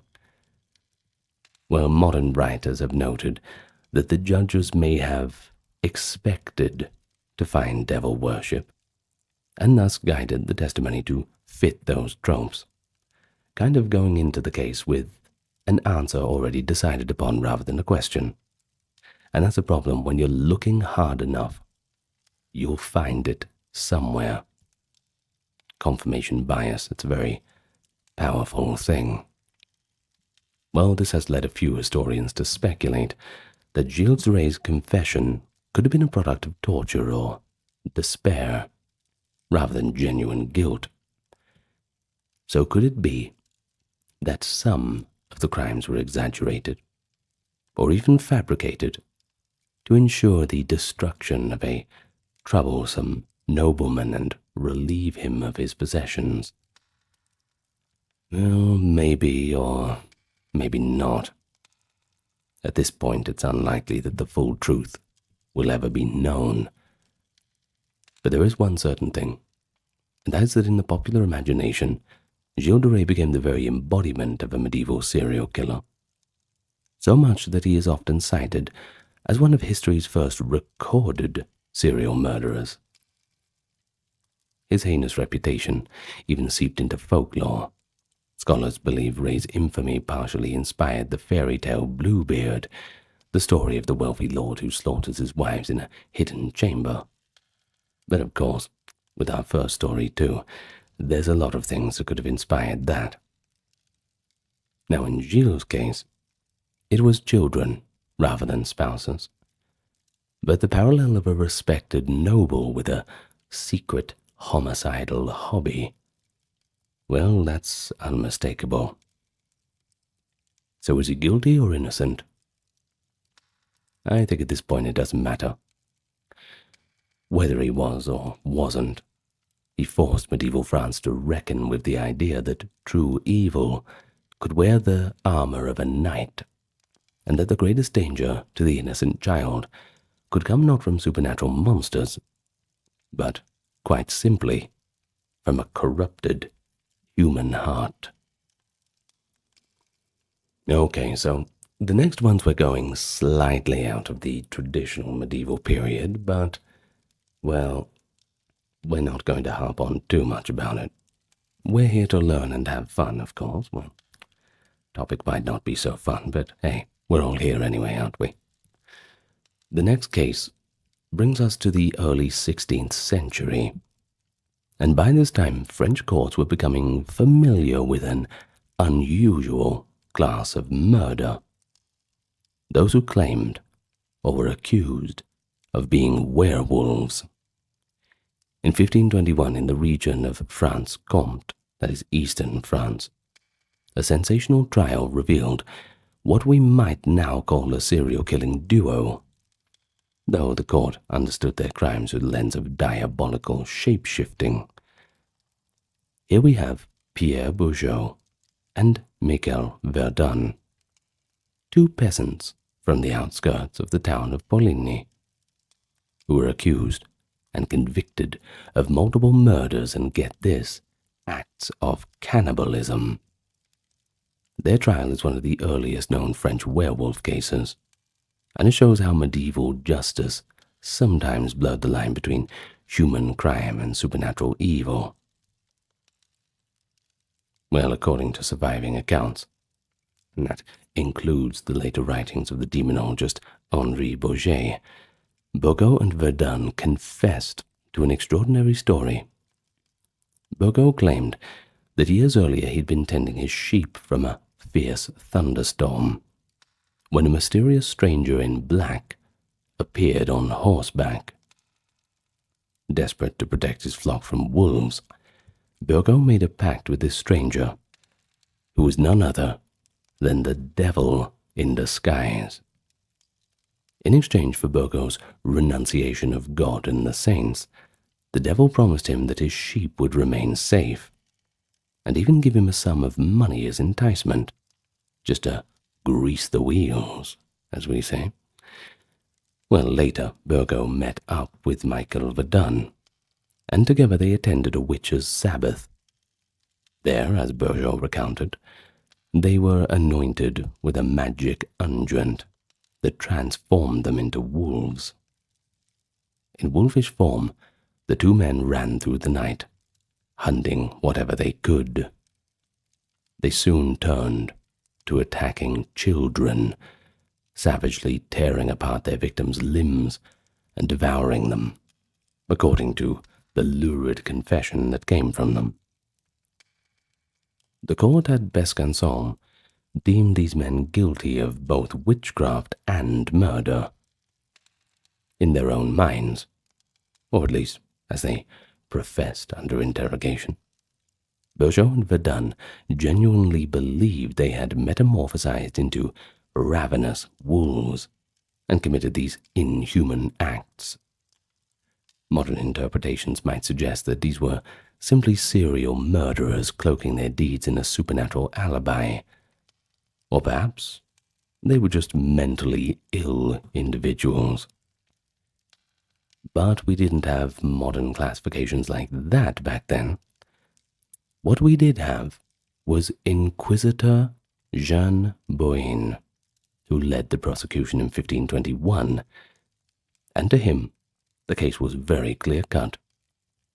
They were werewolves, servants of Satan, who preyed on the populace under bestial guise. Both Bourgeot and Verdun were burned at the stake in 1521, pretty standard punishment for witchcraft and lycanthropy being werewolfism. Well, contemporary chronicles report with horror that the two men had indeed killed and partially eaten several people, including at least one child, though the exact number of the victims remains uncertain. But the case did help kick off a wave of werewolf trials in France. It also illustrates the medieval mindset, too. Serial killings of a particular gruesome sort were often attributed to this diabolical influence. So rather than seeing Bourgeot and Verdun as mere human criminals, the community and judges saw them as just literally transforming into monsters, an interpretation that both explained the extreme savagery of their crimes, but it also justified their execution on spiritual grounds. You know what I mean? Yeah, you know what I mean. Well, the werewolves of Poligny entered history as an example of how serial murder could be interpreted as witchcraft. It wasn't the first time, but it certainly wasn't the last, especially if we're talking a broad focus.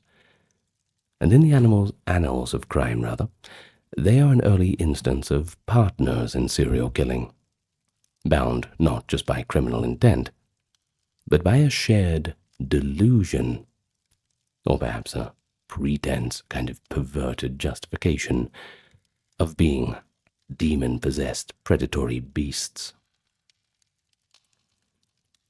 Well, let's move on. Only a few decades later, another French murderer would be condemned as a werewolf. But this time, it was a lone killer, whose crimes even earned him a nickname, the Werewolf of Dole. In 1573, amid the cold and famine of the Wars of Religion period, the town of Dole in Franche-Comté was terrorized by a series of child murders, and locals attributed to the only thing that they could really come up with, a roaming wolf. Lo and behold, a culprit was finally caught, and he turned out to be a man named Gilles Garnier, a reclusive hermit who lived in the woods with his wife. Now, Garnier's case is exceptionally well documented, especially for the era. The trial record shows a gruesome pattern that we can definitely recognize as serial killing, even though his judges framed it in the terms of lycanthropy. Do remember that term? Just means being a werewolf. We use a similar term, a lycanthrope, lycanthropic, lycanthropy. There you go, a bit of extra learning for you today. Well, the panic began in late 1572, when a young girl's partially eaten corpse was found near Dole. Over the next few months, more children went missing or were found slain in the fields. They were either strangled or torn apart, with limbs and pieces of flesh sometimes carried off. Fear of a man-eating wolf griped the region. And in fact, the attacks often occurred in broad daylight, and some witnesses claim to have seen a wolf-like creature hunched over a victim. Villagers armed themselves and patrolled the countryside by order of the authorities, searching for the beast.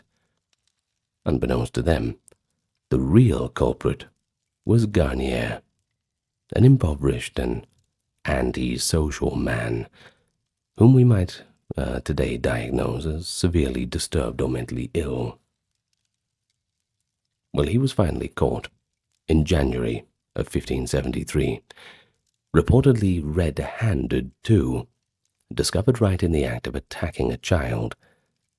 He appeared in human form, of course, not as a wolf, but the community had already made up its mind about his true nature. Under interrogation, Gilles Garnier freely confessed to a string of killings. He claimed that one night while foraging in the forest, a ghostly figure, possibly the devil himself, had given him a magic ointment to rub on his skin, which would transform him into a wolf and thus enable him to hunt more effectively. Garnier, who was half-starved, accepted this hellish bargain. In his confession, he described how he indeed took on the shape of a wolf and began preying on defenseless children, the weakest game. His first victim was a girl of about 10 years old whom he strangled. He then ate the flesh from her thighs and arms, even saving some of her flesh to share with his wife at home. It's pretty kind of him, I suppose. Well, a few weeks later, he seized another child, a 9-year-old boy, and this time he cannibalized the boy more thoroughly, tearing off a leg to keep for later consumption. Garnier admitted to at least 4 murders in total, each as gory as the last. His final attack on another young boy was interrupted by a passerby, allowing the, quote, werewolf to be identified as Garnier, and leading to his arrest. Garnier's trial in Dole was quite remarkable, in that it was a secular, civil proceeding. It wasn't like the others where it was a Inquisition-led witch trial. Nonetheless, the belief in werewolf influenced every aspect of the case, The court summoned around 50 witnesses who gave statements linking Garnier to the wolf attacks. Some claimed they had seen a wolf but recognized Garnier's face in the creature, while others testified to Garnier's solitary habits and odd behavior. That's not enough to convict someone, though. Well, the judges, they ultimately found him guilty of crimes of lycanthropy, effectively convicting him as both a murderer and a shapeshifter. In January of 1574, he was burned alive at the stake, as was customary for sorcerers and werewolves.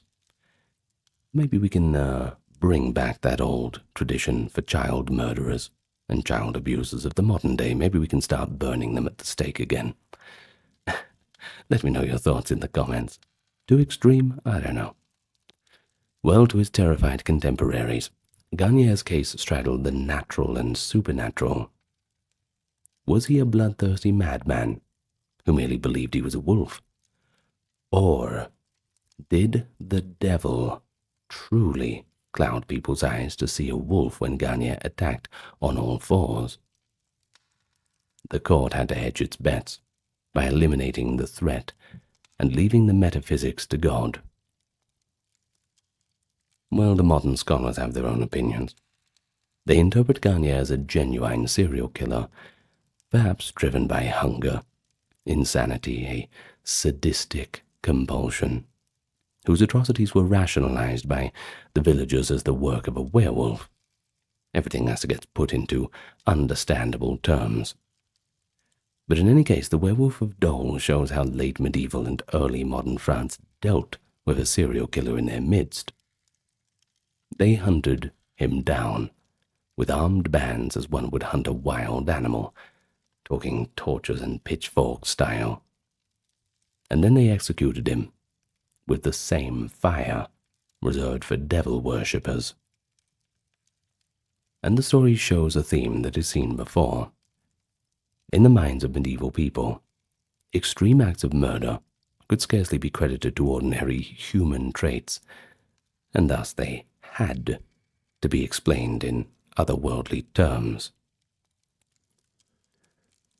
So for a final case, where we can look at more a suspected serial killer from the twilight of the Middle Ages, or rather the beginning of the Renaissance, a case so dreadful that the authorities literally tried to wipe it from the pages of history.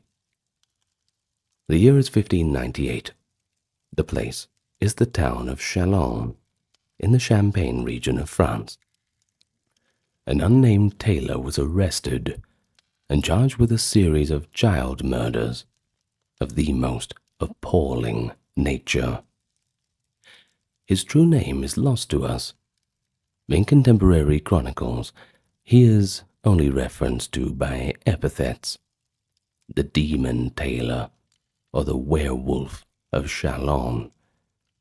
The reason for this damnatio memoriae, if we're going to use a bit of Latin terminology, that damnation of memory, was that after the trial all official records were destroyed by order of the court. The judges deemed the crime so heinous and disgraceful that the criminal's name and details were to be wiped from the record. The ultimate dishonor done to criminals, I suppose.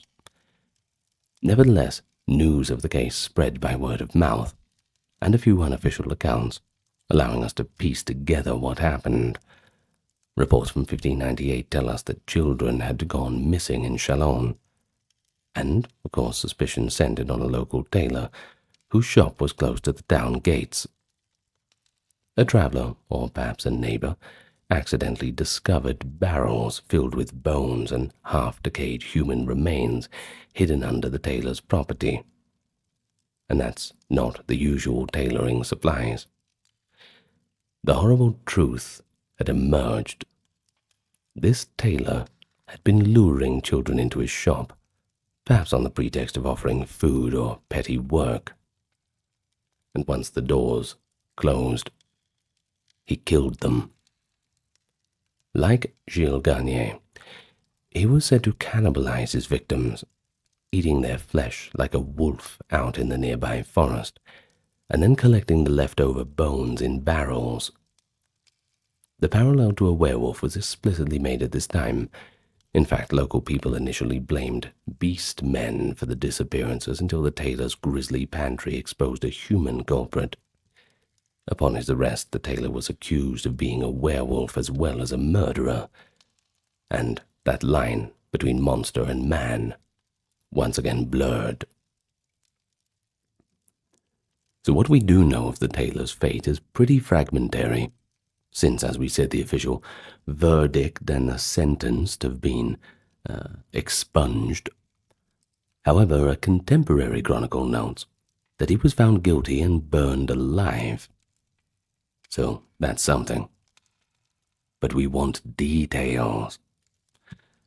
In any case, the sentence was virtually certain, as burning was the standard execution method for sorcery and especially vile murder in the late 16th century France. A later writer remarked that the tailor, quote, neither showed remorse nor asked for forgiveness to the very end. And that just reinforces his image as an inhuman fiend. After his death, the court mandated that all documents of the trial be destroyed, and this extraordinary measure was intended, it seems, to make the world forget that such a monster ever existed. In a sense, it worked, because his name is forgotten. Yet the crimes are not. The legend of the demon tailor lived on in French folklore as a cautionary tale. The case was discussed by demonologists and historians, who pointed to it as an example of werewolf-like evil lurking in ordinary settings. The tailor's crimes were certainly unparalleled to the people of the time, and judges deliberately obliterated his identity, so only if the horror of the deeds would be remembered. And so the demon tailor of Chalon stands as a kind of bridge between the medieval and modern fears. On one hand, he was undoubtedly a flesh and blood killer who murdered children, something that's all too real, unfortunately. But on the other hand, the people of the time could only comprehend such depravity by invoking the supernatural.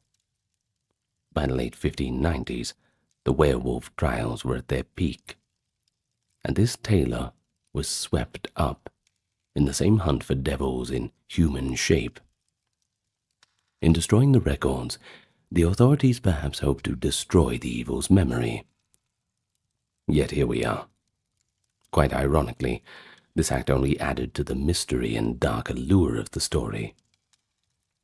Centuries later, the unnamed tailor is often cited as one of history's earliest serial killers. Proof that even in Renaissance France, real crimes could be just as dark as the fairy tales. Well, having examined individual cases, I suppose it's worth looking at how medieval France dealt with the phenomenon as a whole. There are several common threads that emerge from these stories. First, medieval authorities and chroniclers frequently interpreted serial killings through the prism of religion and folklore. In an era without modern psychology, recurring murders were seen as literally monstrous, the work of demons, witches, werewolves, or at the very least, individuals who had been influenced with those dark forces. And we see this clearly with the werewolf trials. Bourgeon, Verdun, Gagne, the tailor of Chalon. They were all portrayed as having made pacts with the devil, or even transformed into beasts themselves. Now, even in that case of Gilles de Rais, a nobleman, the charges went beyond homicide, to include sorcery and Satanism. Medieval society often could not accept that a human being, unaided by the devil, could commit such heinous acts repeatedly. Hence, the frequent inclusion of occult accusations. And think about it, even to our modern day, we still call people like this monsters. We call them demonic, things like that. Maybe we use the words a little bit differently, not so much in a literal sense, but it's hard to think how normal people could do such things, so flowery language, as just mentioned, comes into play. Now, secondly, the justice system in medieval and early Renaissance France responded harshly and publicly to these crimes. The punishments meted out were extreme by today's standards, but at the time they were meant to serve as both retribution and deterrence, and as sometimes even exorcism. Burning alive was the fate of many of these serial killers or suspected werewolves, because burning was associated with purifying fire for those tainted by diabolism. Gilles de Rais, though granted hanging first, had his body burned to ashes, but that was only because he was a noble. He got away with that one. The Parisian barber and cook were burned alive, and their ashes were scattered, their houses razed. The tailor of Chalon almost certainly went to the stake, and his method of execution sent a pretty strong message. Such unnatural crimes were to be utterly destroyed, body and memory of the criminals gone. And indeed, in at least two cases, the Paris murderers and the tailor of Chalon, we see an official policy of damnatio memoriae, leaving a vacant, accursed lot or expunging a name, so that a stain would not linger on the community. And this shows the belief that extreme evil could contagiously corrupt the social fabric. Thus it had to be symbolically cast out, a kind of society-level exorcism. Another important aspect is how these criminals were caught and prosecuted, given the limited investigation tools of the time, that is. Now, surprisingly, medieval chroniclers do mention forms of what we'd recognize as detective work. The dog, in the Paris case, offering a clue, the witnesses in Dole who pursued what they thought was a wolf and ultimately identified a man, or the accidental discovery of evidence in Chalon. Local officials took notice when patterns emerged. For example, multiple children disappearing around Gilles de Rais' domain sparked an inquiry.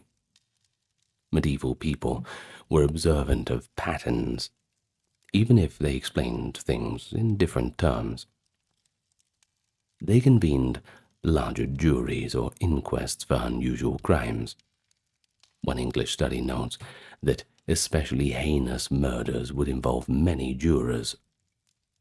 But in our French cases, the Duke of Brittany's court and the church worked in tandem to bring Gilles de Rais to trial, showing how serious and unprecedented his murders appeared. Similarly, the Parliament of Dole issued an edict calling villagers to hunt the werewolf when children were being killed in 1573. Effectively, a community watch program, a dragnet. So, while they lacked forensic science, the medieval authorities did respond with the best means they had, from armed searches to torture-induced confessions. Well, they had to solve it somehow. Unfortunately, a lot of the time it was more about finding someone to punish rather than actually solving the crime. But that's a story for another time, I suppose. And by the way, it's also worth noting the role of rumor and popular fear. In each case, long before any arrest, there were always whispers and popular explanations circulating around. Rumors of Bluebeard in Gilles' castle, gossip of a demonic barber in Paris, and fears of werewolves in the countryside. Don't go out late or the wolves are going to get you, this kind of thing. And these rumors sometimes prompted action. For instance, the Bishop of Nantes launched an investigation on the basis of the Fama Publica, that is, public reputation of Gilles de Rais as a child killer. Other times, rumor filled in the gaps where understanding couldn't. People filled in supernatural details to make sense of what would otherwise be an unfathomable human threat. Now, this could lead to tragic misidentifications in some instances. No doubt some innocents were accused of being werewolves or witches when a rash of murders occurred, getting caught up in the public fervor. However, in our highlighted cases, the guilty parties were indeed apprehended and convicted, suggesting that medieval justice, for all its intertwining with superstition, did manage to catch the right culprits more often than not. Maybe it's a 70-30, maybe an 80-20, who knows? Well, I think that we can say that the killers in medieval France were perceived as something beyond ordinary criminals. They inspired terror, not just for the body count, but for violating the natural order. A knight should not slaughter children. Barbers should be cutting hair and shaving faces, not turning people into desserts. Peasants should not feast upon their neighbors. It's pretty obvious, right? And the response, accordingly severe. Public executions, setting an example to purge evil and restore the moral balance. The law itself was not blind to multiple murders. In fact, French customary law of the time allowed for aggravated penalties of repeat offenders. Yet that concept of a serial killer as a distinct category did not exist. At least not yet. Instead, you'll find them labeled under broader terms like murderer, infanticide, or sorcerer, or in Latin, homicida plurium, murderer of many. So you have homicida, which is homicide, and plurium like plural, meaning more than one. Well, the closest the medieval vocabulary came to capturing the phenomenon was to liken these people to mythical monsters. Hence, Gilles was a Herod or a Bluebeard, Garnier a literal loup-garou, and so on. And so in closing, I think videos like this, it kind of invites us to look into those darker corners of human nature from time to time, and in a period very different from our own. And you have to understand that supernatural framing of these things, I don't think that makes medieval people backward or anything like that. You got to understand that we, in our modern day, we only work within the knowledge that we know. And, well, we're not unfamiliar to miscarriages of justice, even in 2025 or whenever you're watching this. It's happened before, it's going to happen again, and people are going to look back on us as probably quite ignorant. Let's hope that they don't judge us too harshly in 500 years' time. The least we can do is not judge those medieval people from 500, 1,000 years ago. Everybody's just doing the best with what they have. The Middle Ages, for all of its knights and its castles, might seem an unlikely backdrop for the story of a serial killer. Yet medieval England certainly harbored its own dark tales of murderers. True, the very term serial killer is quite modern. Medieval people had no such a concept. But as we will see, there were certainly individuals who committed repeated murders in those times, and that certainly falls under the definition. Their crimes, their motives, and the way society understood them form a chilling but fascinating part of our history. And so today, we're going to talk about the very real cases of serial homicide, as far as the records allow, in medieval England. We'll look at how the crimes were viewed, how they were dealt with, and there's a few pretty fascinating little tales too. They all come together to bring this shadowy topic to life. Well, first, before we get into it, I want to welcome you to the channel. If you are new here, it's a pleasure to meet you, and I invite you to click that subscribe button. Welcome back to any people who have been here before.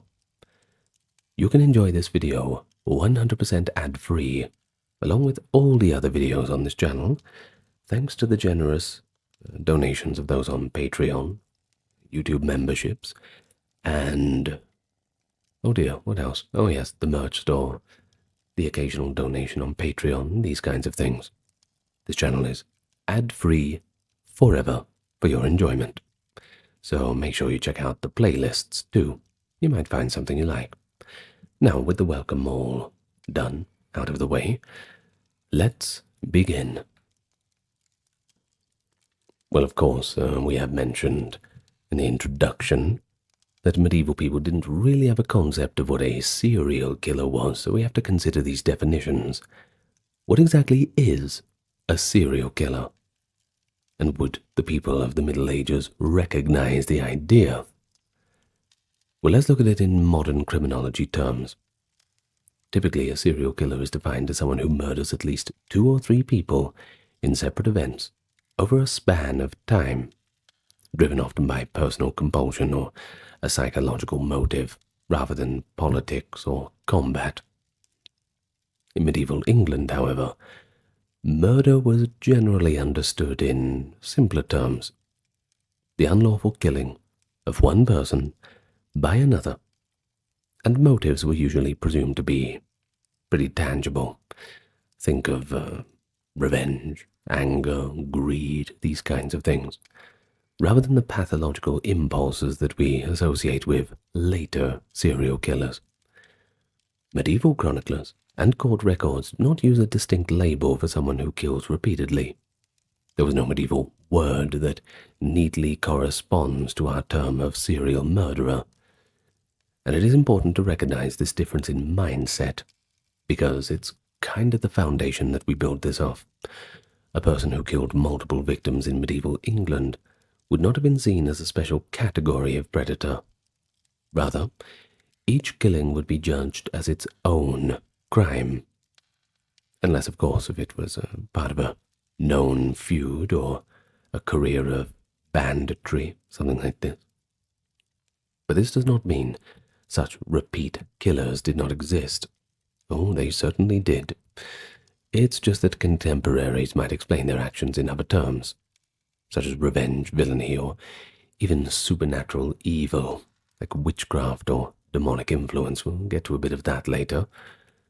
The concept of the psychopathic killer, roaming from victim to victim, was largely outside medieval law enforcement's frame of reference. A more modern idea that comes in with more modern criminology and psychology as reference.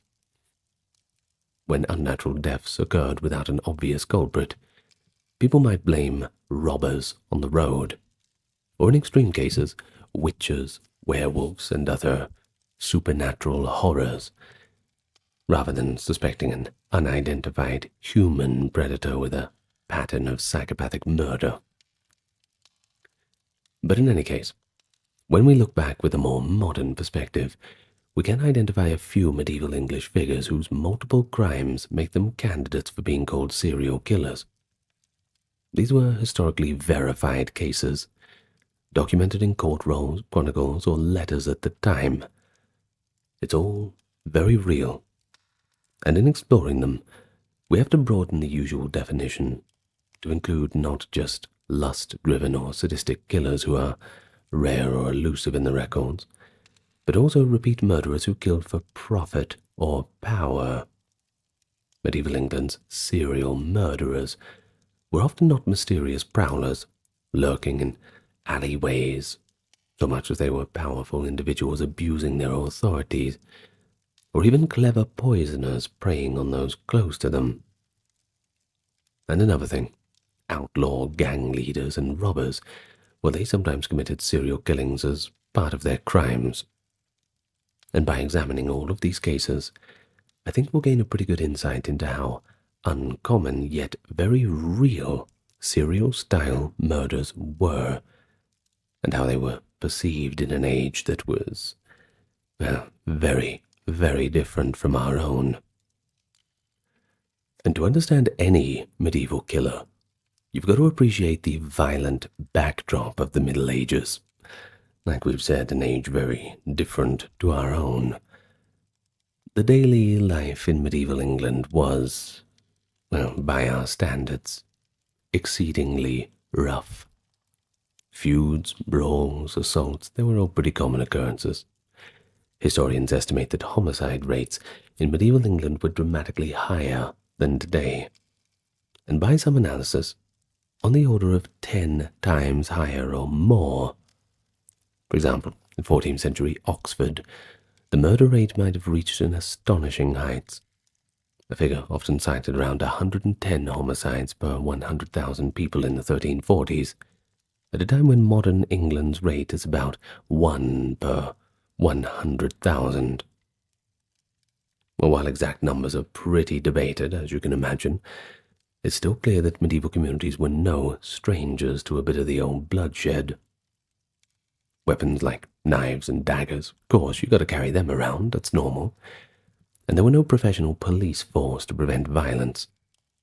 Disputes that might be settled in our modern day by dialing 999, or 911 for you Americans, well, could easily just be ended in a fatal stabbing in a medieval tavern or marketplace. In any case, the dispute was ended.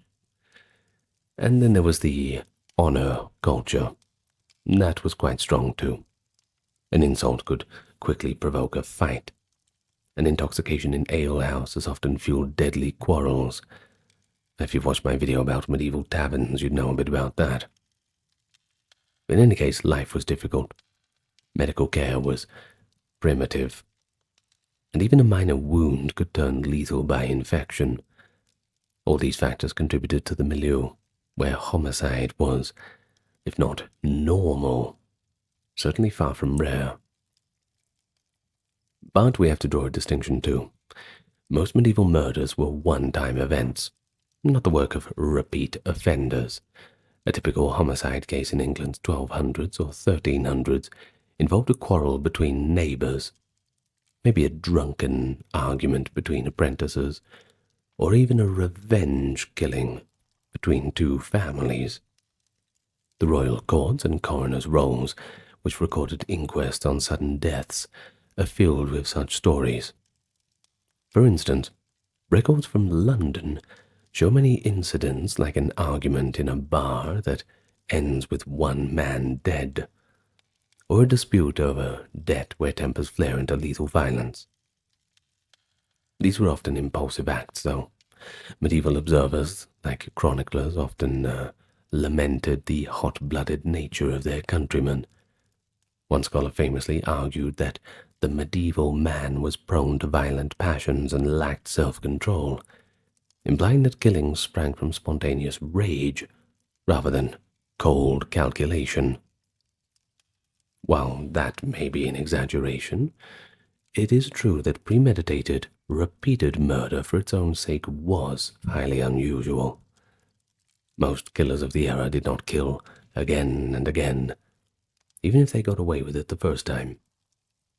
Communities were small, you see, and if a murderer's identity was known, he could expect swift retribution, or legal prosecution, whichever came first.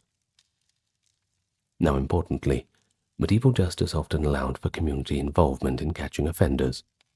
Hue and cry would be raised, and neighbors were obliged to pursue a fleeing murderer. There were also strong familial and social networks.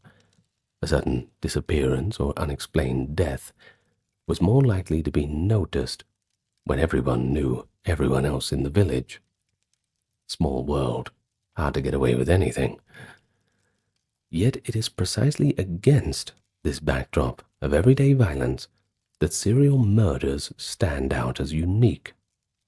In a culture used to single murders born of passion or feud, someone who deliberately killed multiple people in separate incidents would have seemed particularly unpleasant.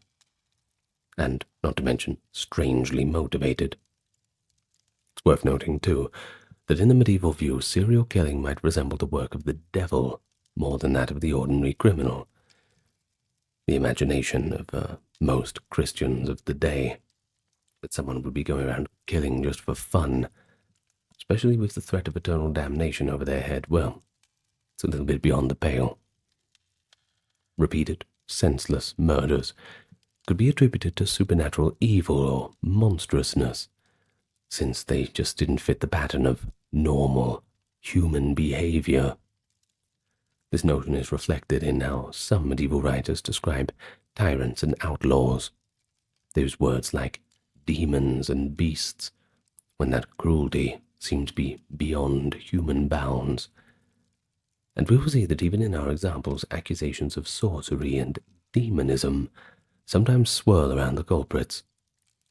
Medieval England did have a concept of unchecked evil in a human form, even if it didn't have the term serial killer. And finally, consider the medieval law enforcement's limitations. And there were, well, more limitations than anything. You didn't have any detectives dusting for fingerprints or compiling profiles of a killer on the loose, anything like that. If a person in, say, 1300 managed to kill 2 or 3 people on separate occasions to conceal their involvement, it'd be very difficult for medieval justice to connect the dots. Many murders just went unsolved, especially if the victim was a stranger or the crime took place on the dangerous highways between towns. For example, if travelers were found dead on the road, people might assume bandits were to blame, without realizing one particular brigand was responsible for multiple attacks. In such an environment, a determined murderer could be, in theory, at large for longer than we might expect. This is provided that they did not arouse any immediate suspicion.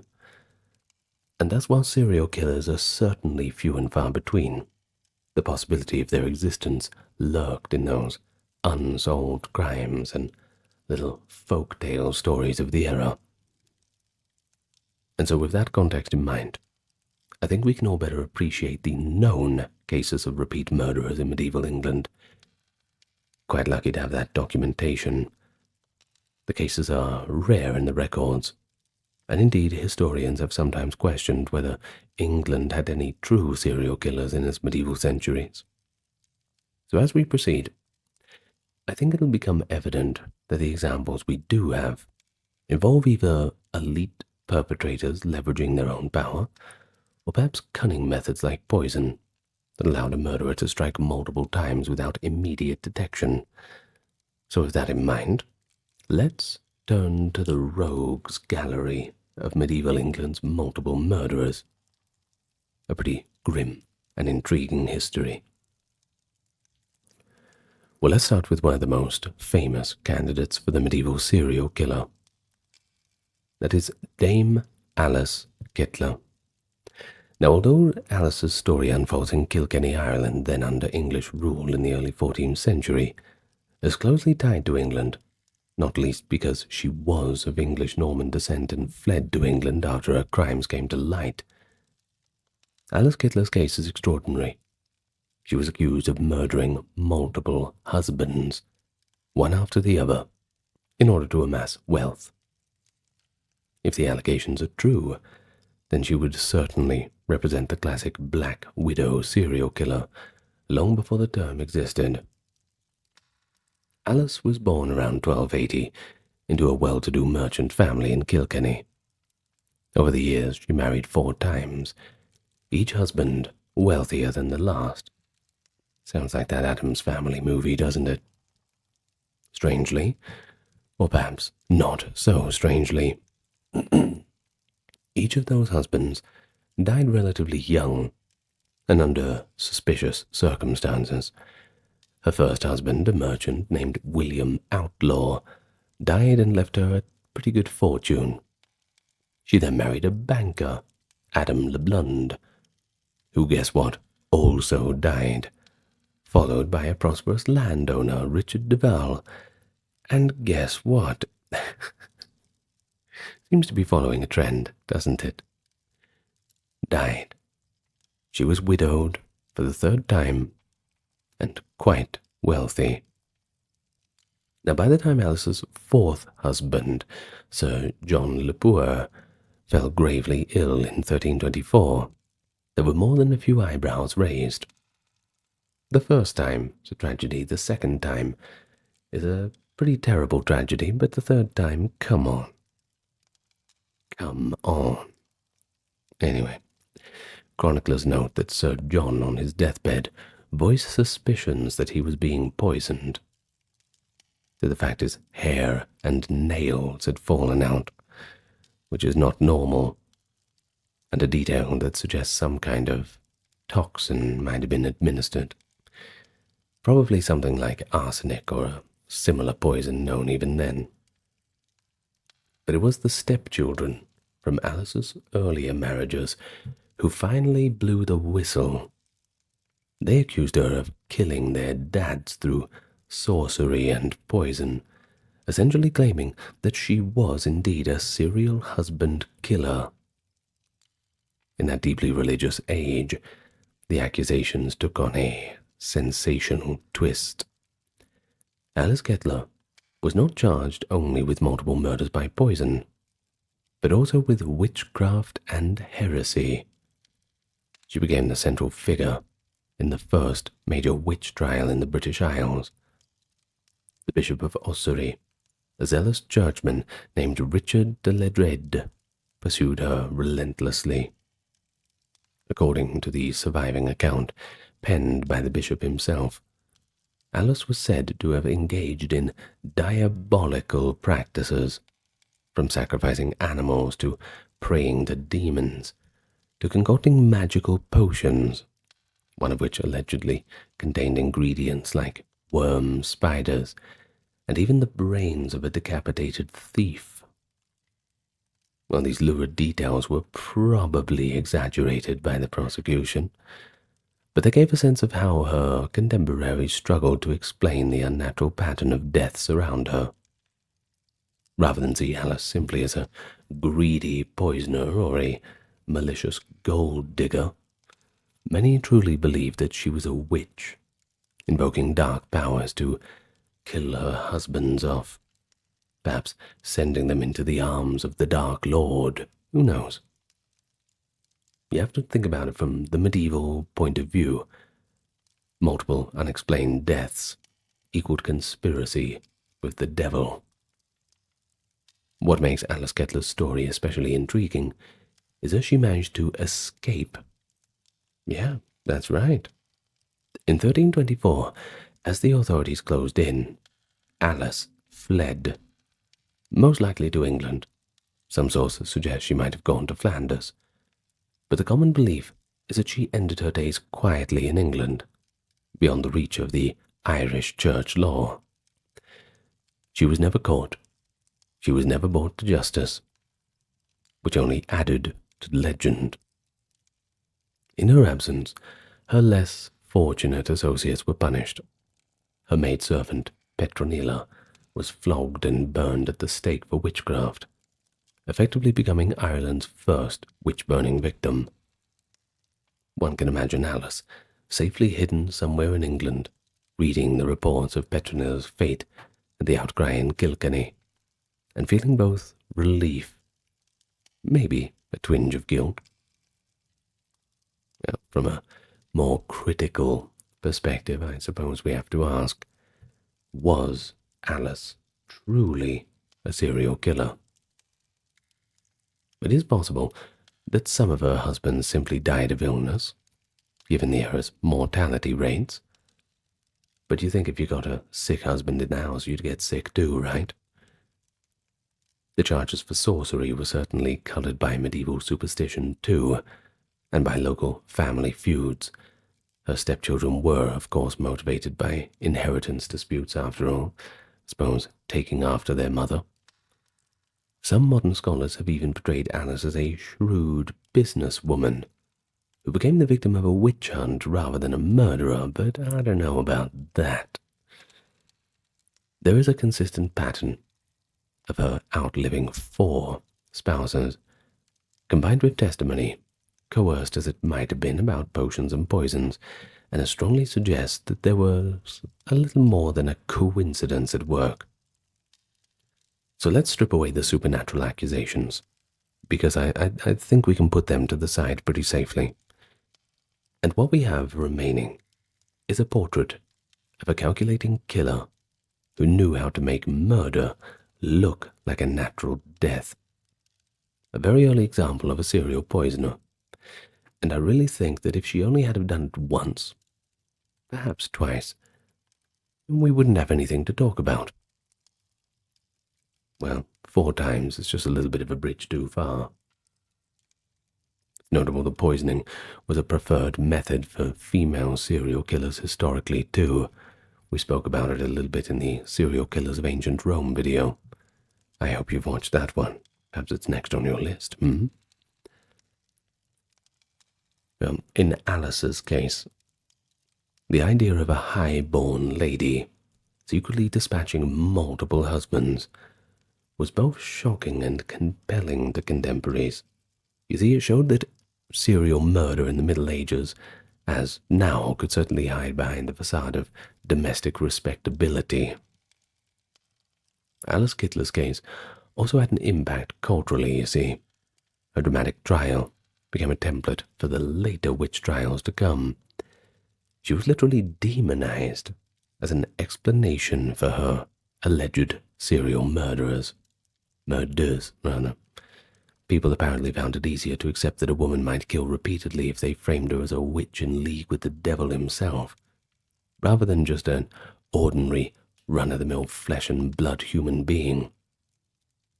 And this shows, once again, how we have to view it in the medieval mindset, of how medieval English people struggled to rationalize things like this. It had to be the work of witchcraft. It had to be some unnatural evil. Alice's story has since passed into folk memory. Even today in Kilkenny, you can find Kittler's Inn, a tavern in a medieval building associated with her. And that's one way her legend is kept alive. Visitors hear tales how the witch of Kilkenny brewed potions to murder her husbands.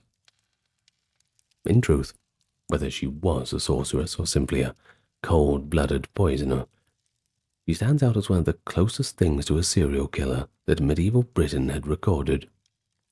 Her life was a strange mix of the ordinary, marriages, building wealth, and the extraordinary, multiple mysterious deaths and a spectacular witch trial.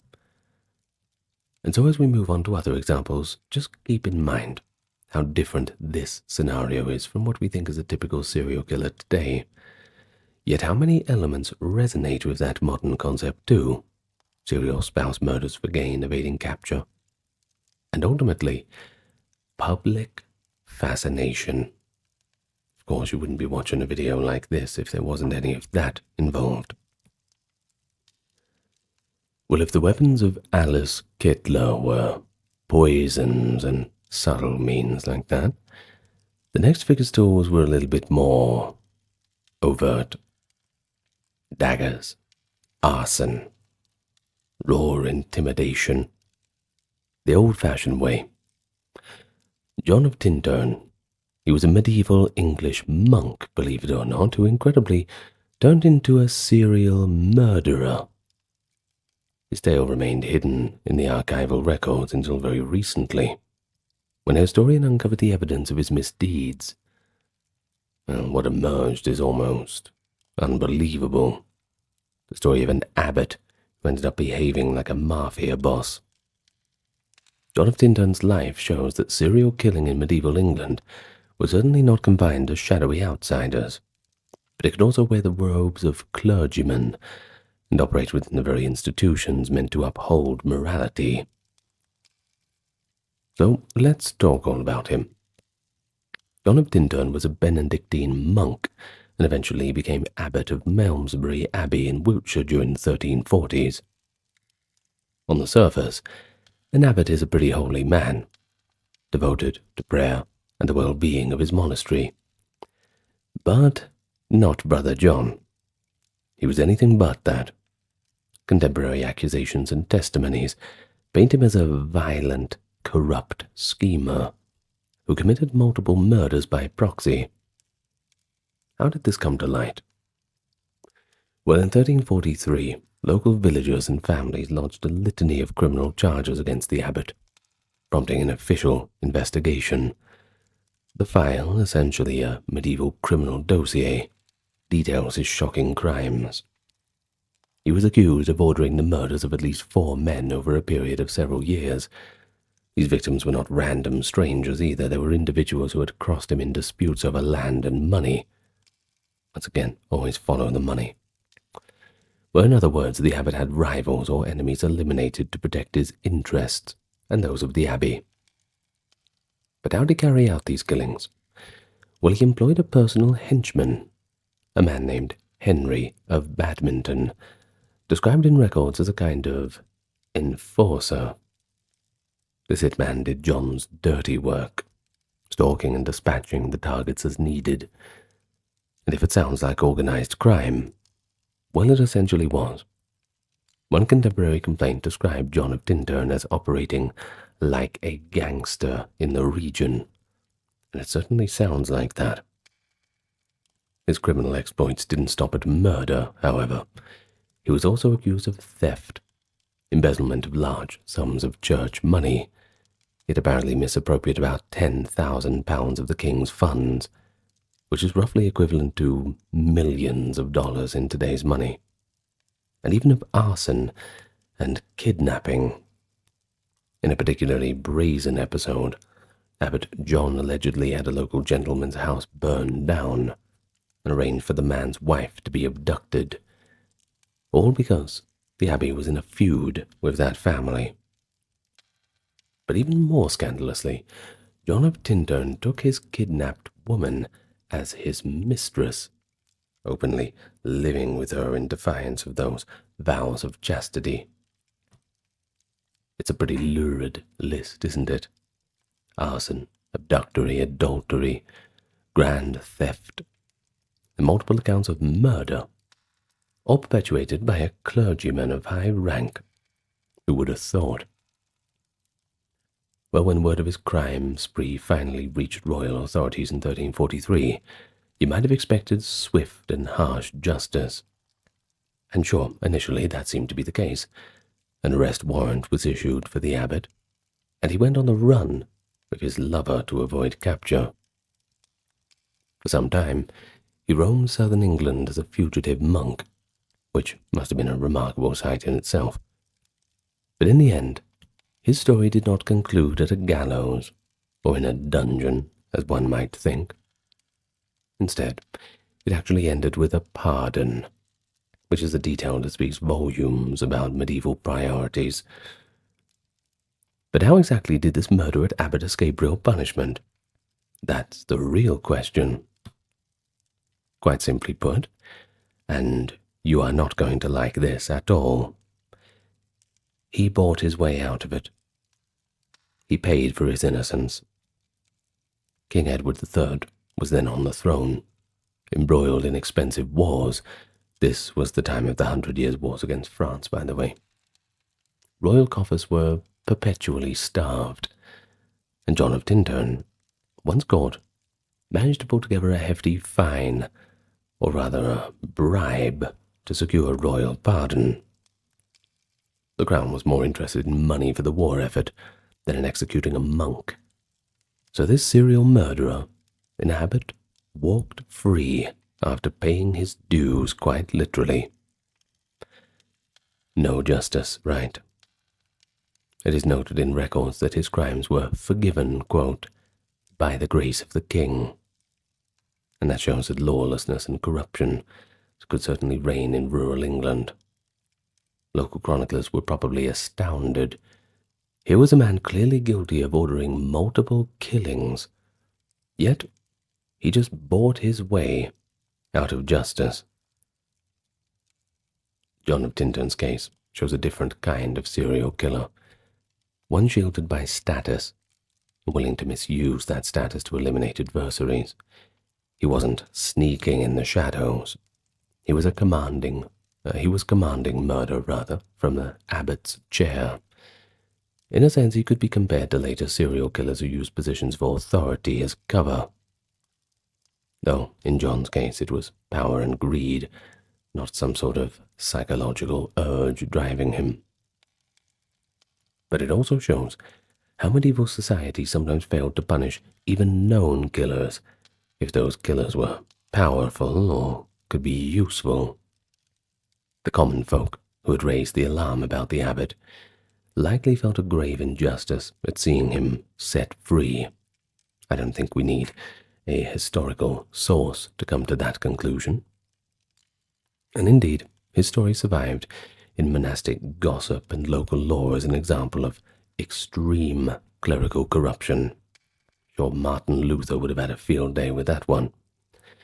Only in recent times has the full documentation of his deeds been punished, and it reminds us that truth can be stranger than fiction. You can't help but think that Brother John would make a pretty good character in some kind of TV series or a crime novel, something like that. Maybe he'll get his own Netflix show one day. Who knows? Well, the legacy of that saga is twofold.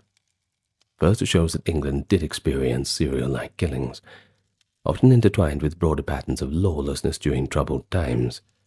In fact, his crimes occurred during the tumultuous reign of Edward II and the beginning of Edward III, and that was a period of baronial rebellion and general unrest. In such chaos, local warlords, even ecclesiastical ones, could run amok. But secondly, it is an example that blurs the line between criminal and state violence. Put it this way, because when authorities pardoned him, it almost sanctioned the murders post facto. In later centuries, an account like this surfaced as evidence in debates against monastic corruption leading up to the Reformation.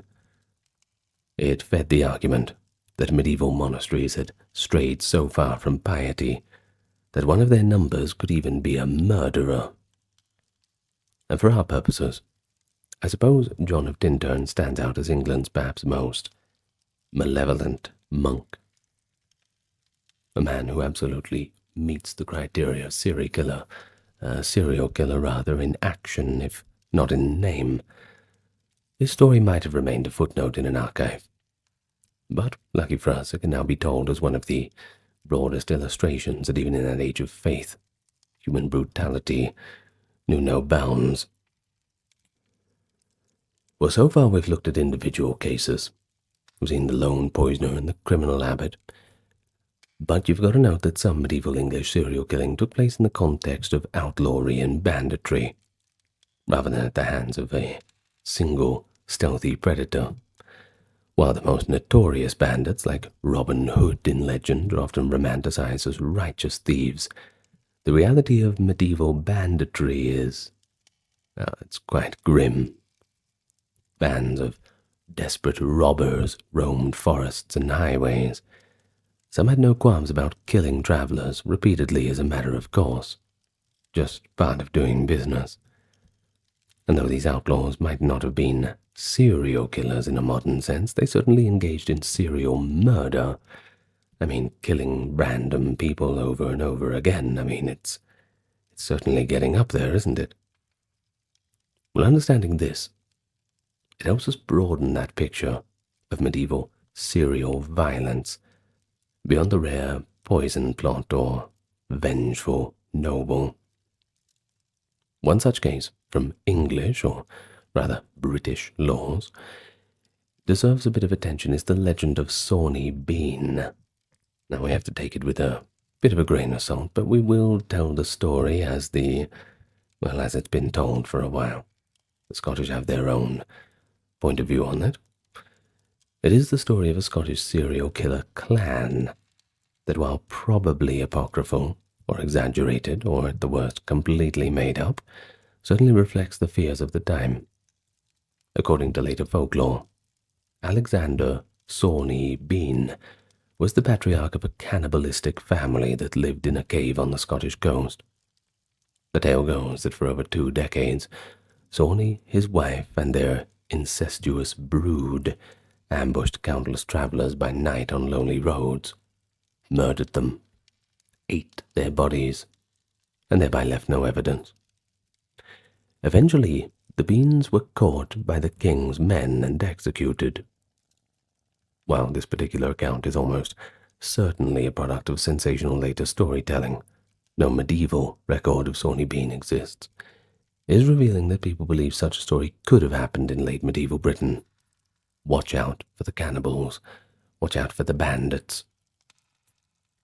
Well, this figure of a mass-murdering cannibal lurking in the wilderness certainly captured imaginations. Perhaps it was used as a cautionary tale. Essentially a folk horror version of a serial killer story, transplanted into a medieval setting.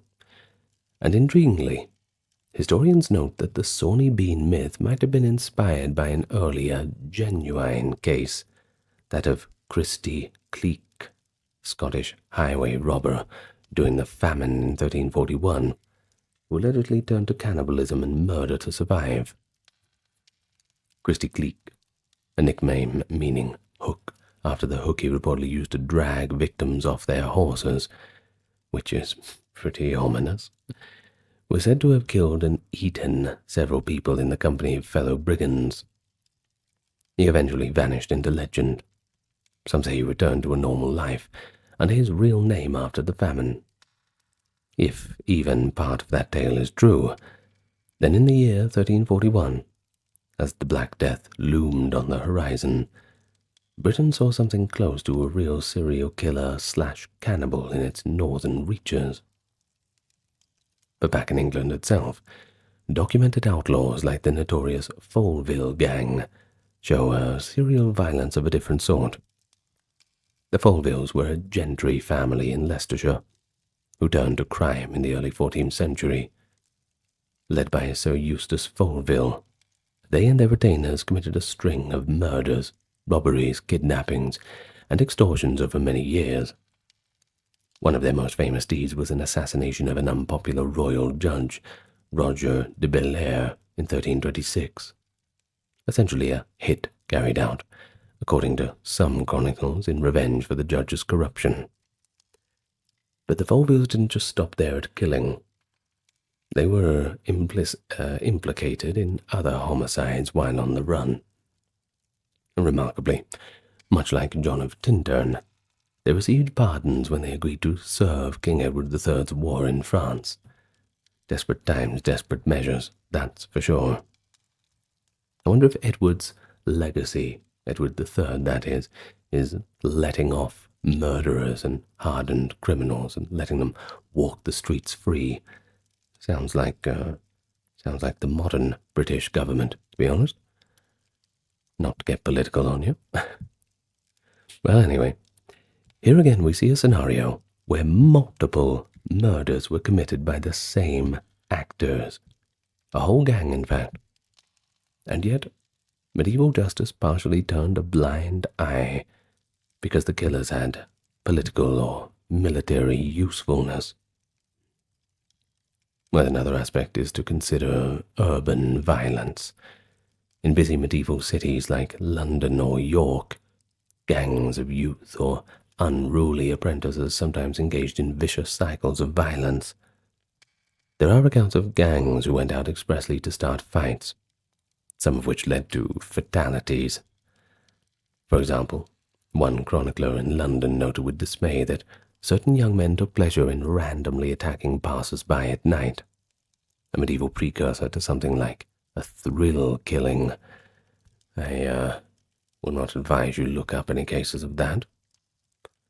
Most of these incidents were one-off, perhaps a single fatal beating or a stabbing. But if we imagine some of those youth remained violent over time, we could certainly put them in the bracket of serial street killers. Kind of a Clockwork Orange kind of thing. I'm sure you've seen the film. Well, the difficulty of all this, of course, is that records seldom link multiple incidents to a single named culprit in these scenarios, unless the person was caught and confessed to a spree. which, no point in them confessing to that, isn't there? From surviving records, we do get hints of repeat offenders. The medieval courts occasionally describe a man as having a reputation for violence, or note if he had been indicted before for another killing, perhaps. A repeat murderer might exist in the role simply as someone who, quote, had done likewise before.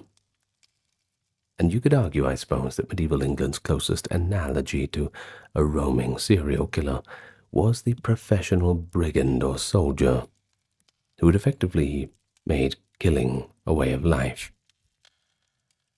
During times of war, or in the chaos of civil strife, like the Wars of the Roses in the 15th century, some soldiers turned bandits committed murder after murder. Chronicles from the Wars of the Roses mention cruel captains who after a battle might execute prisoners or civilians, repeatedly out of either policy or bloodlust. While that is in a war context and not street killing, it certainly shows how the environment allowed certain individuals to kill multiple times. Such men, once peace came, could be extremely dangerous if they resorted to crime. They'd already had the practice in the more brutal aspects. But to focus back on the highways, travelers in medieval England often feared the nameless highwayman who might rob and kill them. When multiple victims turned up dead on a particular road, people certainly suspected one gang or a particularly vicious robber at work, whether it be rumor or real. For instance, of the latter, we have the case of Geoffrey Port, a somewhat lesser-known name, a highway robber in the late 15th century who was executed for a series of roadside murders around Oxford. He and a small band held up and slain several merchants over a period of months. Once caught, Geoffrey confessed to at least 6 murders. The local ballads of him made him into a kind of boogeyman figure. And again, what distinguishes him from the modern serial killer figure is primary motive, robbery rather than compulsion, and the fact that he didn't bother to hide bodies since he relied on fear to keep people away from certain routes. But the result, multiple separate murders by the same person, certainly qualifies him for the title of serial killer. It's interesting that in many of these outlaw cases, society responded with folklore as much as actual law. Tales of wild men in the woods or demon robbers were ways to warn people of dangerous areas, and also to somewhat mythologize the criminal. Where law enforcement was weak, legend stepped in. The line between a serial killer and a legendary monster, well, it only takes a few pints down the pub to blur that one. And of course, stories like that spread a lot quicker than anything else. An outlaw who killed dozens might within a generation be talked about not as a mere human thief, but as some fiend with an insatiable hunger for violence. And we see this clearly with how cannibalistic and supernatural elements creep into the Sawney Bean and Christy Cleek stories. Even in England, an outlaw with a particularly brutal streak might be rumored to use black magic, or just be inhumanely cruel. And all of that goes to show that medieval England's potential serial killers didn't always operate in isolation. Some were embedded in group criminality, and their repeated murders were part of a larger pattern of banditry or feuding. While this differs from the lone, secretive predator image we might have, it was the more common scenario in that era for someone to accumulate a body count. So when we broaden our view to include these patterns, we see that medieval England indeed had individuals who over time killed many people, even if no one pinned a modern label upon them. Of course, the attitude at the time towards someone who killed multiple times was heavily influenced by myth and superstition in general, We've already touched on how Alice Kettler was cast as a witch, and how outlaws could be seen as ogres and monsters, that kind of thing. It's worth going a bit deeper into how the medieval mind made sense, or failed to make sense, of serial killing. First, I want you to consider the role of witchcraft and the devil. If a series of unexplained deaths occurred, especially in one household or in one locale, people in medieval times might suspect maleficium, evil magic at work. The case of Alice Kettler demonstrates that. Rather than purely focusing on physical evidence of poison, her contemporaries zeroed in on more supernatural things, alleged pacts with demons. Another example comes from a century later in England, where in some villages clusters of sudden deaths led to witchcraft accusations, against local women, of course. In one 15th century incident, a woman was blamed for, quote, making a wax doll to magically murder multiple children in her neighborhood who had died over a summer. A tragic outbreak, likely due to illness, and thus attributed to a supposed serial child killer using sorcery. But she was not a serial killer at all. But the point is, the framework to imagine a person intentionally causing multiple deaths certainly existed, but it was cast in a supernatural light. The witch hunts would then erupt in the late medieval and early modern period, sometimes functioning as a way to explain these events. For instance, several members of a family dying in succession might result in someone being accused of systematically killing them via witchcraft. And the second point I want to make is that there was the fear of monsters and werewolves, more prevalent on the continent, but not entirely absent in England. Now in France, Germany, and elsewhere, the late Middle Ages saw a few notorious trials of serial killers framed as werewolf cases, like Peter Stumpf and Giles Garnier, who were said to take the form of a wolf and kill children at night. Well, England did not have wolfman trials, perhaps because actual wolves had largely disappeared, and English folklore didn't emphasize werewolves. Instead, the English had other monsters. Now, you probably know a bit from the folklore videos I did about the fairies in England. Well, it was said that they could steal infants, explaining infant disappearances or death, or that demons could prey on the unwary.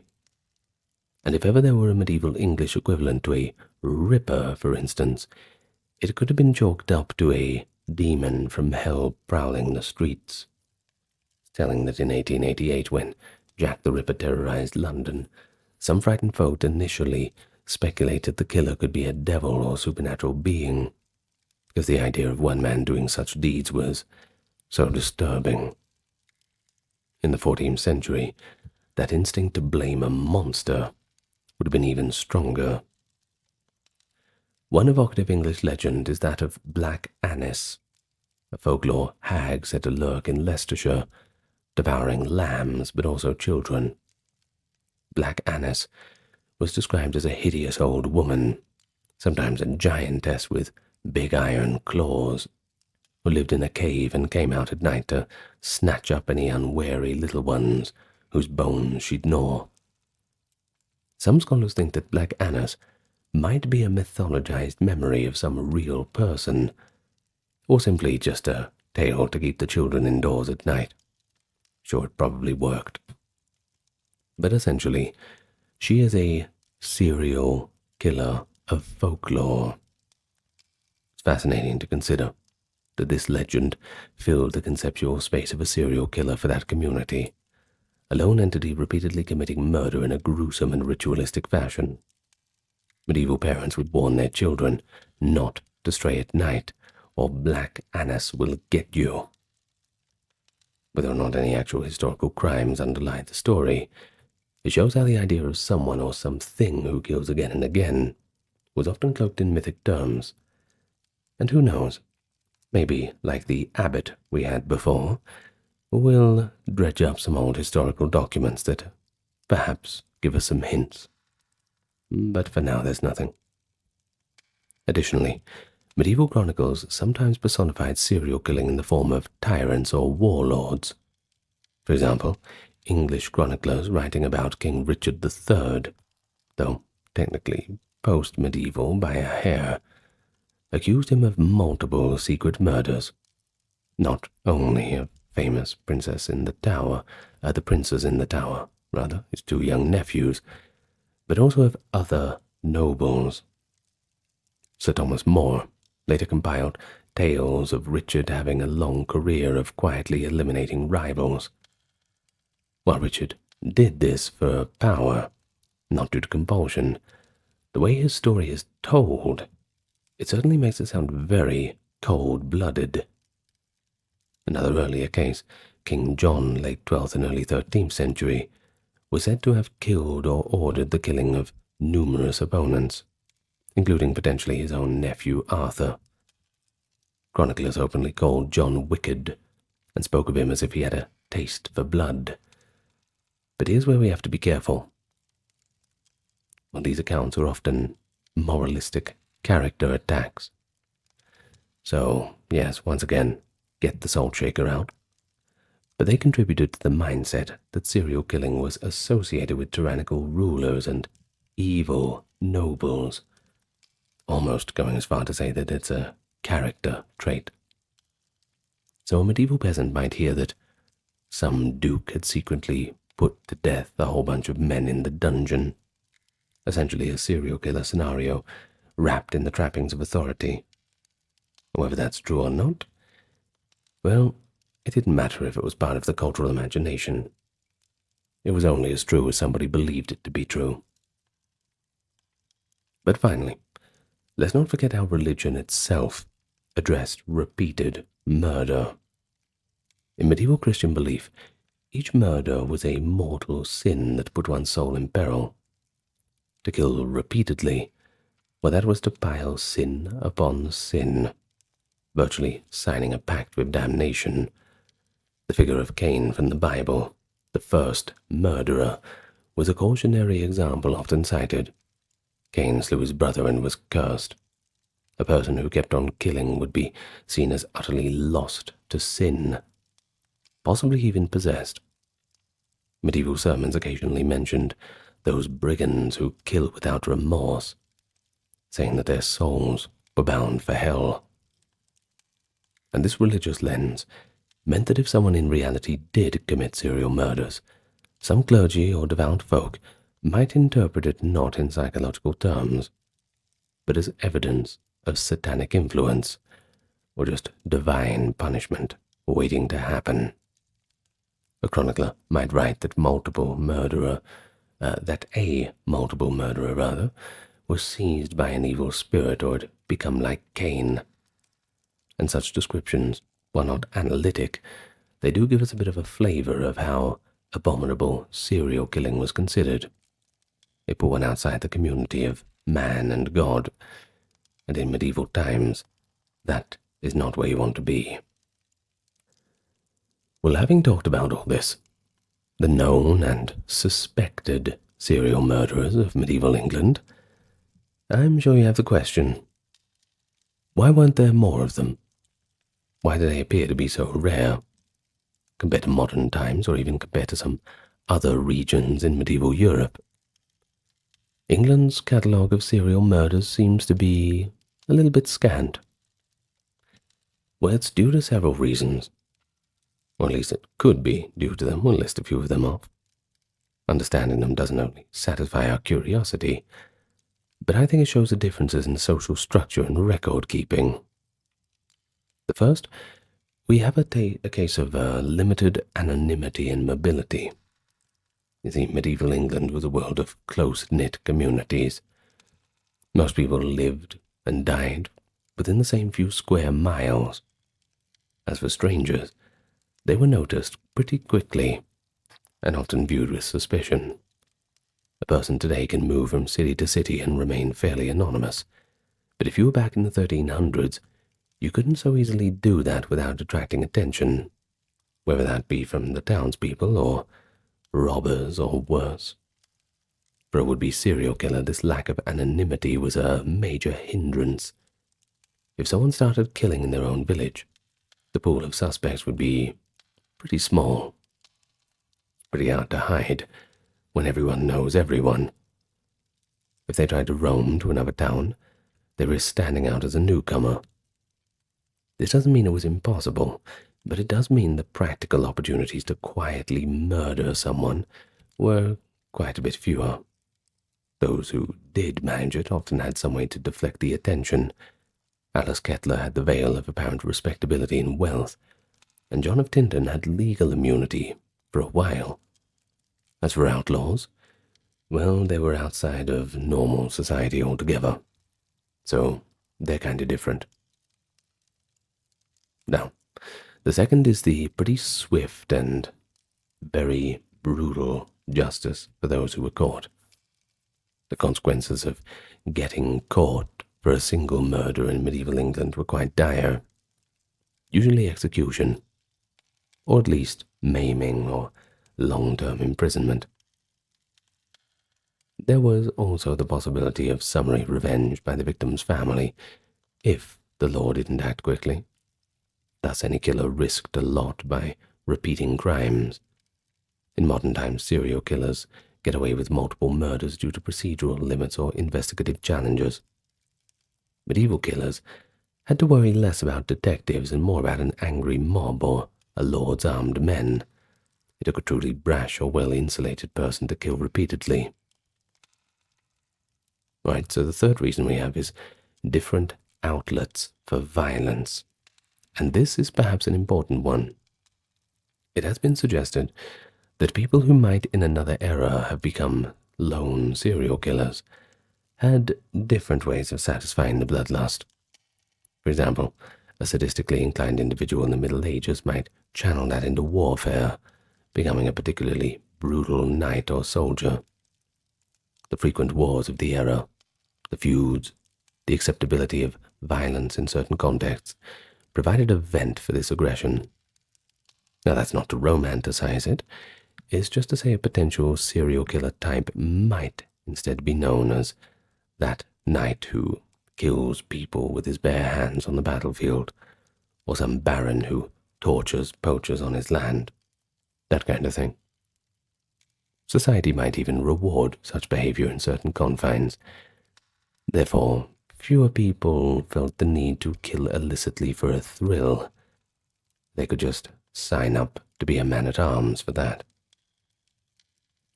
Next we have record keeping.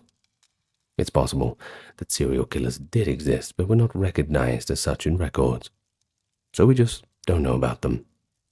Medieval courts did not cross-reference cases, and at least not the way that the modern police forces might. If someone killed in Essex and then in Yorkshire, no one would connect the dots in 1400. There was no national crime registry either. So a murderer might move and kill again, and the pattern would be lost to history. Only if a chronicler took a personal interest, or if the murderer confessed to multiple crimes, would the record explicitly show serial killings. Our sources are pretty sparse, often incidental. We might only catch a hint.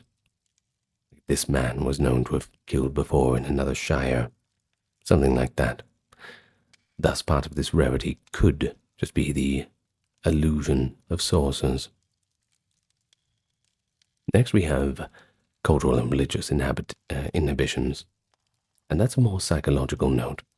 Medieval Christian teaching placed enormous emphasis on the sinfulness of murder and the damnation awaiting unrepentance.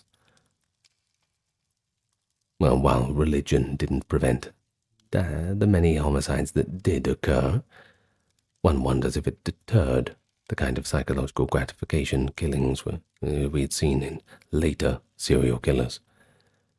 Those who had such impulses might interpret them as temptations of the devil and seek confession or penance.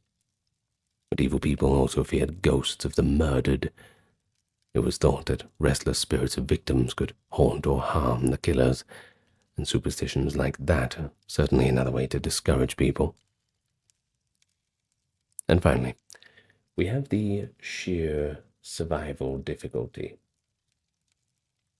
Lastly, the medieval period had many other dangers and high mortality from disease. The psychopath might simply not live long enough or remain healthy enough to commit a sense of murders. Life expectancy was pretty low, and any criminal risked execution or death in a brawl at some point. It sounds almost trivial, I know, but an aspiring serial murderer in medieval England could easily die of plague or get killed in a tavern fight before they finished whatever dark career they were imagining up. Longevity was certainly not on your side, as it is for some modern serial killers who operate over decades. And that is where we leave it for today. I hope you enjoyed it. I really enjoyed it. It was interesting, I think. You know, it's just one of those things where we have to open our mind a little bit. And it's like I said at the start of the video, it's okay to engage in this sort of imagination, a little bit of stretching of things. We're not going to be publishing this out in some academic journal, this kind of thing. So it's all right for us to think about the what-ifs and the maybes. I think that's what makes it fun, especially when we have these examples of these smaller cases that we can sort of go on and kind of paint a picture of what the medieval world was like. In any case, I would like to thank my top-tier patrons and supporters: Kimberly, Christine, Sally, Ember, Susan, Cameron, Carey, Charlene, Lynn, Therese, Katiana, Nicholas, Ulfednir, Alexander, Charles, Christine, Dr. Neuro Nerd, Erin, Jaden, Jim, Jeffrey, Jessica, Madeline, Melissa, Orthodox Review, Scott, Shell, Wendy, Josie, Sarah, Ryan, Thor, Cameron, Stefan, Kevin, HMSHH, excuse me, Crystal, Talbury, Anthony, Lucy, Brandon, Gugu Bubonic, Nicholas, Craig, Neftis, Alexander, Gokan, Dorsey, Venita, Claire, Courtesy, Carol, Robert, Mary, Bridget, Nefertari, Yvette, Miss Mochi, 11, Allison, Free American, Jennifer, Brittany, David, Cody, and Brian. Thank you all so much. Okay, well, yes, that's it for me. Now, until next time, look after yourself, and let me know your thoughts in the comments. Good night for now, everyone. Lots of love to you all.